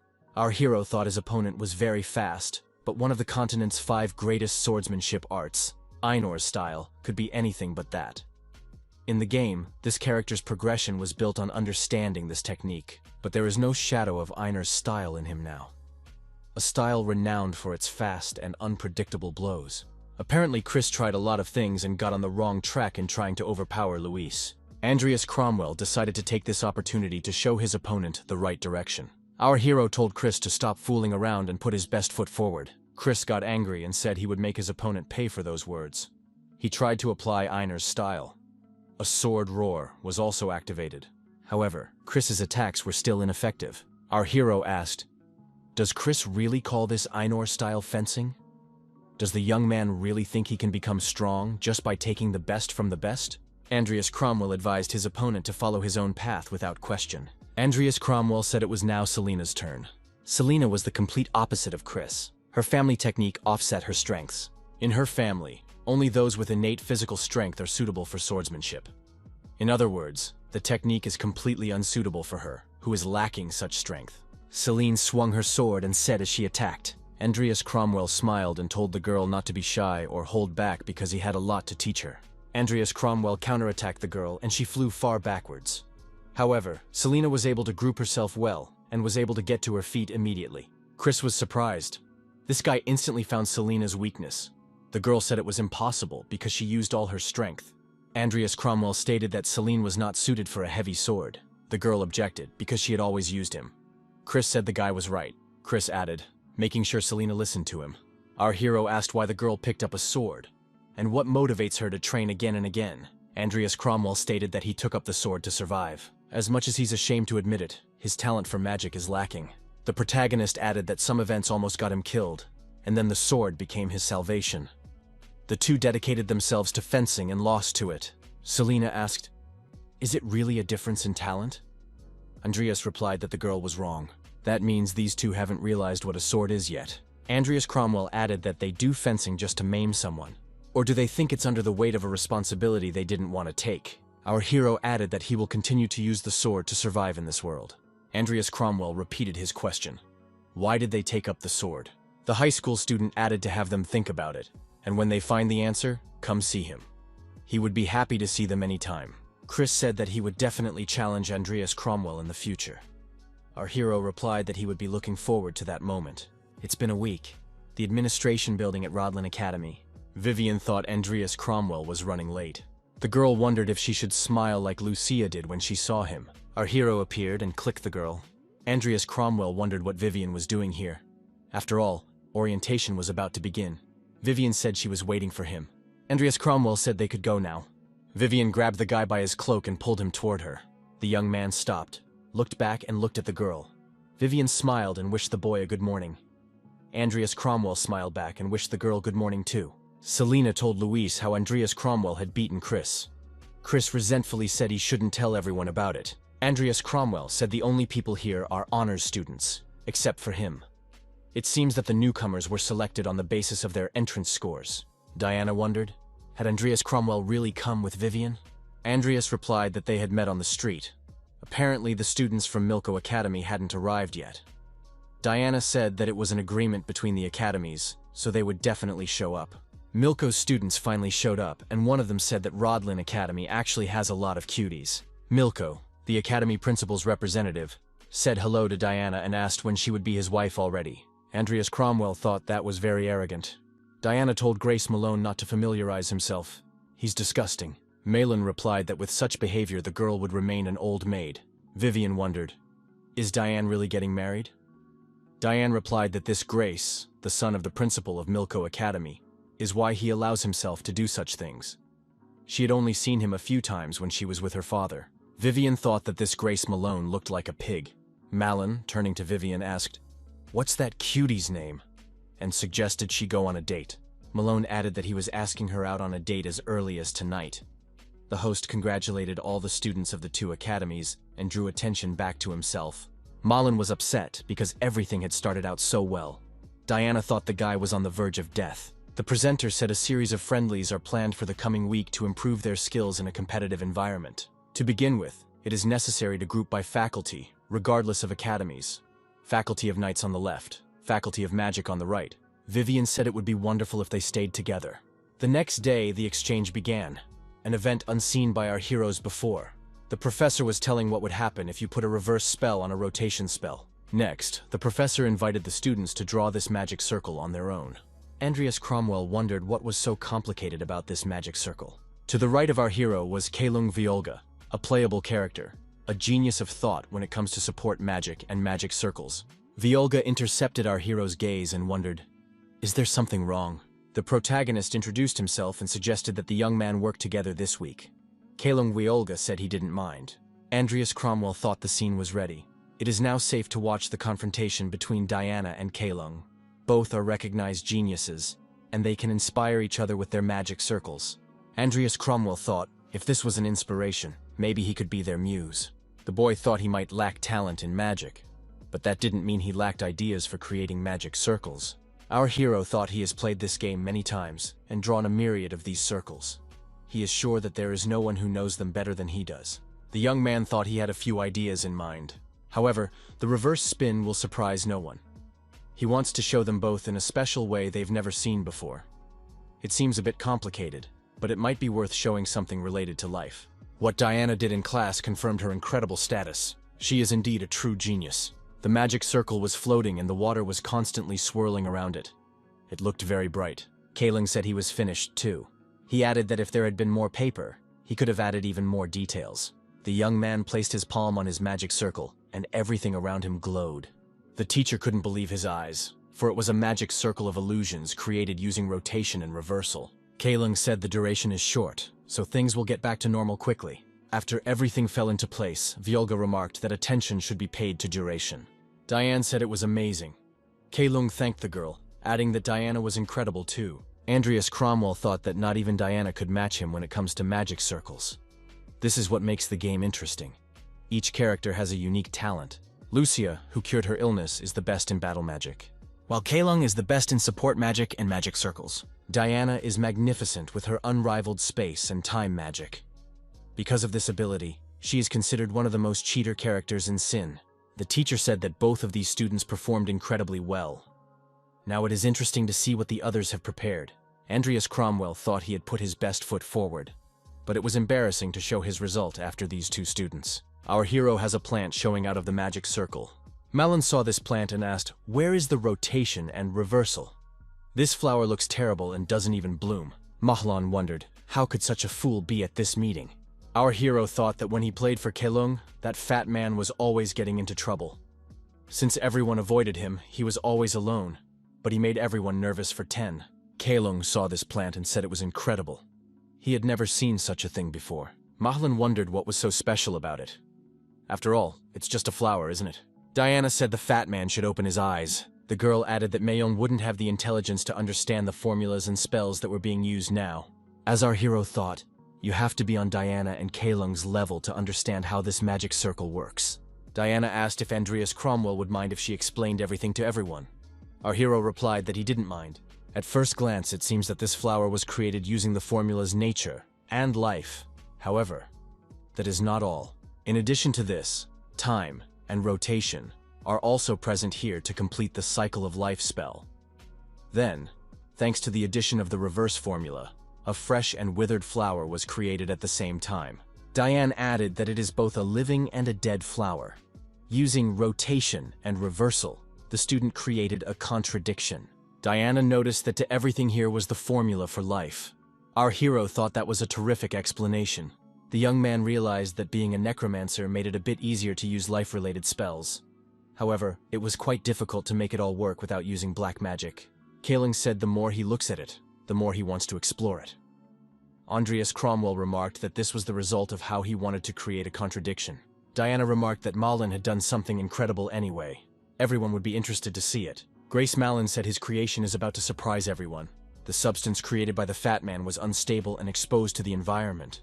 Kalung said warily, that was bad. Diana asked, what is this? After all, the fat man was just imitating a magic circle. Malin was enraged. Did Diana really have proof? The girl said that, except for the basic formula, the composition of the circle was completely like hers. On top of that, Malin used the wrong levitation formula. He couldn't see it because he was too far away. Malin shouted that it was nonsense, but his creation made contact with his head and his hair made a distinctive sound as it began to burn. Diana said the fat man was hopeless. The girl added that Mayon was a very troubled student. The fat man tried to put out the fire that had arisen on his head. Grace Malone said with resentment and anger that Diana had messed up his formula. The instructor urged everyone to be calm and prudent. Malone swung his creation at Diana and shouted, how dare she make him look like an ignoramus? Andreas Cromwell looked at the fat man and sternly told him to put his hand down immediately if he did not want to lose it. The fat man was frightened and calmed down. Our hero said that he shouldn't cause trouble during the exchange. Even when Malon returns to the academy, he shouldn't keep showing off. The fat man got angry and ran out of the auditorium. His ego hurt. Andreas Cromwell thought that Malon hadn't realized anything and hadn't drawn the right conclusions. We'll have to give him some lessons in pain. One of the students said that he would go after Mayon. The teacher replied that it was fine with him. Andreas Cromwell thought this guy looked pretty familiar. The fat man ran out of the building. He was outraged and shouted that it was all their fault. I promised to finish them all off. The young man caught up with the fat man and called his name. Malin stopped talking and looked back. The stranger walked up to the fat man and said hello. Grace Malone asked who he was. The young man said he was Antonio Holt, a Rodlin alumnus and Professor Kyler's personal potion student. The young man added that he had seen Malin embarrassed by two younger students earlier. He had come to show that he could help Malin. Malin wondered, what did Antonio mean by that? Holt replied that his teacher had created a potion that temporarily increased strength and mana. The potion has only one side effect: temporary loss of taste. In order for the potion to be approved, they need people to test it. Antonio held out a vial of the potion to the fat man and said that it hadn't been approved yet just because of that. The young man suggested that Gray's Mylan try it himself and draw conclusions. He was confident that Mylan would be able to easily defeat those younger students. Mylan was happy and immediately emptied the vial of liquid. Antonio wondered if Mylan had consumed it all at once. Afterward, Mylan stated that he was overwhelmed with power. He could feel the excess energy in his body. The young man activated a fireball on his palm and said that he did not recognize himself. The fatty threw the fireball upwards with force and said that it was simply unbelievable. Grace Malone stated that he was interested in all the potions Antonio had. The next day, Vivian asked Diana if she could give her the flowers she'd received the day before from Andreas Cromwell. Diana wondered, why would Vivian want that flower? Diane added that plus, she hadn't studied him yet. Vivian was upset. Diana, seeing the girl's reaction, said she would give her the flower. Diana said that she would make a similar flower for herself, and added that you had to use mana to see it. Lucia watched from the sidelines. Lucia walked up to the girls and asked, is this really the flower? Is it really a contradiction created by the older green-haired brother? Diane asked where Lucia was going now. Lucia noticed that class was over, so she intended to go to the lab.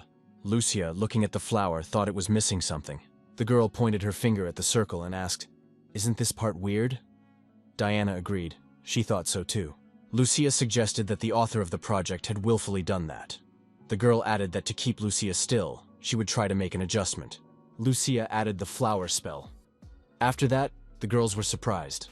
A lot of flowering plants appeared around. Diana said she didn't believe it at first, but it really was a double magic circle. Lucia wondered, did her green-haired brother really do it? A man who appeared nearby said he now understands what the sensational circle looks like. The man took the flower in his hand and said that it was a magnificent discovery to express contradiction to such an extent with just basic spells. The man introduced himself. He was the dean of the Faculty of Magic, Belial Costello. Diane apologized for using a magic circle in such a place. Costello asked the name of the student who made the circle. Diane said it was fourth-year student Andreas Cromwell. Costello thought the name Andreas Cromwell had been on everyone's lips lately. Such a magic circle can serve as a stepping stone to creating a legendary eternity. Lucia wondered, what was wrong with this dean? He just asked them and left. Diana told Lucia not to talk so loud. Mr. Costello might hear them. Costello was surprised. He never thought that a student's work could inspire him so much. We should pay attention to a student named Andreas Cromwell. Luis thanked Vivian for agreeing to fight him. The boy added that the older student was really very strong. Vivian noticed that Luis wasn't bad either. Luis thought that he very rarely spoke to Vivian. Vivian said Luis was second in his stream. Is that really the best you can do? The young man looked at the best student of the swordsmanship department. The guy thought that with his improper fencing, it would be difficult to defeat such an opponent. Chris remembered how Andreas Cromwell had advised him to continue on his own path. He thought that, following the advice of his senior apprentice, he should not doubt his sword. Chris thought that the essence of Einor's style was already engraved in his bones. Einor's style is a sword that confuses his opponent with constantly alternating blows. Andreas Cromwell's advice was to parry his opponent's attack and destroy his counter. After that, you need to choose the right moment and strike the decisive blow. The fight was over, and only then did Chris realize that he had won. Einor was furious, for he thought he had lost to some scum. Chris said that Einor has very impressive fencing. Einor grabbed his sword and tossed it aside. Chris wondered, wasn't that a real sword? Einor told Chris to shut up and take that sword in his hands. He would make him sorry for the young man mocking him. Luis advised Chris to just apologize to Einor. The instructor was interested. What is going on at this site? The man asked what a student like Todlon was doing here. I mean, it's a real sword. The instructor told Einor to put that sword back immediately. Todlon was beyond furious and wounded the teacher with his battle sword. Einor challenged the first vodka to a fight and said round 2 was starting. Kalung bowed to our hero and called him Mr. Andreas. The protagonist said that the young man could just call him Andreas. Kalung stated that he was 2 years younger, so it was only natural to address him that way. Kalung inquired regarding that magic circle. After all, wasn't it a double magic circle? How had Andreas been able to make it? Andreas Cromwell said that it is very nice to have a twist. Kalung wondered, was that really the reason? Lucia recognized that it was indeed a double circle. But when had Andreas Cromwell learned that? The girl asked that Andreas help her in her research. Our hero tried to hide it, but in the hands of two game characters, this secret did not last a day. Kalung stated that he knew it was Andreas Cromwell who created the Everlast potion. So what would the older student show them in class today? Andreas Cromwell thought as he planned to sit quieter than water, lower than grass. He couldn't possibly show off all his trump cards in front of the entire class. He especially didn't want to do it in front of Kyler. Todlon was on the training ground, smashing everything around him. Andreas Cromwell was surprised to see Diana in a protective sphere. Diana said there was a monster in there. Malin, not looking like himself, was furious and shouted, "How dare Diana make him look so bad?" Andreas Cromwell and Kalung were very surprised to see such a Malin. Malin had an ever-expanding body and blackened eyes. Malin threatened Diana and said that he would show her now what it meant to cross him. Andreas Cromwell realized that this was a side effect of Kyler's potion. Diana screamed that Malin had lost his mind.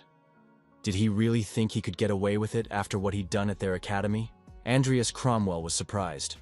Who would have thought that the event that was supposed to happen at the exams would happen now? Surely this is a consequence of our hero relying too much on information from the game. We should have kept an eye on him since the beginning of the year. With suitcase in hand, Kyler thought his farewell party had begun. Malin shouted that he would burn Diana's filthy mouth and threw a fireball at her. Andreas Cromwell turned to the fat man and called him a fool. Diana was surprised to see Andreas beside her. Our hero said, so that Malin would not regret what he had said. Malin asked, "Is this really the rascal from yesterday's class?" Andreas Cromwell thought that the fat man still showed signs of consciousness, which meant that he had taken the potion recently. Mahlin stated that it was perfect, so he would take out two of them at once. Kalung asked if Mr. Andreas Cromwell was all right. Andreas Cromwell told Diana and Kalung to step aside. Diana said that Malin destroyed a student from Milko Academy. Andreas Cromwell said the professors would handle it. He would just buy time.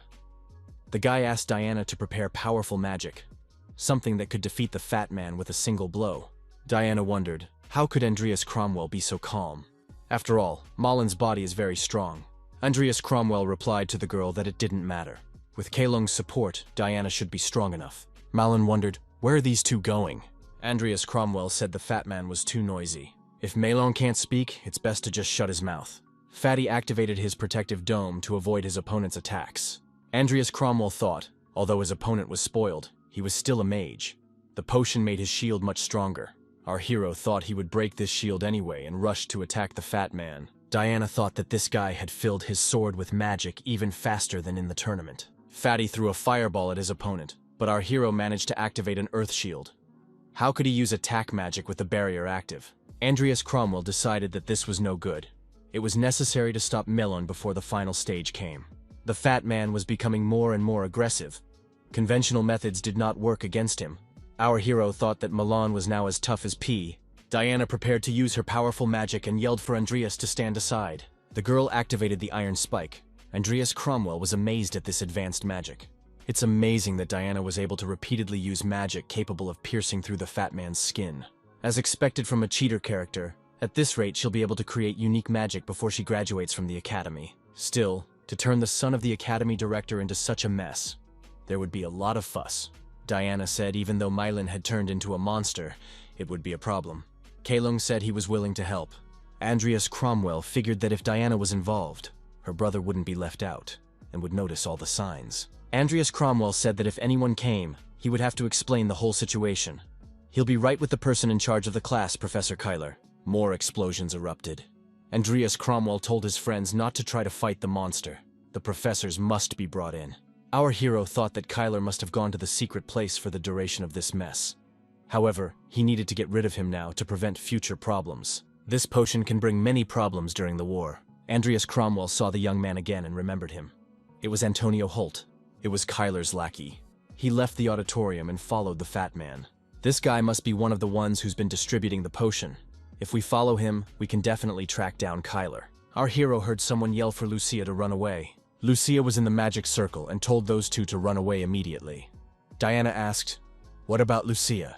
Lucia, trying to resist the tremendous flow of energy, thought, "Could she really die here?" If she knew that, she wouldn't be looking for a cure for her illness. Andreas Cromwell appeared unexpectedly and supported the girl. Lucia wondered where the green-haired man had come from. It was necessary to get out any students who might be in the monster's target area. Luis told Selena to take care of Chris. Luis said he was going back to help Vivian because he had a bad feeling about it. Ivy Claire appeared nearby and asked what all the commotion was about. Vivian continued to restrain Toddlin, skillfully wielding her sword. The girl thought that if she didn't stop this guy now, he would definitely go after Andreas Cromwell. This opponent was dangerous, but that was why the girl had to deal with him. Vivian was wounded and bleeding.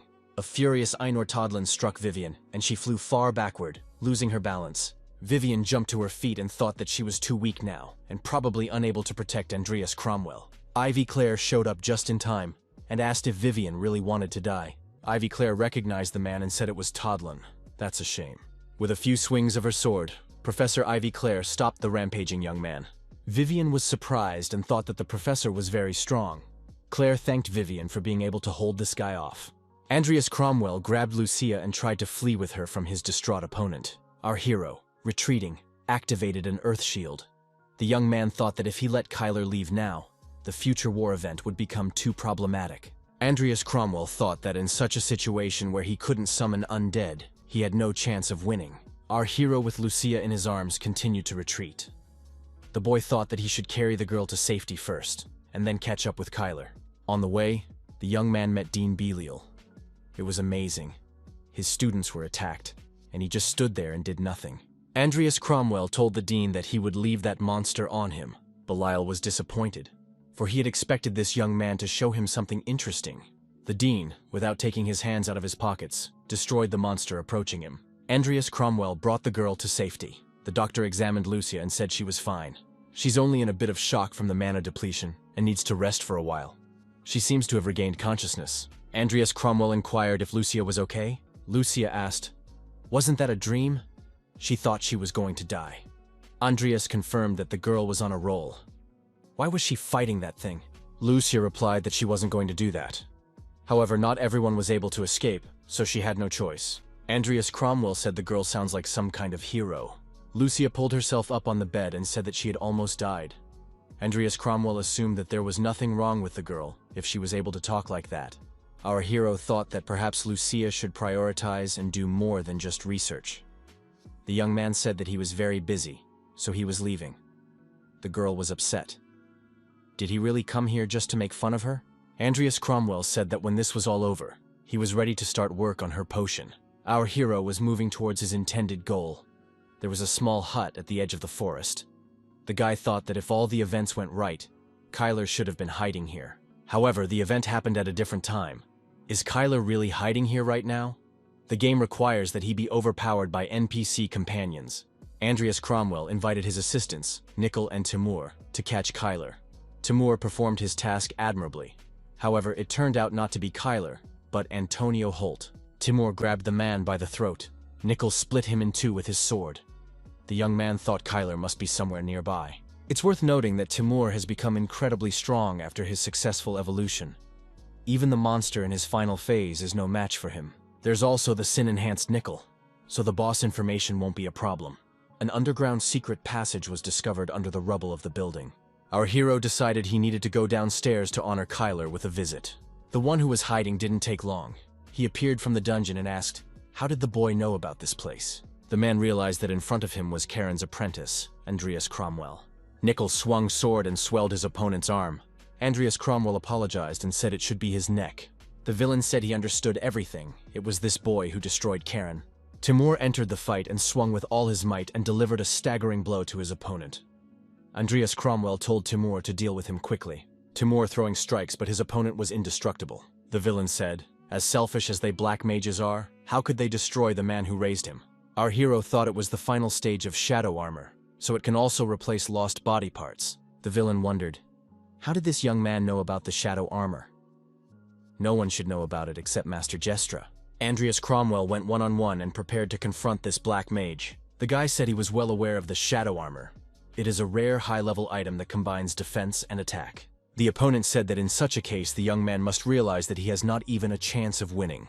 Andreas Cromwell said this high-level item is very vulnerable to fire. Andreas Cromwell added that he just needs to stop the black magician from conjuring. The protagonist told Timur and Nickel to apprehend this mage. The villain wondered, did the guy really think a mere undead could buy time against him? That's just ridiculous. Andreas Cromwell has embarked on his plans and said it's taking a little longer than he originally anticipated. The black magician successfully repelled Nickel's attack. He said that even many of these mindless monkeys wouldn't be able to defeat him. Nickel had fallen into a trap laid out by a black mage and couldn't get out of it. The villain wondered, could a mere undead really break the shadow chains? It was simply impossible. Who were they? However, Timur and Nickel went on the attack again. The black mage received a powerful blow and flew far away to the side. He thought, are these the corpses from the meeting? Our hero activated the fusion magic, the bone whip. The monster was sheathed with a bone whip. He resented it. After all, the opponent had said he would attack with fire, but he was using physical attacks. Could it be that this guy was pretending? And in reality, he didn't even possess a single fire spell? Andreas Cromwell said this cheap trick would cost his opponent his life. The guy activated the bone explosion. There was an explosion and the monster was blown into small pieces. The guy thought the recoil on his body was stronger than originally thought. Diana was really on another level, if she could do that with ease. We have to admit that everything went surprisingly well. But because our hero poured in too much mana, the opponent's body was torn to dust. Because of Kyler's high status, the council can't help but take action. Now our hero needs to search his hideout and cover his tracks. In addition, the academy is in turmoil, so we must return quickly. Bert Alwyn was indignant with rage. He inquired how many men. The aide replied that there were about 15 people, including 4 students from Milko Academy. According to eyewitnesses, the student who handed out the potion, Antonio Holt, is now missing.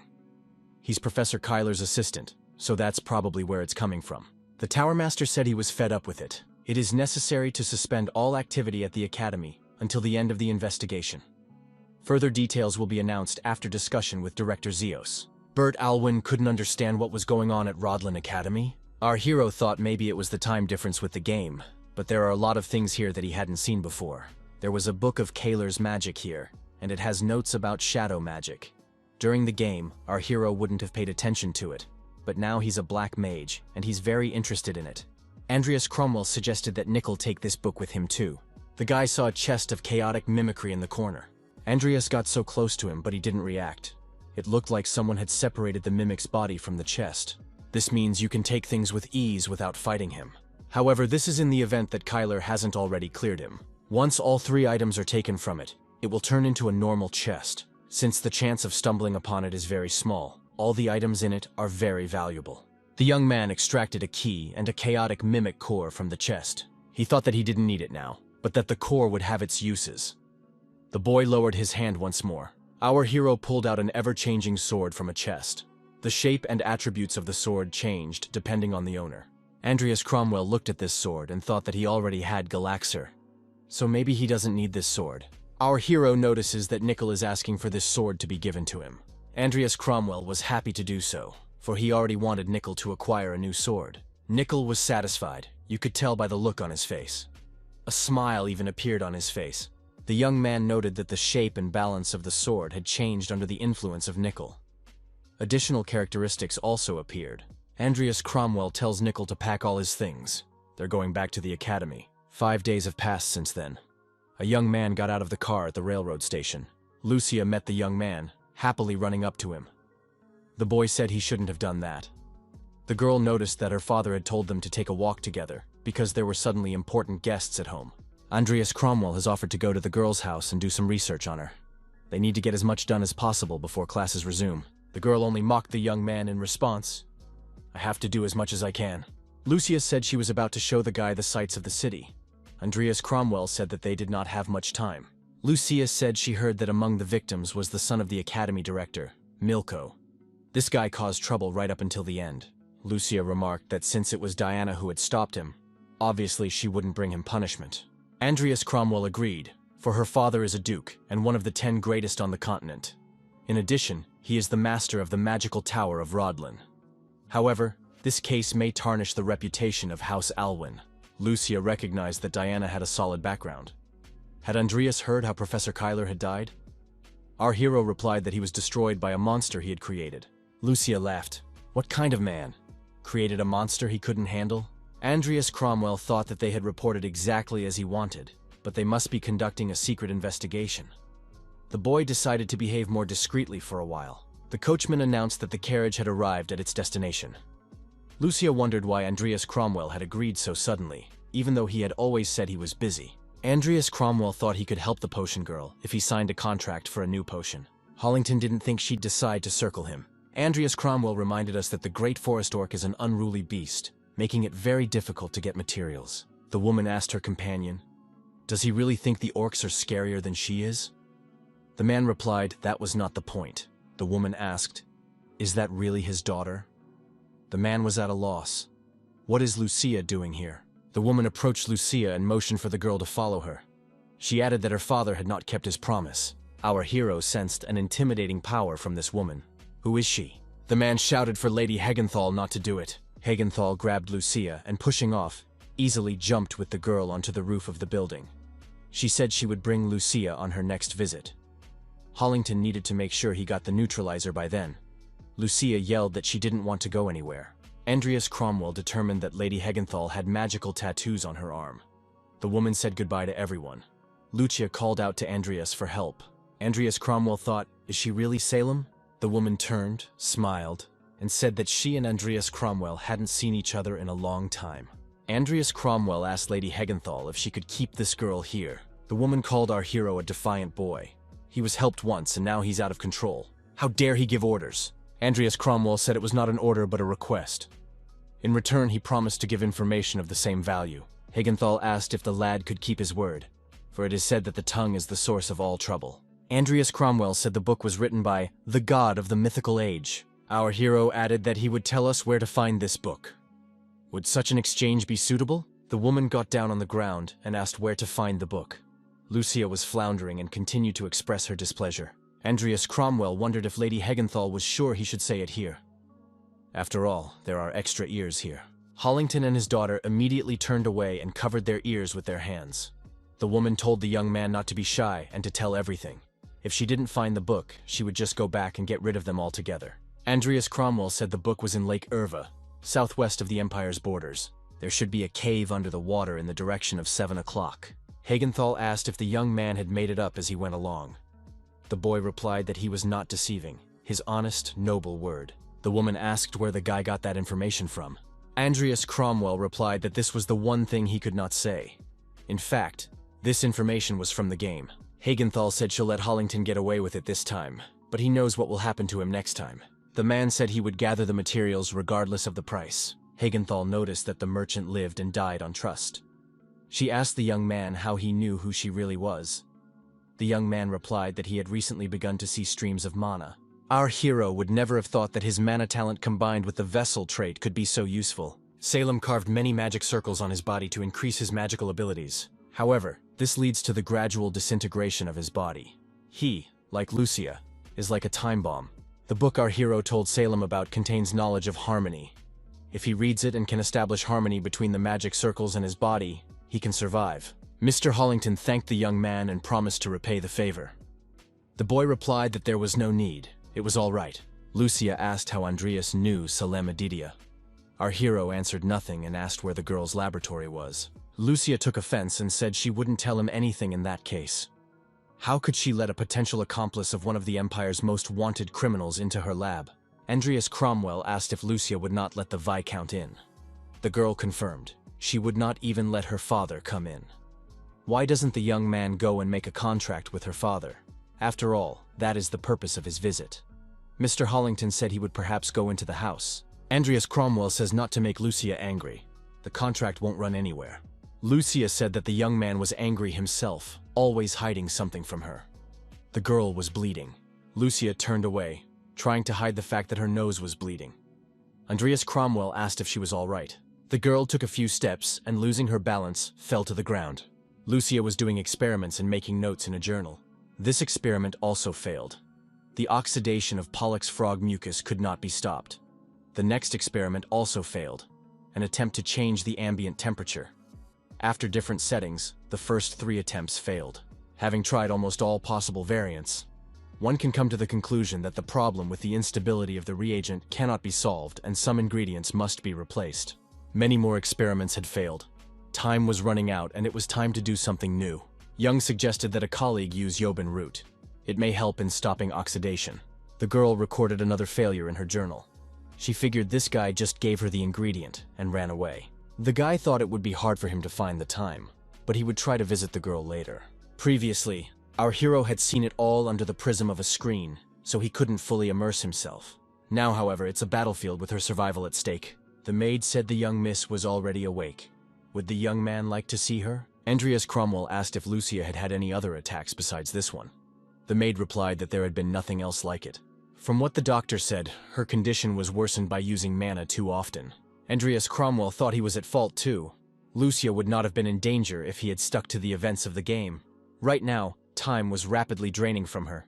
Lucia said that her body felt heavy. It looked like her mana flow was disrupted. The girl stated that she would like to spend the rest of her time with Andreas Cromwell. The girl saw the guy's panicked face in front of her. Lucia thought it wasn't a bad thing to have someone who cared about her. The girl was sure that Andreas would not forget her. Lucia opened her eyes and saw Andreas Cromwell on the threshold of the room. She said it was uncivilized to enter a lady's room without permission. The young man, excusing himself, said he just wanted to check on his troubled little sister. The troubled sis said she had just woken up and looked terrible. So the girl turned away from the visitors. Andreas Cromwell said that Lucia only has a terrible personality. Lucia noted that this guy is picking a fight. Andreas Cromwell said he would expect the girl in the drawing room as soon as she could move. He has a deal to sign with the Viscount. After signing the deal, he will be able to help the girl with her research. Mr. Hollington expressed his hope for further cooperation with the young man. As the head of the trading company, he does not want such a good product to go to others. Andreas Cromwell stated that he was of the same opinion, and thanked his companion for the good conditions. Andreas Cromwell asked the Viscount what deal he had made with Lady Hagenthal. The Viscount said that this woman gave him the recipe for a potion, and every 3 months he prepares this potion for her. Andreas Cromwell thought it must be a potion that slowed decay. He hadn't realized that the Everlast Trading Company was dealing with Salem. It seems the Viscount still has a lot to hide. Lucia entered the room and inquired if the men had finished their business talk. Andreas Cromwell remarked that they had settled all business, and he was now at her disposal. Andreas Cromwell thanked the Viscount for his cooperation and apologized for having to leave. Mr. Hollington thanked the young man for looking after his daughter.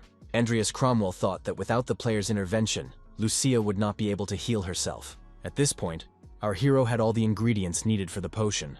However, since this world is no longer a game, the way to mix them together has to be found on your own. The main problem is the yoban root our hero received at the meeting. But that root is almost finished. Lucia wondered what Andreas Cromwell was thinking right now. Was the green-haired older brother thinking of Vivian? Andreas Cromwell told the girl not to do anything foolish, and told her how far her progress had come. Lucia reminded him that she hadn't made any progress since she discovered the reaction. Oh, and the yoban root would soon run out. Our hero was impressed with how far the girl was able to go. They will definitely make this cure. Lucia said she wouldn't last long without the medicine. She was originally supposed to live for about a year, but because she overstretched herself in the battle with the monster, she was told that she only had 2 months left. Andreas Cromwell stated that Lucia will be fine. The guy added that they were running out of time and needed to hurry. Our hero began to verify his colleague's findings and look for other methods of testing the drug. Andreas Cromwell told Lucia that he understood everything, and now the girl could go and rest. Lucia said that she would stay here a little longer. Andreas Cromwell said that Lucia wouldn't grow up if she didn't sleep enough. The girl suggested to the guy to have fun the next day. Andreas Cromwell replied that they didn't have time for that yet. Lucia replied that it was boring. She's been sitting here for ages, and it's exhausting.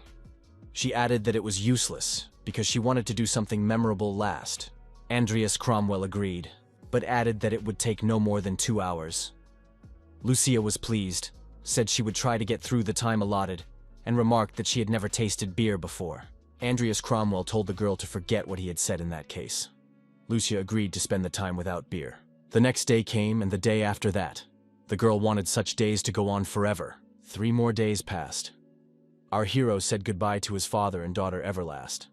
Mr. Hollington told the young man to take care of himself. Andreas Cromwell told Lucia that they would meet at the academy the next day. The girl thought that even if she didn't have much time left, these last few days weren't bad. The academy had reopened. Apparently, they no longer had Professor Kyler's lectures. This gave the young man more time for research. Lately, our hero has been using black magic a lot, so it helped develop his potion creation skill. He also suggested that he might not be able to develop the earth creation talent anytime soon. There is also a deadline of 2 months. His only chance is to discover a new potion recipe and increase his evolution chance. Andreas Cromwell was frustrated because he thought he still had plenty of time and dragged out the flow of the girl. This was all because he was trying to follow the events of the game. Now we need to look for other options. Our hero also ordered the ingredients for the cure from the Everlast house. There was a knock on the door, and the young man opened it. The dean stood on the threshold. Mr. Belial said the young man kept him waiting for a very long time, having to stand all morning. The boy wondered what this dean was doing here. Mr. Belial asked if Andreas Cromwell possessed black magic. Andreas Cromwell wondered, what was he talking about? He thought that in the academy, black magic could be used either by a lunatic or by an evil person. The dean said that, for example, Professor Kyler skillfully hid his identity as a black magician under the mask of a teacher. And he doesn't think all black magicians are bad people. Andreas Cromwell said he was very busy. Belial noticed that he saw the young man's magic circle. The dean added that the young man's understanding of the contradiction impressed him. Therefore, he assumed that the boy possessed black magic, because it was all based on that. Belial added that whether the young man was a black mage or not made no difference to him. Although it would be more interesting if Andreas Cromwell really was a black magician, then he could strike even more.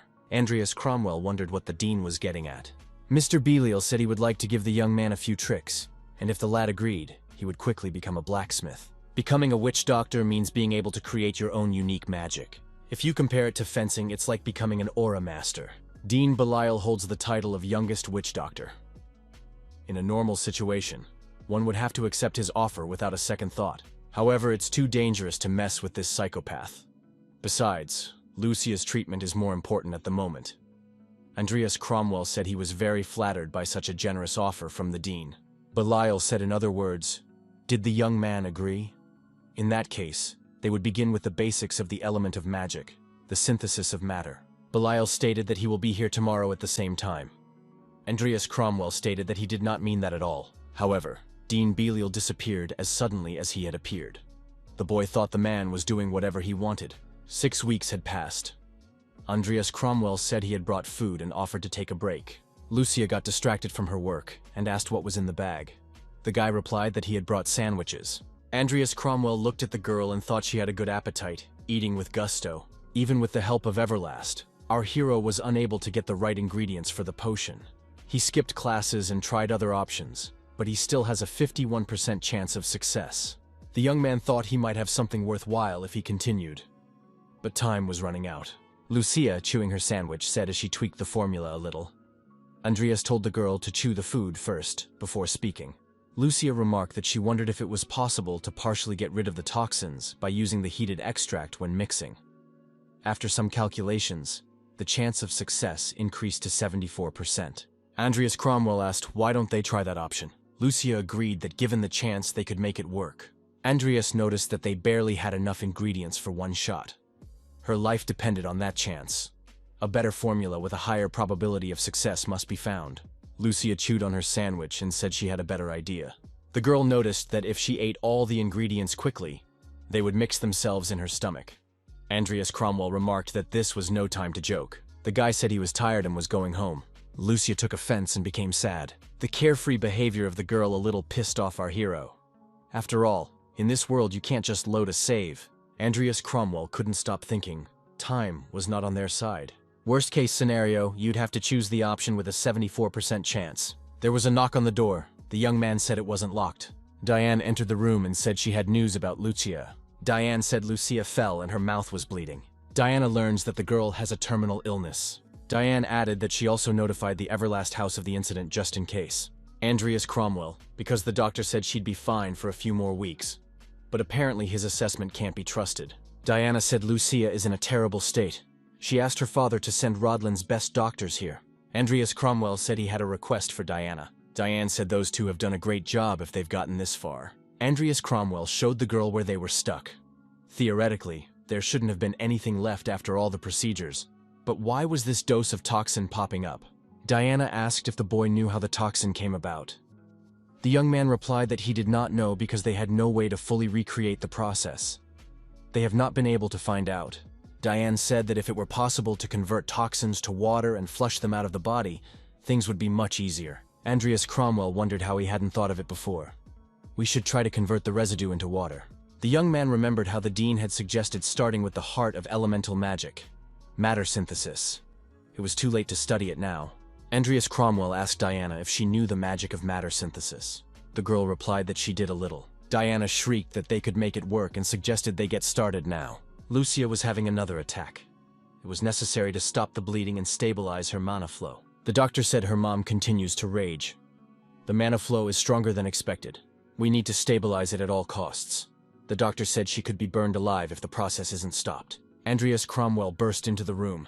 He apologized for being late and said he had a solution to the problem. The girl's condition had stabilized. She was lying peacefully in bed. Andreas Cromwell was next to the bed. Lucia thought she felt much better. Her mana had become much calmer. How long has this guy been here? The girl thought she didn't have long left, a chance to say goodbye to him. She'd had a good last few months, and it was all thanks to this guy. Lucia said that Andreas Cromwell gave her hope that she could be cured. In fact, the girl had even forgotten that she was about to die.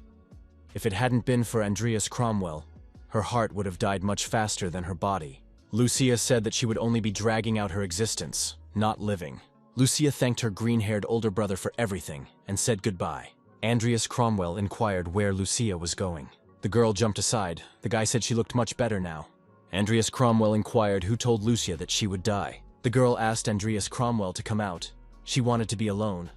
Andreas Cromwell remarked that she had done well, for she had held out until now. It must have been hard for her to live, knowing that she might die soon. The fact that she made it through all of this is incredible in itself. Andreas Cromwell stated that he was glad, as he didn't have time to test, and there are still some doubts. So, just in case, the girl should rest for a few days. Andreas Cromwell headed for the exit, and said they would see each other soon. Lucia asked in surprise, so she wouldn't die? The boy suggested saving the parting words for 60 years from now. Lucia cried and said she didn't want to die. Our hero has struggled in Belial's lessons since he was a young blacksmith. However, the dean didn't appreciate it very much. Be that as it may, his lessons were a great help in finding strength. Time passed, and it was time for the midterm exams. The order came for everyone to line up, knights and mages. Vivian approached our hero and addressed him. Andreas Cromwell said they hadn't seen each other in a while. Vivian said that she had heard that Andreas Cromwell had cured Lucia. The guy replied that he'd only helped a little. Vivian said he became a fairy for Lucia as well. It was announced that the essence of the exam would now be told. Grading will be based on the number of floors traveled. Traps and monsters are hidden on every floor. The higher the floor, the more dangerous it is. The exam process will be shown in real time. Andreas Cromwell thought the exam would be held in Modris Tower. Modris Tower consists of 30 floors and was built with magic by Modris Alwyn, the first head of House Alwyn. Because of its incredible complexity, no student has yet reached the top floor. Only students can challenge her, as she won't let anyone over the age of 25 in. The results in this tower reveal the strongest Rodlin student. The exam was suspended due to Kyler's interference. But since he's done with it, our hero can focus on the exam. Only 20 people can enter the tower at a time. In case of a life-threatening situation, the participants will be automatically transferred outside. So you can give it your best shot. Next, numbers were assigned to all of them. Vivian expressed her desire to enter the tower with Andreas Cromwell. The guy said that even if they entered together, the initial stage of the exam would be different for them, and they would be unlikely to meet. Diane announced that she found herself in the same group as Vivian. She smiled and said that she sees Vivian and Andreas together very often. What kind of relationship do they have? Vivian blushed with embarrassment and turned away. Diana asked what had happened to her. Andreas Cromwell said they saved each other and have a few secrets in common. So they're just friends, but he doesn't know how to describe their relationship. Andreas Cromwell said that Vivian is a friend to him whom he trusts very much. Diana thought the guy was tricking her. He could pretend and keep saying whatever he wanted. Where she asked what Vivian thought about it. She thinks that Vivian and Andreas are very good for each other. Andreas Cromwell tells Diane to stop rudely imposing her opinion on Vivian. Vivian said it wasn't true. It wasn't rude.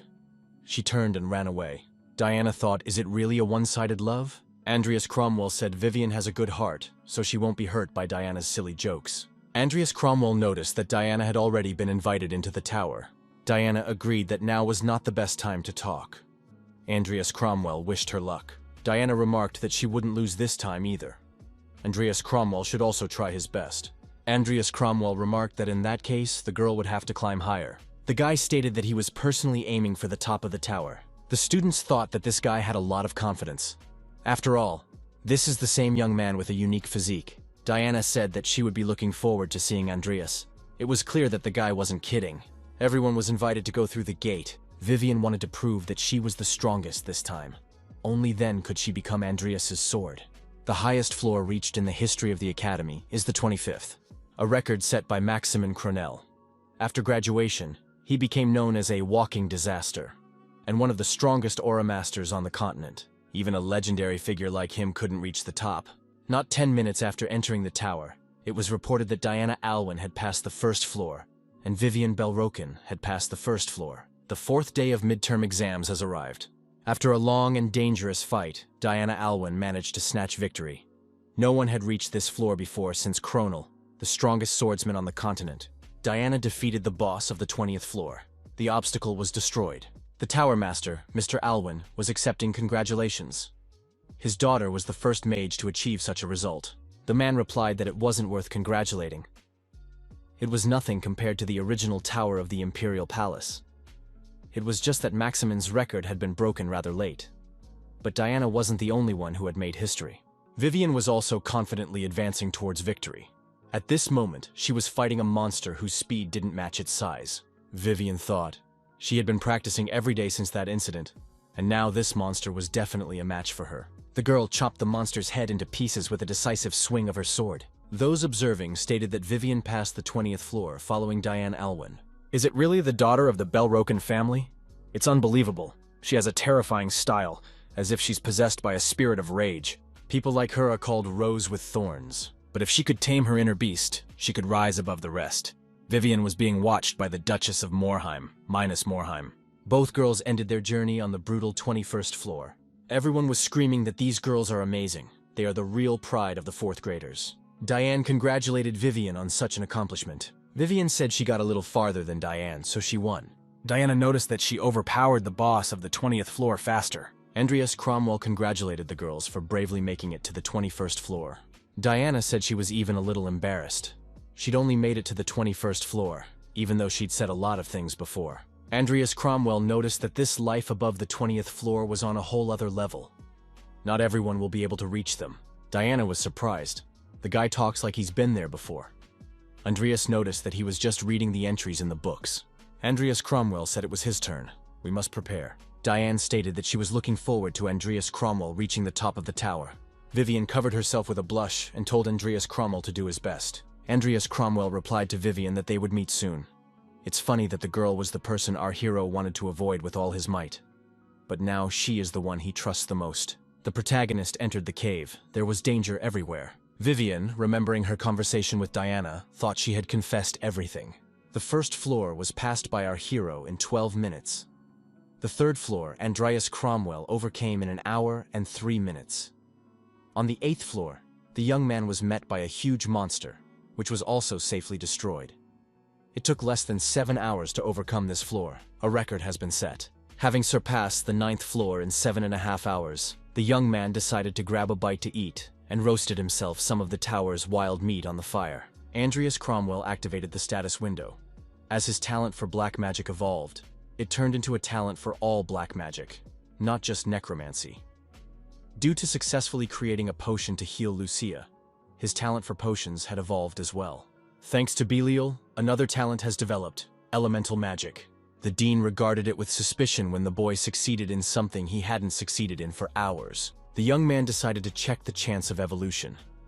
There was a 74% chance of evolution in elemental magic. At this rate, he would be able to gain enough experience on his way out of the tower. It is worth concentrating on using elemental magic. Our hero has only 2 vials of potion left. After eating, the protagonist decided to rest properly. After all, from the 10th floor, it will be much more difficult. On the second day after entering the tower, Andreas Cromwell got to the 10th floor and met with an iron golem. Fighting his opponent, the young man thought that now he would deactivate the shield and this would be his chance. Once the shield disappears, the golem will start randomly attacking and constantly change the location of the core between 4 points. 1 in the arms, 1 in the head, and 1 in the chest. Our hero did not manage to make a successful attack the first time. He decided to use a potion and quickly finish everything. The next attack was successful. The issue with the left arm of the golem remained to be resolved. Andreas Cromwell attacked effectively again, but the opponent continued to stay on his feet. The ambient temperature rose to unbelievable parameters. As a result of the battle, the golem was destroyed. Our hero was wondering how far he could go today. Those watching were ecstatic. Andreas Cromwell broke Maximin's 8-minute record. He also defeated a golem on the 10th floor in the record time in the Academy's history. The Academy director said that this boy is incredible. He is not only able to plan everything meticulously, but also to realize his plans no less skillfully. His ability to use his powers and resources wisely is impressive. It is indeed as if he has been through this tower before. The principal added that this is a smart and brave student. If he keeps it up, he can surpass Maximin's record. Bert Alwyn said that he wasn't sure if the young man would go that far. However, not only were the most powerful and wealthy people of the Empire gathered here, but also the eyes and ears of the Imperial Palace. Those watching, high-ranking members of the various elites thought that another monster was growing up. After this event, the whole Empire would be watching Andreas Cromwell. The 5th day of the exam has arrived. Our hero defeated another monster by cutting off its head. The guy thought that since there were no floors higher than the 26th in the game, it had gotten harder. The 30th floor was the last floor. The young man was looking forward to meeting the enemies from this floor. The students who had finished the exam watched on the big screen as Andreas Cromwell reached the final floor. Diane and Vivian were surprised. This guy had actually done it.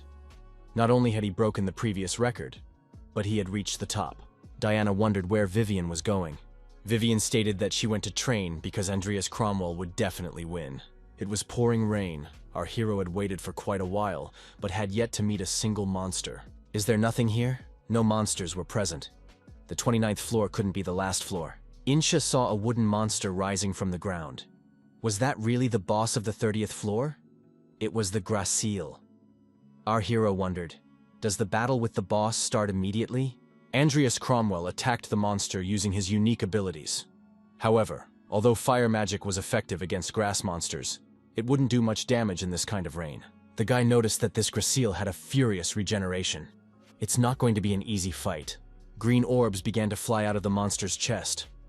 It's hard to fight an opponent when you don't know what he's doing. Andreas Cromwell activated an earth shield, however. The monster successfully destroyed the shield. The young man thought that if he showed weakness, the roots would suddenly attack him from underground. Regenerating body on one side, spore attack on the other. Andreas Cromwell figured he didn't have time to look for his opponent's core or weaknesses, or use serious magic.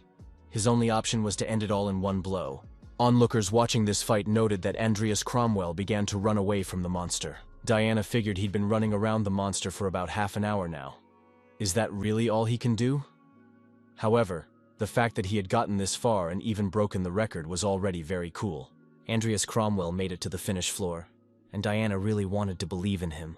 Those watching saw that Andreas Cromwell was very tired. He couldn't even hold his sword properly anymore. Diana decides he's not just running around. The guy, just like that time, is making a huge magical circle of reinforcement. Andreas Cromwell stopped and said that he was done. Now the wood would end. Our hero dodged and jumped on top of the monster, right up to its head. The guy swung and plunged his red-hot sword into the monster. Everyone watching saw a solid wall of fire on the screen. Did this guy really finish the whole thing in one move? Right now, they were watching a historic moment. The 30th floor had finally been passed. Those watching were amazed. Andreas Cromwell had done it. Diana wondered why Andreas didn't attack immediately, and it turned out that he was creating a huge magic circle. The girl thought that Andreas Cromwell had enough mana to use a magic circle of that size. Andreas Cromwell stood in the rain and hoped that Gracile would not regenerate after such a blow. The woman said Andreas Cromwell is an incredible boy. The more she looks at it, the more he impresses. How does Commander Denard Slay feel about it? The man replied that this young man was certainly incredible. His title of nobility only exists on paper. There's nothing stopping us from recruiting this guy. The woman agreed and decided to take him for herself. Denard Slay suggested we act immediately. Denard Slay said that Her Highness, the third princess, is also itching to make her move. The woman said not to worry. She's going to offer this guy the most seductive proposal of all, the Handstone of Desire. It was granted to the first person to pass the 30th floor of the tower. The reward is doubled when used inside the tower. Our hero thought that this item could be used in the real tower, the Imperial Palace. It is a very useful item. The protagonist saw a portal in front of him. Is this really the way out? The guy thought he was being forcibly deported to the entrance. Everyone present was surprised. Why hadn't anyone come out of the portal yet? Everyone walked over to the portal because the screen had finished broadcasting. It must be necessary to wait a little longer. It was announced to those present that the reason for the delay in return of Andreas Cromwell was being investigated. The woman thought that Andreas Cromwell was making her nervous to begin with. Our hero stepped out of the portal, but found himself in another place. In front of him was a staircase, at the end of which, huge golden doors. The protagonist immediately realized that this was a hidden stage. Our hero has been through the game many times, but has never heard of this place. Theoretically, the guy could go back, but no one wants to pass up a chance like that. What the young man saw outside the doors amazed him greatly. There were countless magic circles connected like chains that created a single magic. This was the foundation of the Madras Tower. A voice congratulated student Rodlin on reaching the top of the tower. The elder who appeared immediately said that it was a hidden place that only the first person who passed the 30th floor could enter. This place is not visible from the outside due to the many layers of ancient protective magic. Andreas Cromwell thought it looked like a projection, but it was the incredible amount of mana emanating from it. The old man said that he was glad to meet the first and the last person he would meet. The man introduced himself. His name was Madras Alwyn. The boy realized that he was the first head of House Alwyn. Although it's just a projection of a man who lived hundreds of years ago, our hero didn't think he could see Bart's ancestor. Madras said that the young man in front of him was a rather taciturn young man. However, if he made it here, then he was definitely quite capable.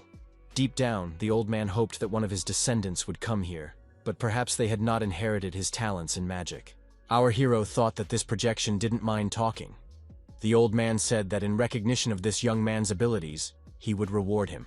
The old man added that this reward would not be free. Madras stated that he would have one last test for this guy. The young man should try to overpower him.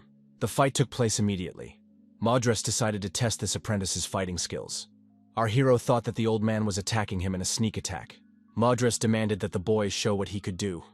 After all, he was the young man who would usher in a new era. Andreas Cromwell stated that he was not very gifted in magic. Our hero thought that even though he's just a projection in front of him, he'd have to fight a legendary mage. However, when it comes to tricks, the guy has a few. The old man laughed and said he was glad to hear that. Andreas Cromwell thought that since he could only fight, it was necessary to calm down. Compared to the living Madras, the projection should be weaker. Madras also said that this place is not visible from the outside, which means our hero has a chance to win. The old man activated a giant cyclone, followed by a windblade. The young man successfully dodged these attacks. Madras was surprised. What kind of mage was he who was so skillful at swordsmanship? However, it was not enough to defeat him. Our hero called to the aid of Nickel, who, skillfully wielding the ball, cut the old man's projection in two. Madras was surprised to see the undead. The old man said that this guy managed to surprise him. The amazing abilities didn't end there. Timur entered the battle and struck the old man with a devastating blow. There was a powerful explosion. Madras said delightfully, "The young man is full of surprises. The use of magic and swordsmanship is already rare. However, an academy student wielding black magic is indescribable." Andreas Cromwell realized that simple blows could do nothing to this old man. Madras said that the young man was making mistakes. After all, he is not a human being, but a projection. Physical attacks on an old man who has no body will get you nowhere. Madras used the wind spear, followed by an explosion. The young man marveled that this old man couldn't take it. The guy assumed there was something wrong with this clock. Among the three small ones, only one works. The old man said that they would never finish that way, and suggested that they raise the heat. A heartless thunder sounded. Andreas Cromwell shouted for Nickel to interrupt this magic. Madras called it tasteless, and said that in that case he would simply crush the young man by force. Andreas Cromwell thought that no matter how resistant the undead were to lightning magic, if they were constantly hit, they would definitely break. The old man wanted to test how long Nickel could hold out.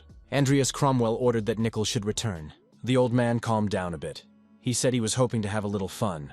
Our hero didn't believe that Madras didn't know how undead were resistant to lightning. However, he continued to use it anyway.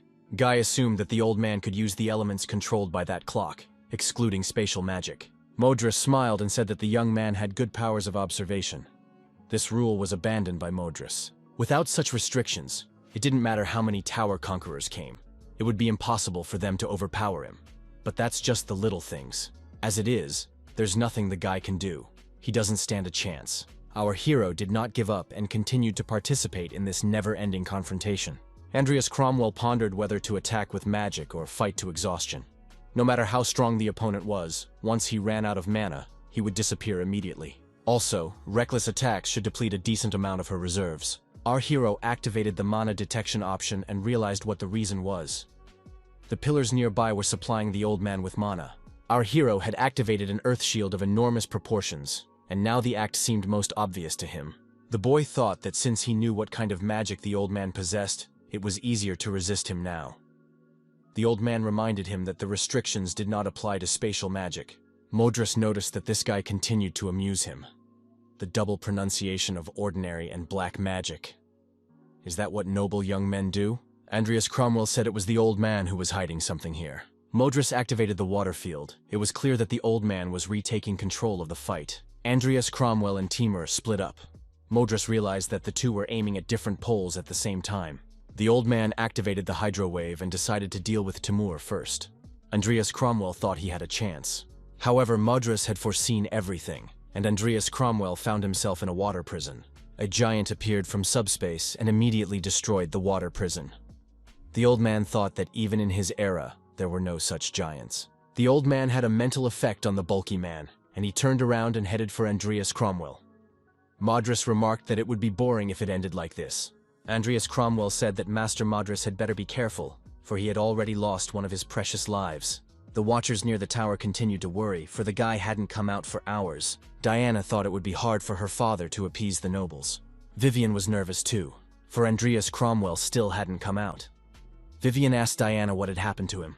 Diane stated that the professors were researching the issue, but there were no results yet. Diane asked why Vivian looked so shabby. What had she gone through in the last few days to look like that? Diane asked where Vivian had been. Vivian replied that she had been practicing. Had Vivian really been practicing? And from the looks of it, she wasn't even sleeping. Everyone around them covered their noses. Apparently, Vivian hadn't even taken a bath. Vivian wondered, after all, isn't Diana's father the master of the tower? Is there anything Diane can do to help in any way? Diane replied that she was just a student. Now was not the time to bother her father. Andreas Cromwell continued his combined attack. Only 2 pillars left, and there were 3 of them. Although there was numerical superiority, the guy saw no way to win. As soon as the old man has an opportunity, he immediately attacks his opponent and restricts his movement. Therein lies the main problem. Andreas Cromwell said it was now once again Nickel's turn to go to the front of the line. Modris marveled.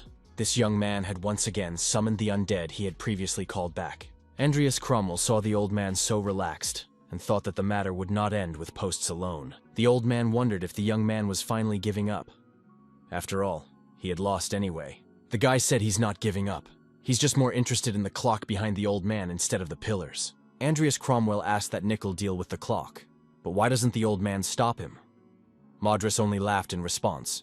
Did the lad really think old Modris would leave his weak spot unprotected? The old man added that he would not interfere. The young man could do as he pleased. The old man said that only someone at warlock level could do any damage. Andreas Cromwell asked if Master Modris would take back what he said. Our hero activated laziness on Lean's phantom. This option went to Nickel. Those watching outside noticed that something was wrong with the tower. Why is it behaving strangely? Is Andreas Cromwell still fighting? Andreas Cromwell recalled that Modris had promised not to interfere. The old man laughed.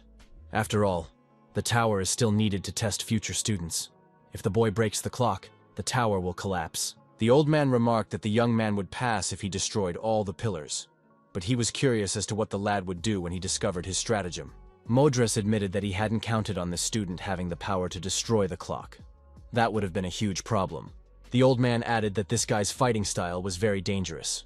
However, he didn't build this tower to have students die here. Andreas Cromwell thought that if he destroyed the tower, it would be too late to cry. Modris handed the young man an object on a chain and said it was his promised reward. It was silver light, a necklace that sharpens the wearer's mind. It is useful when using mana or aura. Andreas Cromwell thanked the old man for the gift. The boy thought it was a splendid object. The old man noticed that this intrigued him. A cat that had achieved perfection in that life. A mythical creature. Even the undead that can match the power of a god. The old man added that any one of them would make him crazy, eager to explore if he were here alive. Modrus noticed that the most interesting thing was this guy's body. It was as if he were a creature from a distant era. Perhaps even something more dangerous and ancient is inside the young man's body. Andreas Cromwell inquired if he could leave already. Modrus remarked that he did not detain the boy any longer. Modrus said to this disciple to set the world in the right direction. Andreas Cromwell thought, though it's only a projection, the old man understood everything. The achievement, one who has been recognized by Modrus, has been obtained. Our hero says that Modrus's tower has been passed. Coming out of the tower, the protagonist saw reporters and very important people in front of him. Why were they all gathered here? The woman apologized to Her Highness. The woman said that as head of House Morhaime, she had an offer for Count Andreas Cromwell. Her Highness replied to Lady Mines that she didn't mind. Morhaime looked around and asked, were the others okay with it too? No one wanted to oppose this woman. Diana thought, seeing this woman's demeanor with Her Highness, all they have to do is wait. Vivian thought Andreas came out safe and sound. That was enough for her. Lady Mines said that this guy not only broke Maximin's record, but also became the first person in history to conquer Modrus Tower. Morhaime expressed her desire that Andreas Cromwell should come under her patronage. Our hero was already expecting various offers from high-ranking nobles, but to hear such an offer, he was not ready for it. After all, this was the head of House Morhaime, one of the 4 great duchies of the empire. Andreas Cromwell bowed and greeted Mrs. Mines Maram. The guy apologized for not returning the handshake, but his hands are very dirty. Denard Slay said the young man was being disrespectful. Morhaime interrupted him and said it was fine. Lady Mines asked if the young man had already decided what he was going to do after graduation. The boy shook his head negatively. Morhaime asked if he had a lover.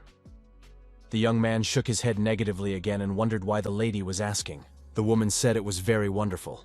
Suggested an alliance between the houses of Morhaime and Cromwell. If he agrees, she will protect him from political fiddling and promises financial and military aid until the House of Cromwell regains its former greatness.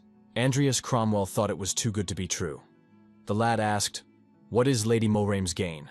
After all, she is making such a generous offer.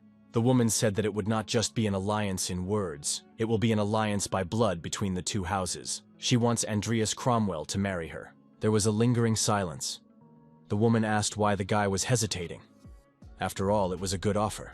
Denard Slay said for the lady to be more modest. The woman asked if the guy was worried about the age difference. After all, she keeps her body in good shape and can't be called ugly. Or does he find her unattractive? Andreas Cromwell replied that the woman was attractive and beautiful. The boy thought, who would be foolish enough to respond to a political marriage proposal? Vivian couldn't stand it, and scurried off to the side. Diana thought, if she were in Andreas Cromwell's shoes, she would find it hard to refuse, given the state of his house. Andreas Cromwell apologized and said that it was not a decision he could make right away. He needed time to think about it. The boy also added that it would be wise to listen to the suggestions of other nobles. Morame wondered, does he really want to compare her to others? Andreas Cromwell thought, if he thoughtlessly accepted this offer, he would cause himself a lot of other problems. The woman said if the young man thinks so, then so be it. Soon he would realize that he couldn't find a better offer. Andreas Cromwell apologized if anyone thought he was disrespectful to Lady Mines. The woman said she would forgive the fellow if he would have dinner with her. The 3rd Imperial Princess Michaela Rodlin said she too had a proposition for Andreas Cromwell. The next day came, the Faculty of Knights. Our hero said, first an offer from the Grand Duchess, and then from a member of the Imperial family. He does not want to find himself in a similar situation again. Celine wondered if Andreas Cromwell had come here to practice fencing. The girl asked if Andreas Cromwell had time. Could he practice with her? Andreas apologized and said he was here to see Vivian. Selena said that Vivian has been practicing since yesterday without fatigue. Celine added, she only got a glimpse, but there was a very intimidating atmosphere. Andreas Cromwell wondered, what was going on? Had Vivian gone mad? Andreas Cromwell saw Vivian and thought she had a perfectly pure aura. She hadn't lost her mind. Just when our hero thought he had equaled the girl, she was one step ahead again. Andreas Cromwell said he was looking for Vivian. The girl replied that she wasn't ready yet. Andreas Cromwell walked over to Vivian, hugged her and apologized. Andreas Cromwell put the necklace given to the girl by the old man in the tower around her neck and said it fit her perfectly. Vivian wondered why he did that. The boy replied that Vivian had helped him out many times. The young man noticed that he got this necklace on the top floor of the tower. It helps to calm the mind. He immediately thought that he would give this necklace to her. Andreas Cromwell added that Vivian didn't look well and suggested she drink a potion and rest. Vivian turned around, and as she walked away, she said they would see each other soon. Andreas Cromwell wondered if this necklace was working at all. No effect had been detected yet. Andreas Cromwell closed himself in his personal laboratory and activated the characterization window. Our hero was asked to accept the reward for the achievement, He Who Was Recognized by Madras. The guy accepted and received a random magical talent, Element of Light. The young man thought that he hadn't studied this type of magic yet, so this talent was useless right now. Andreas Cromwell decided that sooner or later he would study it. Our hero summoned Nickel and told him to put this talent in the center of the magic circle. He had a corpse that he had left 6 months ago, hoping that he could use it when he became more proficient in black magic. In theory, at his current skill level, it should work out. Andreas Cromwell thought that he could definitely awaken this talent. The former Queen of the Fairies, Mylene, was used. There was a strong shockwave after activation. I wonder how it went. The Shadow Banshee was summoned. Our hero noticed that it worked. The Fairy Queen was summoned. The corpse's level was very high. It gained additional characteristics. The corpse level became transcendentally high, and Mylene inherited a part of herself before perishing. Andreas Cromwell wondered, was transcendence really involved? The port city of Muriel. The ship restaurant Blessing of the Sea. Lady Moraine said the young man could eat as much as he wanted. She wanted to have a long and thorough conversation, so she reserved a whole ship. The lad may not be shy. The woman added that if he wanted to talk about something, he could start and not be shy. Andreas Cromwell says that he was the one who had to invite Lady Minas as an apology for his rudeness. He apologizes for the woman having to invite him. Minas said he's her future husband, so no need to apologize on the first date. Minas smiled and said it was a joke. No need to be so embarrassed. Andreas Cromwell thought it didn't sound like a joke at all. Andreas Cromwell thought she was the kind of person who would stop at nothing to fulfill her desires. After all, House Morhaime had risen from doing the dirty work that other nobles would not take on. Morhaime wondered if the boy had made up his mind. She'd certainly said she'd give him time to think about it, but she wouldn't call herself a very patient person. She wants to hear his answer as soon as possible. Andreas Cromwell repeated that he needed a little more time to think. That is his answer. He, as head of the fallen house, still has a lot to do before graduation. Lady Minas looked thoughtful. The woman said it was not surprising. After all, House Cromwell had fallen into disfavor with the Emperor for no reason. Andreas Cromwell replied that he did not think His Majesty's punishment undeserved. Minas said that anyone could understand that, but the young man was too calm about it. Morhaime wondered what was keeping him from forming an alliance with her. Andreas Cromwell pondered how much he should tell her. She thinks in material terms, and depending on the situation, could easily betray him. Lady Minas said that this boy is by nature very fearful. Morhaime told the young man not to worry. Not even a rat would sneak onto this ship without her permission. The woman asked, does the guy doubt that he can trust her? Maybe he wants her to insult that white pig of an emperor? Our hero choked up when he heard that. Andreas Cromwell said it was sudden. Minas stated that she was prepared to swear on blood. Our hero decided that this woman was insane. The young man noticed that if she went that far, he couldn't help but say something back. Guy added, as Lady Minas mentioned, His Majesty the Emperor wishes to crush the Cromwell family. Therefore, he must become stronger at all costs. Morhaime noticed that the young man was contradicting himself.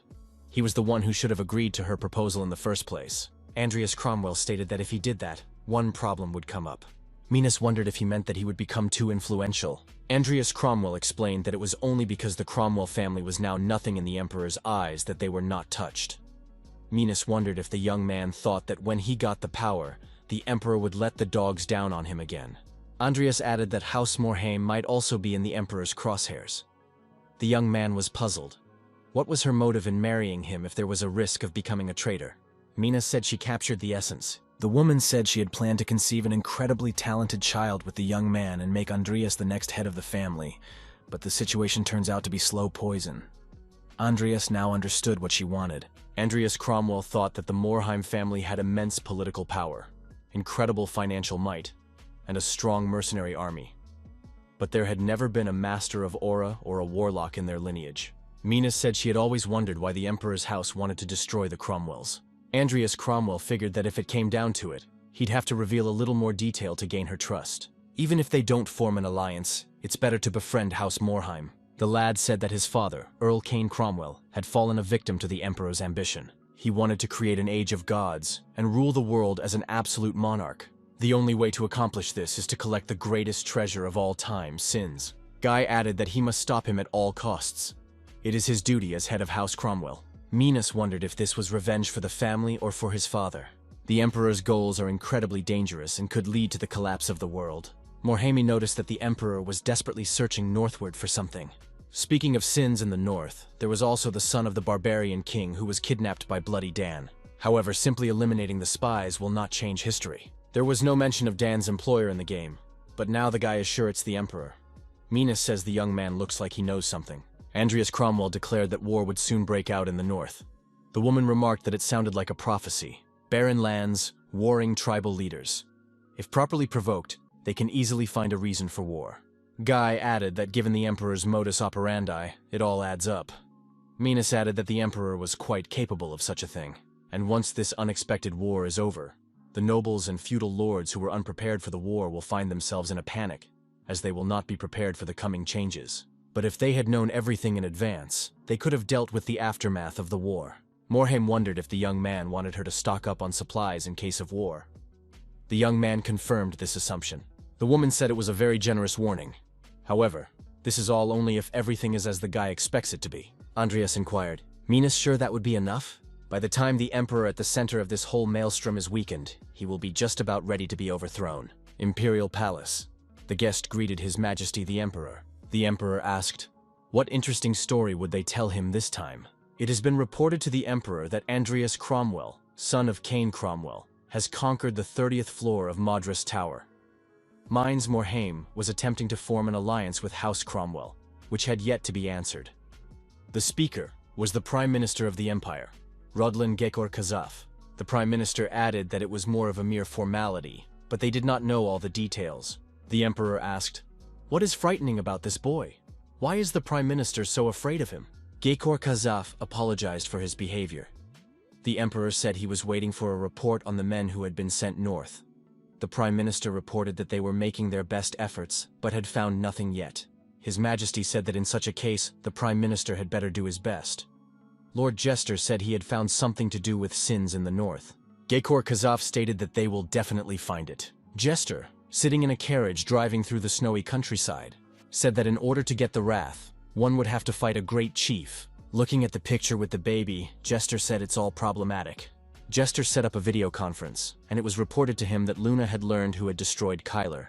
Jester was told it was Andreas Cromwell.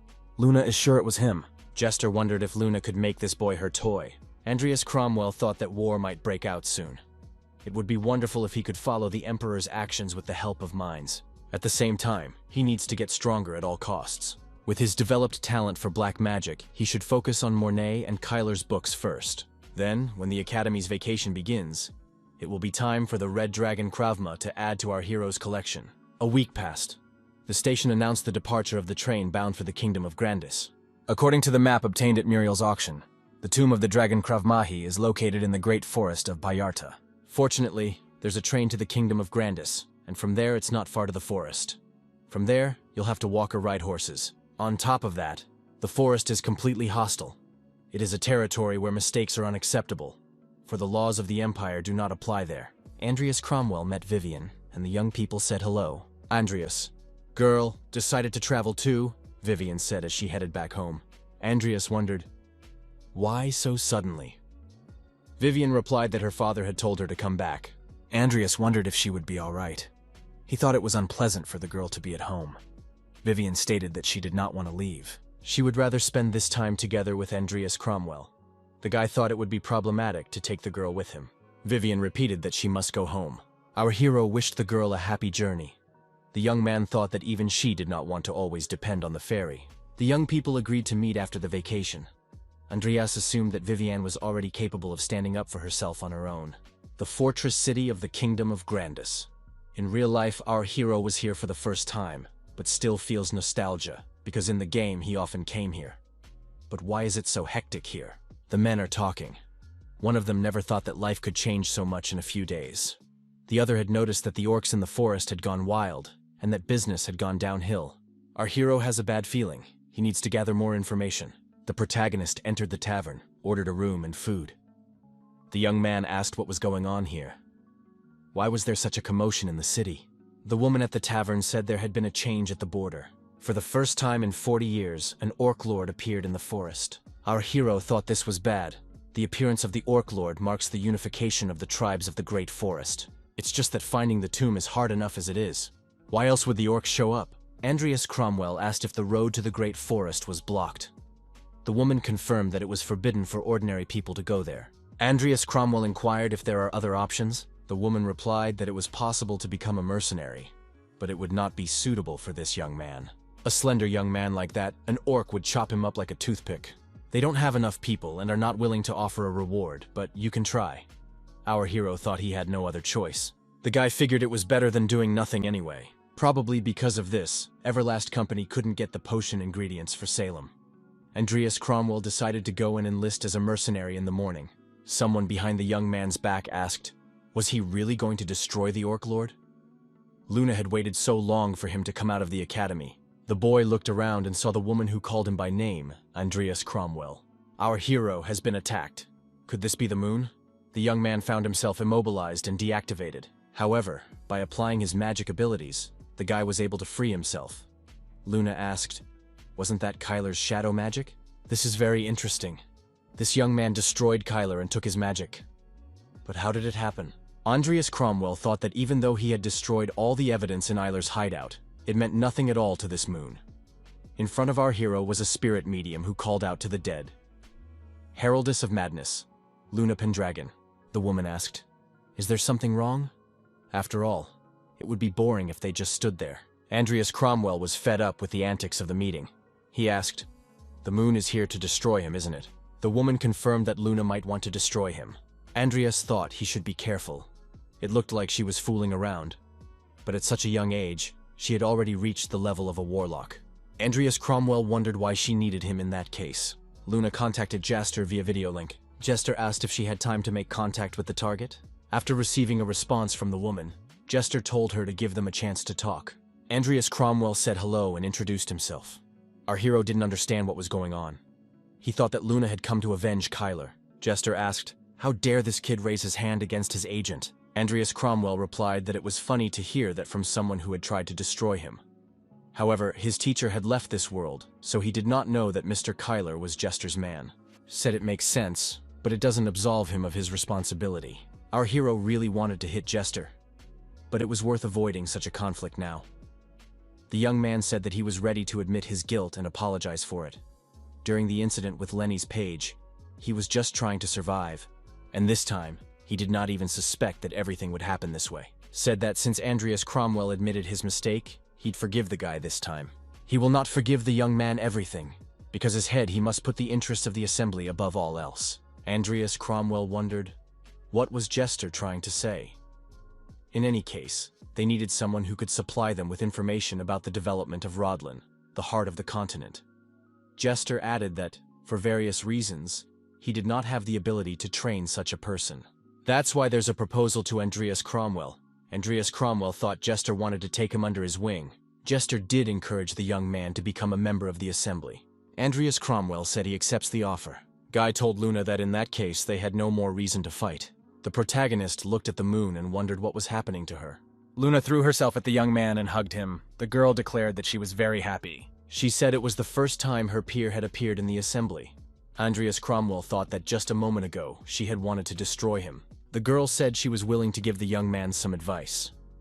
Being a member of a meeting is not a difficult thing to do. Except for special situations, all one has to do is report on what's going on at the academy. If there were any problems, the young man could tell her. Andreas Cromwell said he would be happy to talk to Luna at a future meeting and wanted to bow out. The girl stated that she wanted to go along with him.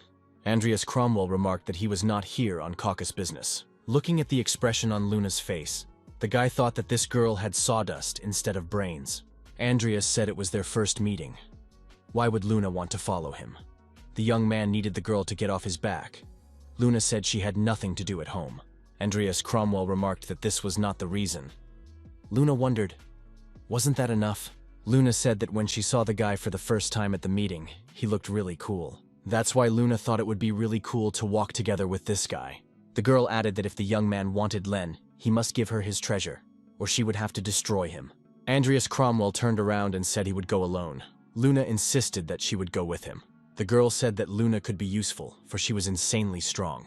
The boy thought that it was definitely tempting to have such a strong associate like Luna, especially considering the activity of the orcs. Since there was no persecution of black mages in this region, he saw no problem in uniting. Andreas Cromwell agreed and stated that he had one condition. The young man said he wanted Luna to engrave his soul on him. Luna stated that it was problematic. The boy replied that taking her with him was just as problematic. Soul engraving is a skill that permanently enhances the spirit. In Sins, it was a special skill that only Luna could use. If she uses it on our hero, it will be worth the gamble. The girl stated that in that case she would have conditions too. Luna said to make Andreas Cromwell her friend. The girl explained, if they become friends, then they will be more comfortable being together. And Luna would engrave a soul for her friend, even if she was in great pain. Andreas Cromwell thought that was a very strange reason. The guy decided that if it was for soul engraving, he was fine with it. So he told the girl they'd be friends. The girl was pleased. She shouted that Luna and Andreas had become friends. The guy thought it would be a problem if they were seen together, even if he was out of the Empire now. Andreas Cromwell said Luna could call him comrade instead of by his first name. The young man explained that they would then seem even closer to each other. The girl replied to her comrade that she agreed. The expression on her face said that she was happy. It's been 3 days. The Fortress of Endeavor. The battle between orcs and knights is in full swing. The battlefield is a mess, and you can't tell where you are and where you are not. The head of House Endeavor, Dawson Endeavor, said the orcs were trying to take them by force. An aide reported that reinforcements had arrived from Pyatra. Endeavor said it was good news and asked how many troops they had sent. The aide stated that only 2 men had arrived. Endeavor exclaimed that even 2,000 men wouldn't be enough. Was this really a joke? The aide said he had tried to contact their superiors, but there had been no response yet. However, it seems that one of the pair is Luna Pendragon, the one black mage who is as powerful as the Aura Master. Dawson Indivor remarked that it would have been better if it had been a necromancer. The leader asked who the second person was. The aide said it was a traveling mercenary named Barry Sanders. Mr. Endeavor said he has never heard of such a thing. Andreas Cromwell put on a mask and told the girl that there were no problems with his identity. But if a rumor spreads that a noble from the Empire is a black mage, there will be a lot of problems. It's better to be extra reassured. Luna asked, is that why the guy wore such a mask? As soon as the young men entered the room, Luna immediately shouted that they had come here to destroy the Orc Lord. Our hero said that his name was Barry Sanders, and he welcomed his lordship, Lord Indivor. The commander introduced himself and said that he would like to thank them for coming. If they performed well, he would report back to the king and they would be rewarded handsomely. The man standing next to him identified himself as Filian Indivor. Barry Sanders inquired about the situation on the battlefield. Dawson Endeavor honestly admitted that things were hopeless. They don't even have enough men to hold off the orcs, let alone counterattack. If the Orc Lord and his warlords, who are currently idle, engage in battle, it will be the end for the fortress. Without support from the kingdom, it's only a matter of time. Our hero thought the situation was even bleaker than he had realized. Endeavor recognized that the leader of the enemy forces, the Orc Lord, is a master of aura. Luna said it sounded like a lot of fun. Our hero thought, can Luna handle the Orc Lord? If he helps her, they might succeed. However, this victory alone would not end the war. The girl declared that she would take care of the Orc Lord. Luna added that she had to deal with that piece of meat first, and until then, she wasn't moving anywhere. Andreas Cromwell thought that Luna had an unpredictable character, which was an unstable factor. Mr. Endeavor was given breaking news. The knight reported that right now an Orc Lord had appeared outside the walls. What are those ruthless orcs up to? Why did the orcs leave their troops behind and come here? Either way, we must not let our guard down. The Orc Lord addressed the humans in an official statement. Endeavor wondered, could an orc really speak the human tongue? All the attacks before were just to give his warriors a taste of the battlefield. However, they are now ready. Tomorrow at dawn, the full-scale attack will begin. The warriors thought, had the orcs, having exhausted their forces, decided to finish them off. The Orc Lord stated that it would be too boring to end things this way. So by putting Algold's honor on the line, he is giving the humans one last chance. If they win the fight against 6 of his warriors, he will let them live another day. Dawson reprimanded, "The Orc Lord wants to play with them before destroying them." Those present said it was a trap, for orcs have no honor. We must destroy them while we have the chance. With their main forces far behind them, this should work. Indivor stated that they were dealing with an aura master. Even if they attacked suddenly, it would be difficult to destroy them before the main forces arrived. The aide asked if they would then accept the orcs' terms. Indivor replied that if they could hold off the orcs for even one day, reinforcements could come to them. Andreas Cromwell thought that the only ones who could fight the orcs were him and Luna Pendragon. Our hero said he would go to the orcs. The knights wondered, did this man really want to go? Andreas Cromwell stated that another deal needed to be made with the Orc Lord. Our hero readied his unique sword and headed for the exit. He decided to take a closer look at the face of the Orc Lord. The Orc Lord gloated. Everything was going according to his plan. He said it was time to begin. Indivor said that a battle where the winner stays for the next fight is an advantage for them, given the shortage of fighters. But it also means that he will fight until he loses. Is this guy really willing to die for Fortress Endeavor? Andreas Cromwell grabbed his sword and made just one movement. He then announced that he was waiting for the next orc. The first one was destroyed. The same fate befell two more bloodthirsty orcs. The assistant commander inquired, who was this guy? He so easily defeated the orc chieftains who were equal in strength to the captains of the knights. Is Barry Sanders really a master of the aura? It didn't seem like it. However, why did a man of such power remain unknown until now? Our hero pierced through the body of another orc. The knights were surprised. He had destroyed all 6 chiefs single-handedly. The orc leader said that this man surprised him. It was an amazing battle. He is a worthy warrior. The orc leader added that he wanted to hear his name. Our hero said his name was Barry Sanders. The orc leader said he would remember the name of this brave human warrior. This man granted his warriors an honorable death and eternal rest. Our hero was startled when the orc chieftain suddenly swung his sword and plunged it into the ground. But he seems to be more reasonable than one would think of him. He shouldn't attack a human after all that was said. The Orc Lord said that as promised, he would give the humans a day's reprieve. They too need time to honor their fallen warriors. The head orc said that the humans should prepare to lose with dignity during this time. The young man thought that anyone who didn't possess aura would instantly fall just by the sheer force of the fighting spirit of such an opponent. This was the effect of an aura master on the battlefield. Our hero had felt it himself. The guy figured he'd have to bide his time if he hoped to win a fight against such an opponent. The knights thought this was outrageous. Why hadn't reinforcements arrived to them until now? We can assume that the Grandis have decided to leave them. They put their lives on the line to guard the border, but they are treated in this way. Endeavor said to stop such talk. He would not tolerate insults towards the kingdom. Regardless of the circumstances, their mission remains the same: to protect the people of Indivor and the kingdom from the threat from the Great Forest. That's what they need to focus on. Dawson Endeavor came before Barry Sanders. The young man risked his life to buy them time, but it was in vain. Andreas Cromwell thought he was an excellent commander. Even against superior forces, he can bring people together and keep morale high. And despite the terrible attitude of the Kingdom of Grandis, his loyalty is a pure waste of talent. Our hero said it was all right. Unforeseen things often happen in war. Now they have time to discuss a plan of action, so it was worth it. Endeavor thanked him for his understanding and asked for a favor in tomorrow's battle. The warlord stated that they lost a lot of people at captain level because of the orcs' guerrilla strategy. Therefore, he wants to concentrate all the forces on the western gate, where they can fight the orcs directly. However, the northern gate would then be barely defended, a likely target for surprise attacks by orc chieftains. Ordinary soldiers are no match for them. Sanders said he understood, and added that he would take over the north gate. Luna stated that she wanted to have fun too. The knights smiled. They had heard that this girl was a strange one. What kind of fun is she talking about? Endeavor asked if Luna Pendragon could fight the Orc Lord. The girl said admiringly that she would beat the big guy. Indivor apologized for placing such a heavy burden on these men, even though they were only simple mercenaries. Luna declared that her scythe of destruction would feast on the battlefield. Indivor added that he was ashamed to talk about it, but even if it was beyond them, they must fight. This place may not be needed by the kingdom, but to them it is home. If by fate they survive, he promises that he will report their contribution to the king, and they will be rewarded handsomely. Andreas Cromwell said it was not worth the trouble. He would help for personal reasons, for his family had been wiped out by orcs when he was very young. Luna wondered, did her comrade really have such a terrible past? Our hero needed to end the war as quickly as possible and enter the Great Forest. He doesn't have time to deal with the reward from the kingdom.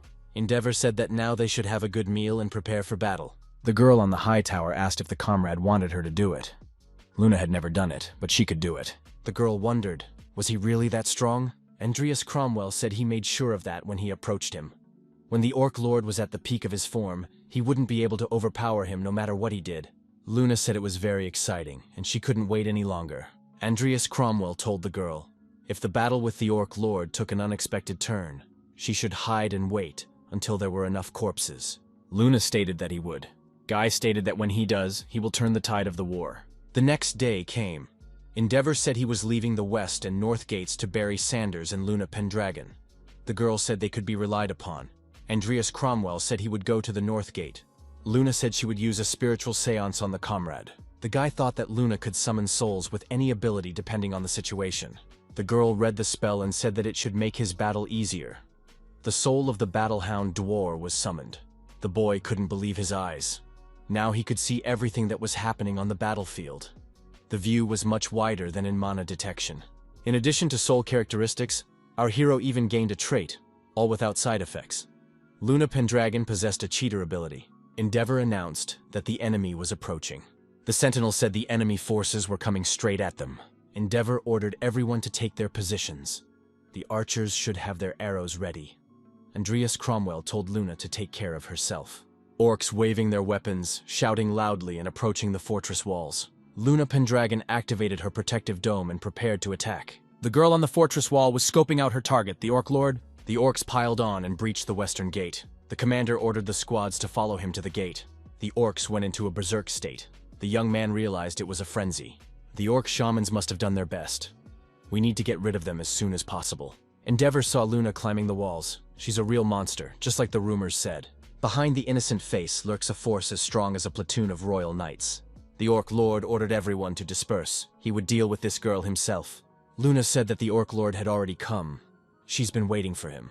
The girl added that she wanted to engrave this orc's soul on her comrade, so she would try not to harm his soul. Luna delivered a powerful blow with her weapon, but the orc managed to block it at the last moment. The Orc Lord admitted that this little warrior surprised him. Luna used her agility and mana to compensate for her lack of strength, and it was impressive. The Orc Lord said it was a wonderful day, but unfortunately they were in the middle of a war. He suggested that the battle continue in Valhalla. Luna wondered, where was he going? What was Valhalla? The Orc Lord turned into a huge monster of unimaginable size. Luna marveled, this is really cool. Then she moved to attack. Endeavor commanded everyone to go on the offensive. We must protect Endeavor. Orcs cannot be allowed to destroy their hometown.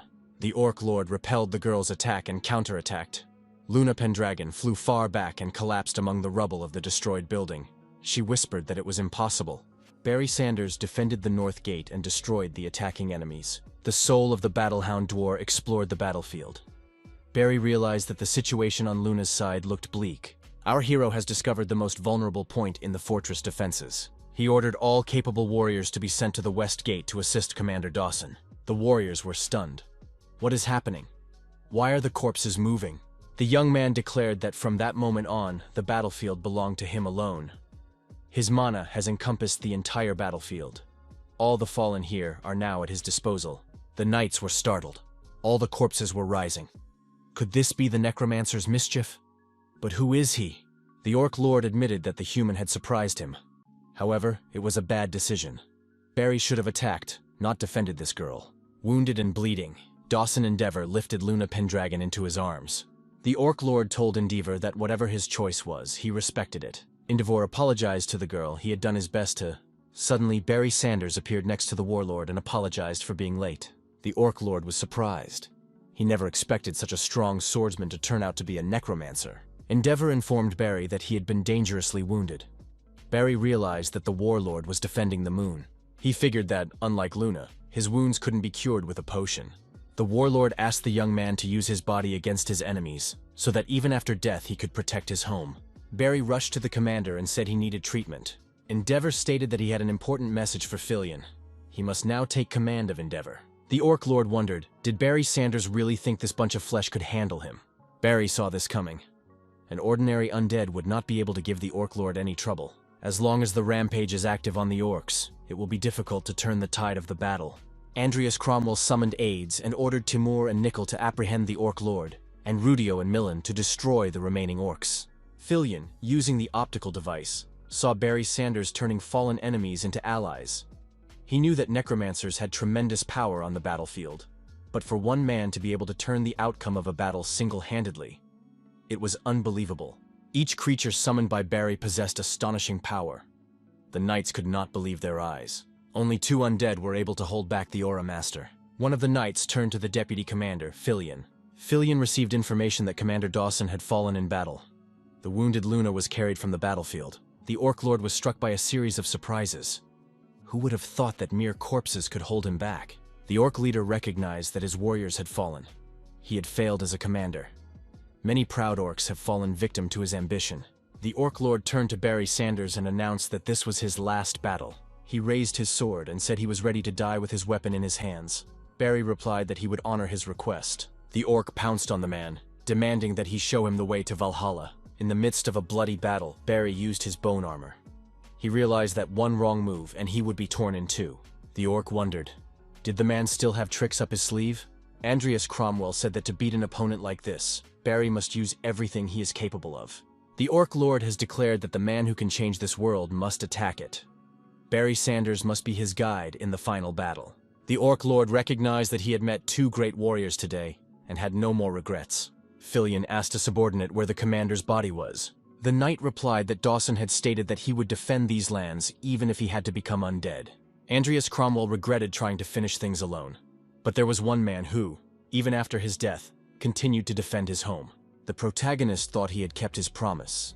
Endeavor had stopped the enemy with his own hands. The commander was informed that the orc army was finished.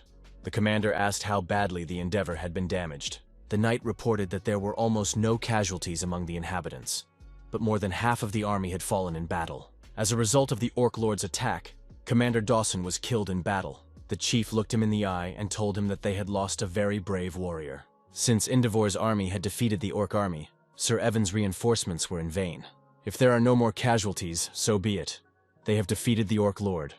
Was Sir Dawson a master of the aura? The knight reported that it was largely due to 2 mercenaries, the necromancer and the spirit medium. Sir Evan wondered if by spirit medium he meant that girl. This is Ava Millennium's daughter, Luna Pendragon. Sir Evan von Orleans, a white holy knight, said he never thought he would find the spawn of evil in this place. The soldier thought that Sir Evan was an inquisitor of the Holy See who catches and judges black magicians. Unfortunately, he was unable to hide this news, as everything happened too suddenly. The warrior thought he had repaid the heroes of Endeavor so poorly. It's an irreparable mistake.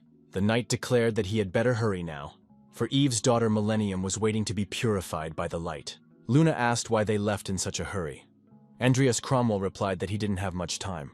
The girl noticed that they had already prepared a huge amount of meat for them. Guy replied that if she wanted meat, he would feed her properly after she returned from the Great Forest. Near the young men lay the Orc Lord. Andreas Cromwell asked Luna if the preparations were finished. The girl replied that it would be the same as last time, but now the effect would be permanent. Although it wouldn't give the young man all the power that the Orc Lord had before his death, he was quite strong. So even one ability would be very useful. Luna told the young man to stand still and not to touch the magic circle. Andreas Cromwell thought that this Orc Lord would be a great addition to his army. But since he didn't get to summon them that often, it would be wise to use him to reinforce himself. Besides, it was unclear when he would next see Luna. The girl said it is not Luna who will do the soul engraving on the young man. Luna relies on him. The girl read the spell, and someone's voice said it was a surprise. It was the first time her daughter had called out for something other than destruction. Andreas Cromwell wondered, was it really Luna's mother? Before their eyes stood the legendary witch, Eva Millennium. The woman asked the young man who he was to her daughter. Andreas Cromwell thought it was a supreme black mage who had made Luna as strong as the Blackguard, just giving her some of her former abilities. The boy replied that he was a friend. Millennium said it was another surprise for her. Had her girl made a friend? Andreas Cromwell thought he was almost forced to do it. Eva Millennium said that in that case she would proceed and began to cast the spell. The woman said he was another child who saw the meaning of his life in endless battles on the battlefield. Perhaps he would be happy in her company. Andreas Cromwell wondered, was a witch communicating with a soul? It was quite a strange sight. Eva Millennium warned that it would be very painful. The boy twitched in pain and screamed. The woman thought it was incredible. The young man was still conscious. Usually everyone faints at once, no matter how strong they are. Eva Millennium said it was a good boy, but it would have been better if he had just fainted. Our hero thought he was about to pass out. Now our hero had unlimited mana for big battles. Plus, he had fully regained his health. It's like some kind of cheat. Eva Millennium said that judging by the look on the young man's face, the engraving was successful. The woman wondered where in the young man had room for another soul. The average person can only do an engraving once, but the young man has room for one more. Andreas Cromwell said that in that case he could go through the engraving again. The witch said she had never seen anything like it. The woman recognized the young man's incredible physique. Eva Millennium said that Luna was worried about him. However, that meeting came to an end. Our hero bowed before the witch and thanked her for the engraving. Eva Millennium said her daughter suffered from loneliness because she had a terrible mother. The woman asked to take care of Luna. The young man promised because she was his friend. Eva Millennium told the young man to try to live to see their next meeting. The great forest of Bayatra rivals the size of an entire empire. A giant forest whose environment is different from what humans are used to. It was not easy to find a specific place in such a huge forest. The girl pointed in the direction she felt they should go. Fortunately, thanks to a map bought at the auction, the guy was able to find the right place without much trouble. However, he pointed in the opposite direction and said they had to go that way. Luna asked how much further they had to go. Andreas Cromwell replied that they were already halfway there. Since the sun had already set, they should wait out the night and continue tomorrow. The next day the young men found what they were here for. Luna said that no one had ever found this place, and if anyone had, she doubted that anyone had managed to get in. The girl remarked, "Maybe it's because it's a dragon's tomb, but it looks like there are a lot of attractive things in there." Andreas Cromwell thought, could they find more than just the dragon's corpse there? However, it could be dangerous. It would be worth looking around beforehand. Andreas Cromwell saw that the girl had just stepped inside. The guy decided to follow her, whatever happens. The place where the dragon Kravmak's roar had fallen had been discovered. The entrance to the hidden dungeon. Endless nightmare. Even Luna is missing? Our hero found himself in the square near the fountain. Children were running past him, having fun. What is this hidden dungeon? This place is no different than a city street. Luna was on the roof of a neighboring building and said that this place was amazing. Usually dungeons are damp and gloomy, but this looks completely different. Andreas Cromwell asked the girl if she had found anything unusual. Luna came down from the roof and said that all the people in this town are ghosts. Andreas Cromwell wondered, had all these people already died? The girl said it was the first time she had seen such a place. They had come to look for the dragon's corpse, but found themselves in a ghost town. Our hero wasn't sure if this place was connected to the dragon tomb, but decided to look around first. Luna stated that they were setting up a team of explorers. The guy thought that they could clear this dungeon by destroying the core as usual. But there might be something dragon-related in this place. The young men saw a protective wall and assumed it was a dead end. It is impossible to leave the city. Andreas Cromwell told his companion not to hurry and to look around carefully. It would be hard to find clues, for they had come here unprepared. Andreas Cromwell asked Luna if she remembered anything up to that point. The guy decided he had no choice. He noticed that the girl was distracted as usual. On a makeshift stage, the audience watched a performance of a knight fighting a dragon. Luna decided to watch it. One of the locals approached our hero and said that he had not seen him here before. Is it really a mercenary? The man said the mercenary was a bit late if he wanted to join the Fire Dragon Subjugation Squad. They left a few days ago. Andreas Cromwell inquired about the Fire Dragon Conquest Squad. Andreas Cromwell explained that he had only recently become a mercenary. The man remarked that it was for the best. If he didn't know anything, he had avoided a one-way ticket. The man said it was perfect. They're acting out a theatrical skit about a troop set out to conquer a dragon. The actors said, a fire dragon has settled near the city, and the high priest, Lord Leda, fearing for his life, has assembled an expedition to destroy it.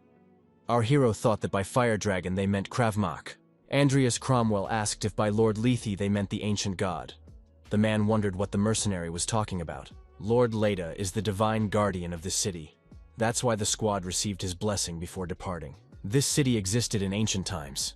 Hidden dungeons are often associated with ancient ruins, so perhaps this is one of them. The man said that in any case, they should just wait for a few days and they would be able to hear news about the expedition.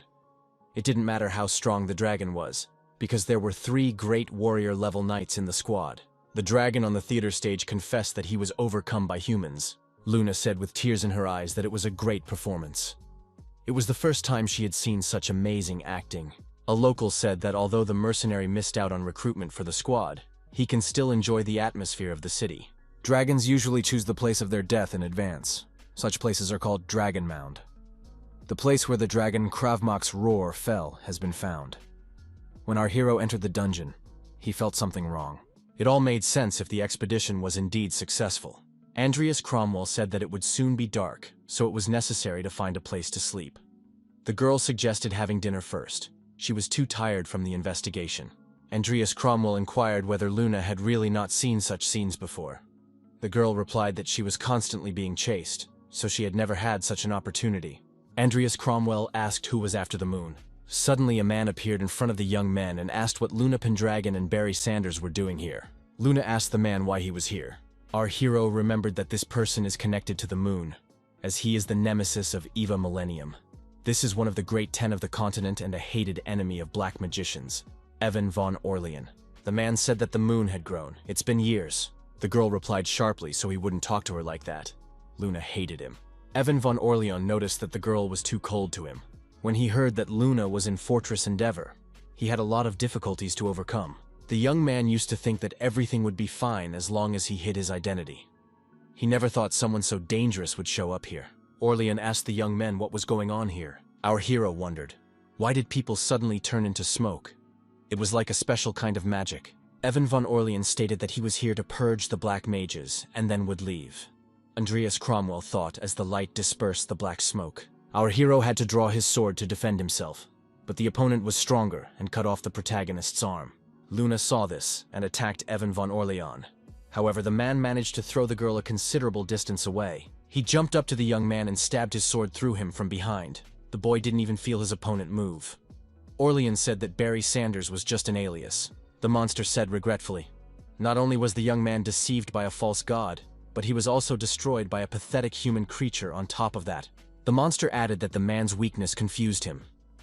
Andreas Cromwell asked who was in front of him. The monster wondered.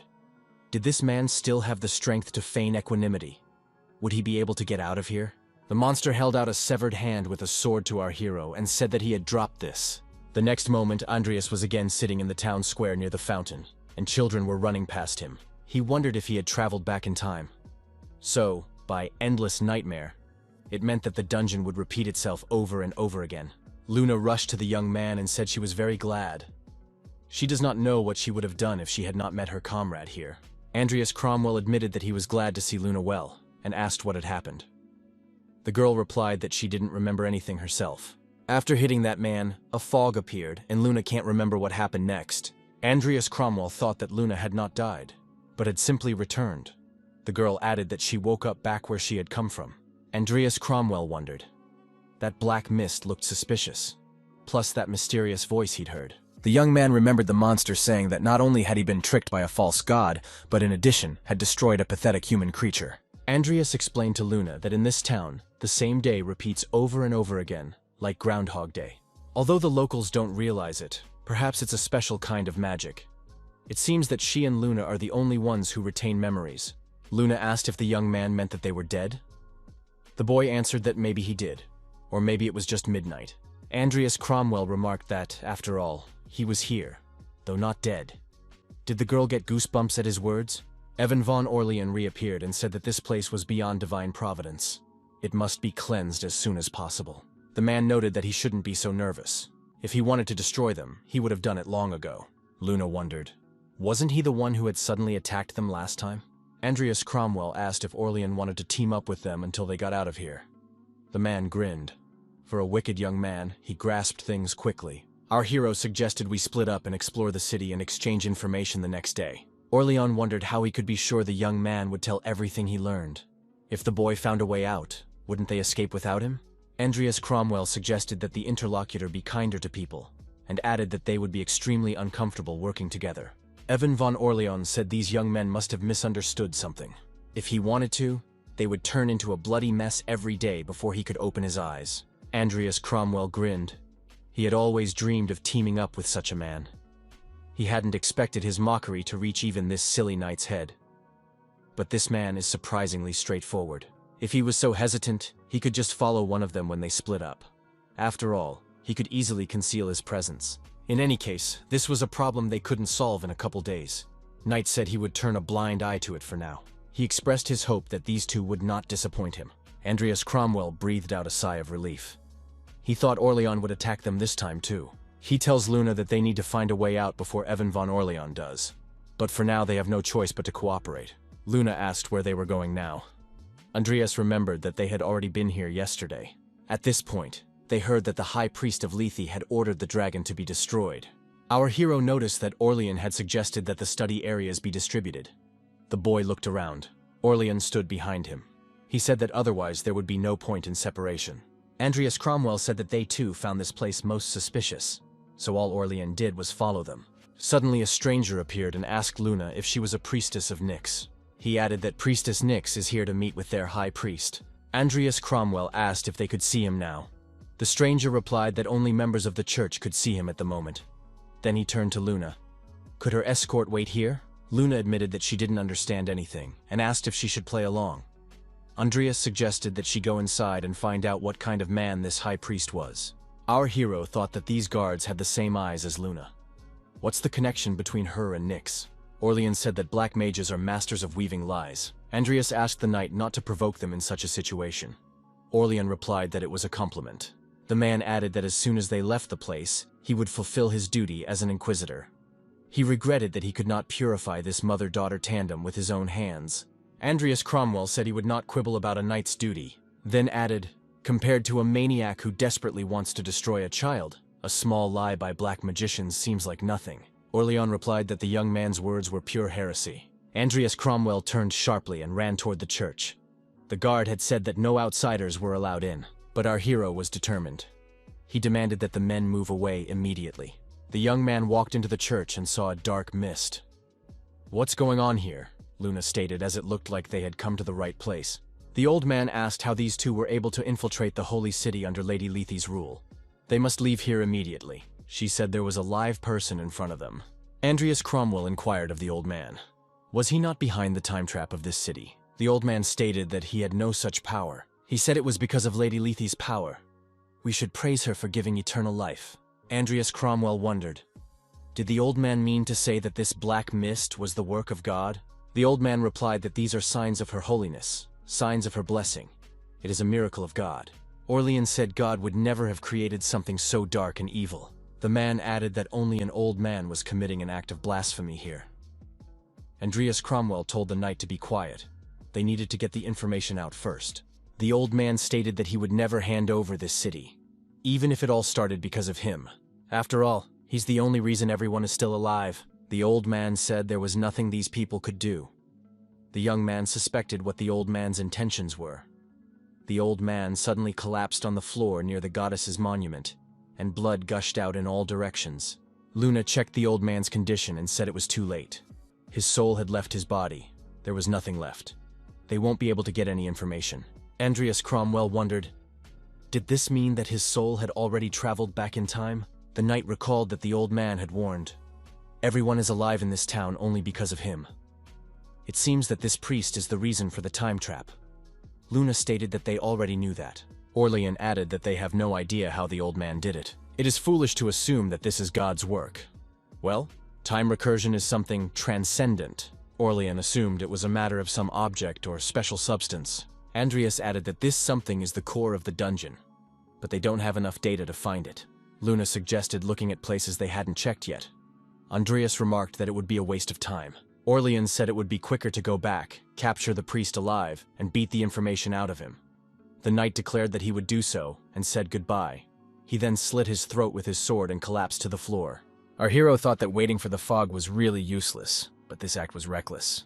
Luna remarked that she enjoyed watching it, but it annoyed her. Luna said she was ready to do it. Andreas Cromwell wondered, why was the girl so agitated? Andreas Cromwell suggested looking around the church first. They need to find more information than Evan had found. After a while, the young people stated that they had not found anything useful. However, they decided that they could search again after Evan's death. Andreas Cromwell remarked that they couldn't do this forever. Luna wondered, why not? After all, they could go back all the time.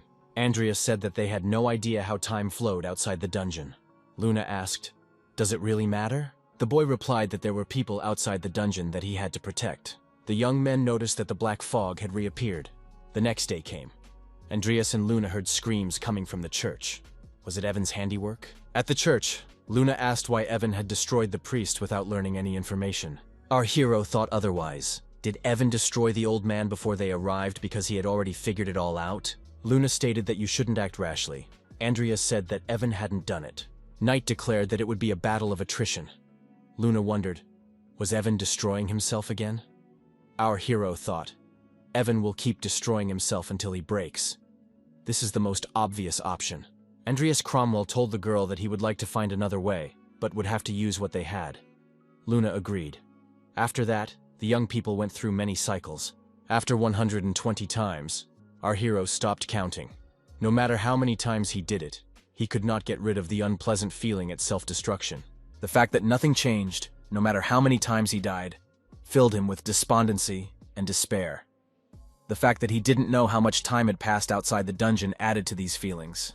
Each time the end of the sins got closer and closer, and it was still going on. The young people are trapped in a time trap, and there is nothing that can be done about it. Andreas Cromwell said he was playing with them. He even ripped off his arm to provoke them. The moon suggested that we not engage in self-destruction today. Luna had already said he had no business being here. Why did the knight go with them? Evan suggested thinking he was here to keep an eye on them. At the tavern, the knight ordered himself the strongest drink available. Andreas Cromwell wondered, could a holy knight drink? He replied that it was forbidden, but surely the merciful God would forgive his knight one mug, especially since this knight had passed through doom over 100 times. Our hero could not believe that a man of faith like Evan was saying such words. The knight offered to drink together as people who had shared the doom. Luna thought the knight had lost his mind after the many deaths, but he seemed more tolerant now than when he was sober. Andreas Cromwell suggested that Luna just have a drink. However, the unexpected happened. After just one drink, one of the great continents passed out. The guy thought it was a chance. We immediately had a suggestion to destroy it. Andreas said the girl was drunk and needed to calm down. Luna resisted because he would be resurrected anyway. The guy explained that they weren't allowed to do that to each other. The girl said that the comrade was too tense. Even the most precious thing he's trying hard to protect can slip away from him. Are the people he's raring to protect so weak without his help? I mean, even Luna is still alive. Although it's because of Luna's mom's protection. Andreas Cromwell thought the girl was right. After all, they are all individuals on the level of the protagonist. It's arrogant to assume that he has to protect them. Luna grabbed her head and said that even her mom is protecting her. They need to get out of here quickly and protect her comrade's friends. Andrea said it's okay. His friends aren't weak. Better to explore the city and weed the alcohol out of their bodies. The protagonist said he would like to go to church one more time before nightfall. Luna wondered, why do it? After all, the old man was already dead. The boy explained that before, because of the rush, they had tried to catch the criminal as quickly as possible. The young man added that this time he wanted to find the weapon of crime. He expressed doubt that the old man was capable of running the dungeon by his own strength. There's probably some kind of catalyst, but it may not be here. We need to think this through. Andreas Cromwell noticed that no matter what time they came, the old man always appeared to be destroyed. This means that this place is his point of rebirth. It is also the place where magic is activated. Everything leads to the fact that there's a secret in this place. The moon showed the place in the church where the black mist was coming out of. The guy told the girl to stay away from there. Looks like they made the right decision when they came here. Breaking down the wall, the guy saw a staircase leading down. The young men decided to go down there. Andreas suggested that his companion wait until the fog cleared a bit. This fog may be responsible for what's going on. That fog began to dissipate from Evan's light. There was a glowing object in the palm of our hero's hand. The guy said it must be a spell. The young man ignited the object in his palm, and now he had a ball of fire. Previously, the talent Magical Power Light Element had been obtained. The guy thought it was all due to the talent obtained for conquering Madras Tower back then. Luna stated that she wanted to learn how to do that too. The boy explained that this was the first time he was doing it. It was the best he could do. The protagonist thought he should practice this at least once in a while. The fog began to fade. Andreas Cromwell told the girl that the stairs were steep. She should use caution and watch her step. Our heroes went downstairs, but it was terribly dark. Someone asked, "Are these really living creatures?" The same voice asked to be let out. Luna logically stated that there was something there. Could the comrade make the light a little brighter? Our hero thought that even just keeping the light on was already hard. Would he be able to increase the intensity? It is necessary to remove the heat from the fire spell and strengthen the light by concentrating it in one point. The boy achieved the desired effect. When the area nearby lit up, the young man saw a dragon in front of him. The young man realized that Krav Maga was in front of him. Was he really here? The fog around was no longer there. The guy stated that it was necessary to get out of here. However, there was too much wind. The guy was barely keeping that little flame going. Luna said that the comrade's fire was waning. Our hero confessed that he could no longer. The young men found themselves back in the city. Luna told the comrade to hurry up. Luna declared that they should go there with Evan. Andreas suggested that the girl keep everything between them. The guy explains that they may be working together with the knight, but has Luna forgotten that he still wants to destroy them? First, they need to find a way to get out on their own. Luna noticed that this time the light was much stronger than before. The girl noticed that there was something on the dragon's chest. The young man replied that it must be a nucleus. It must be destroyed. Luna embarked on a mission to destroy the dragon's core. Our hero was at his limit again. He thought he would have to put it off for next time. The next time the young man asked the girl, "Was it a heart?" The moon confirmed it was glowing with red light. If Luna's attack didn't work, they wouldn't be able to go it alone. This time the protagonist offered to call Evan for help. The young man added that he assumed the girl wouldn't like the idea. Now we have to concentrate on getting out of this place. The next time the young men stopped Evan and said they had found the core of the dungeon. First, however, the knight must promise them something. Once they're out of there, he won't follow them for a month. Luna said it wouldn't work. That's clear from his annoyed face. However, Ivan agreed. Andreas Cromwell remarked that this was the promise of the Holy Knight. All three of them approached the monument to the goddess that was located in the church. The girl said that from the body of the priest is missing this time. Orlean noticed that Luna was right. The priest must have realized it, so he left. It seemed logical, however, something our hero was not satisfied. An old man appeared at the entrance to the church, a dark mist around him. He said that these people had been given a chance to be part of this place. Why are they trying to destroy this town? Andreas Cromwell wondered, what was the point of living in this ruined world? The old man replied that nothing was destroyed. Everyone is alive, so everything is justified. It was God's will. Andreas Cromwell wondered, did the old man really think so? Was it not his selfish desire? Andreas noticed that the old man had set the men against the dragon, but the campaign ended in failure. Moreover, this is only part of the tragedy. Our hero said that judging from the lack of adult population and the small number of men, this city was instantly destroyed, so it was because of the old man's rash idea. The city was destroyed by the enraged dragon Krav Maga. The old man said that Lady Letha had performed a miracle in this place. The boy said the old man was wrong. It was a curse. Children who would forever wait for their father from the quest. The old man said angrily that Lady Letha had been gracious to them. Suddenly, the dragon burst out of the dungeon, smashing everything in its path. Evan von Orlean inquired, do they just need to destroy this dragon? Andreas explained that the core should be on its chest. Guy added that one must be wary of this black fog. Eva Millennium came to her daughter's rescue and said hello, saying that she and Evan hadn't seen each other in a while. The woman thanked the knight and said she was grateful to him for looking after that obnoxious girl. Orlean said that Luna had grown a lot. He just couldn't bring himself to hurt the child, and now he didn't need to do it at all. Eva Millennium greeted the fair Lady Summer. The old man said that after punishing the cruel beast that burned the god children, the lady used her divine powers to resurrect this place using the heart of the beast and granted eternal life to the people of this city. Andreas Cromwell wondered, is this really eternal life? At that moment, the fog disappeared even without light. Ava Millennium said she could hear souls crying. What kind of heartless goddess is that? She keeps her people trapped in time. The old man climbed on the dragon and said that Priestess Nyx would die first. Eva Millennium said she would clear the fog. Will Evan be able to shred this dragon? The knight said he didn't need the witch's help. The woman stated not to let Evan get cranky. The corpse of a giant appeared above the ghastly old man. Eva Millennium was surprised. Do giants really exist? There's even the corpse of the tiger's kroll, Timur. The old man shouted that these pathetic corpses wouldn't leave a scratch on the dragon's body. The old man tried to use his unique abilities, but it didn't work on the undead. The villain said the undead couldn't damage the dragon skin. It wouldn't make a difference. Andreas recalled that the old man had said that the black mist was the power of the goddess. He calls himself a priest of Lethe? The old man is just a puppet of the dragon corpse. Eva Millennium said that Luna's friend wasn't telling the truth. However, he will be a better knight. Evan said it's a funny sight. Corpses that should be underground are walking around next to him, vile and disgusting. A powerful destructive explosion rang out, lightning strikes striking the dragon. The old man said that as long as the dragon's heart is with him, everything is useless. But who are they? They almost broke the shield. The witch recalled that ancient texts said that a dragon's hide was immune to physical attacks, and its heart was virtually immune to magic and aura. The knight said if the hide was so tough, he should put more effort into it. The old man asked how these people were going to deal with the earthquake.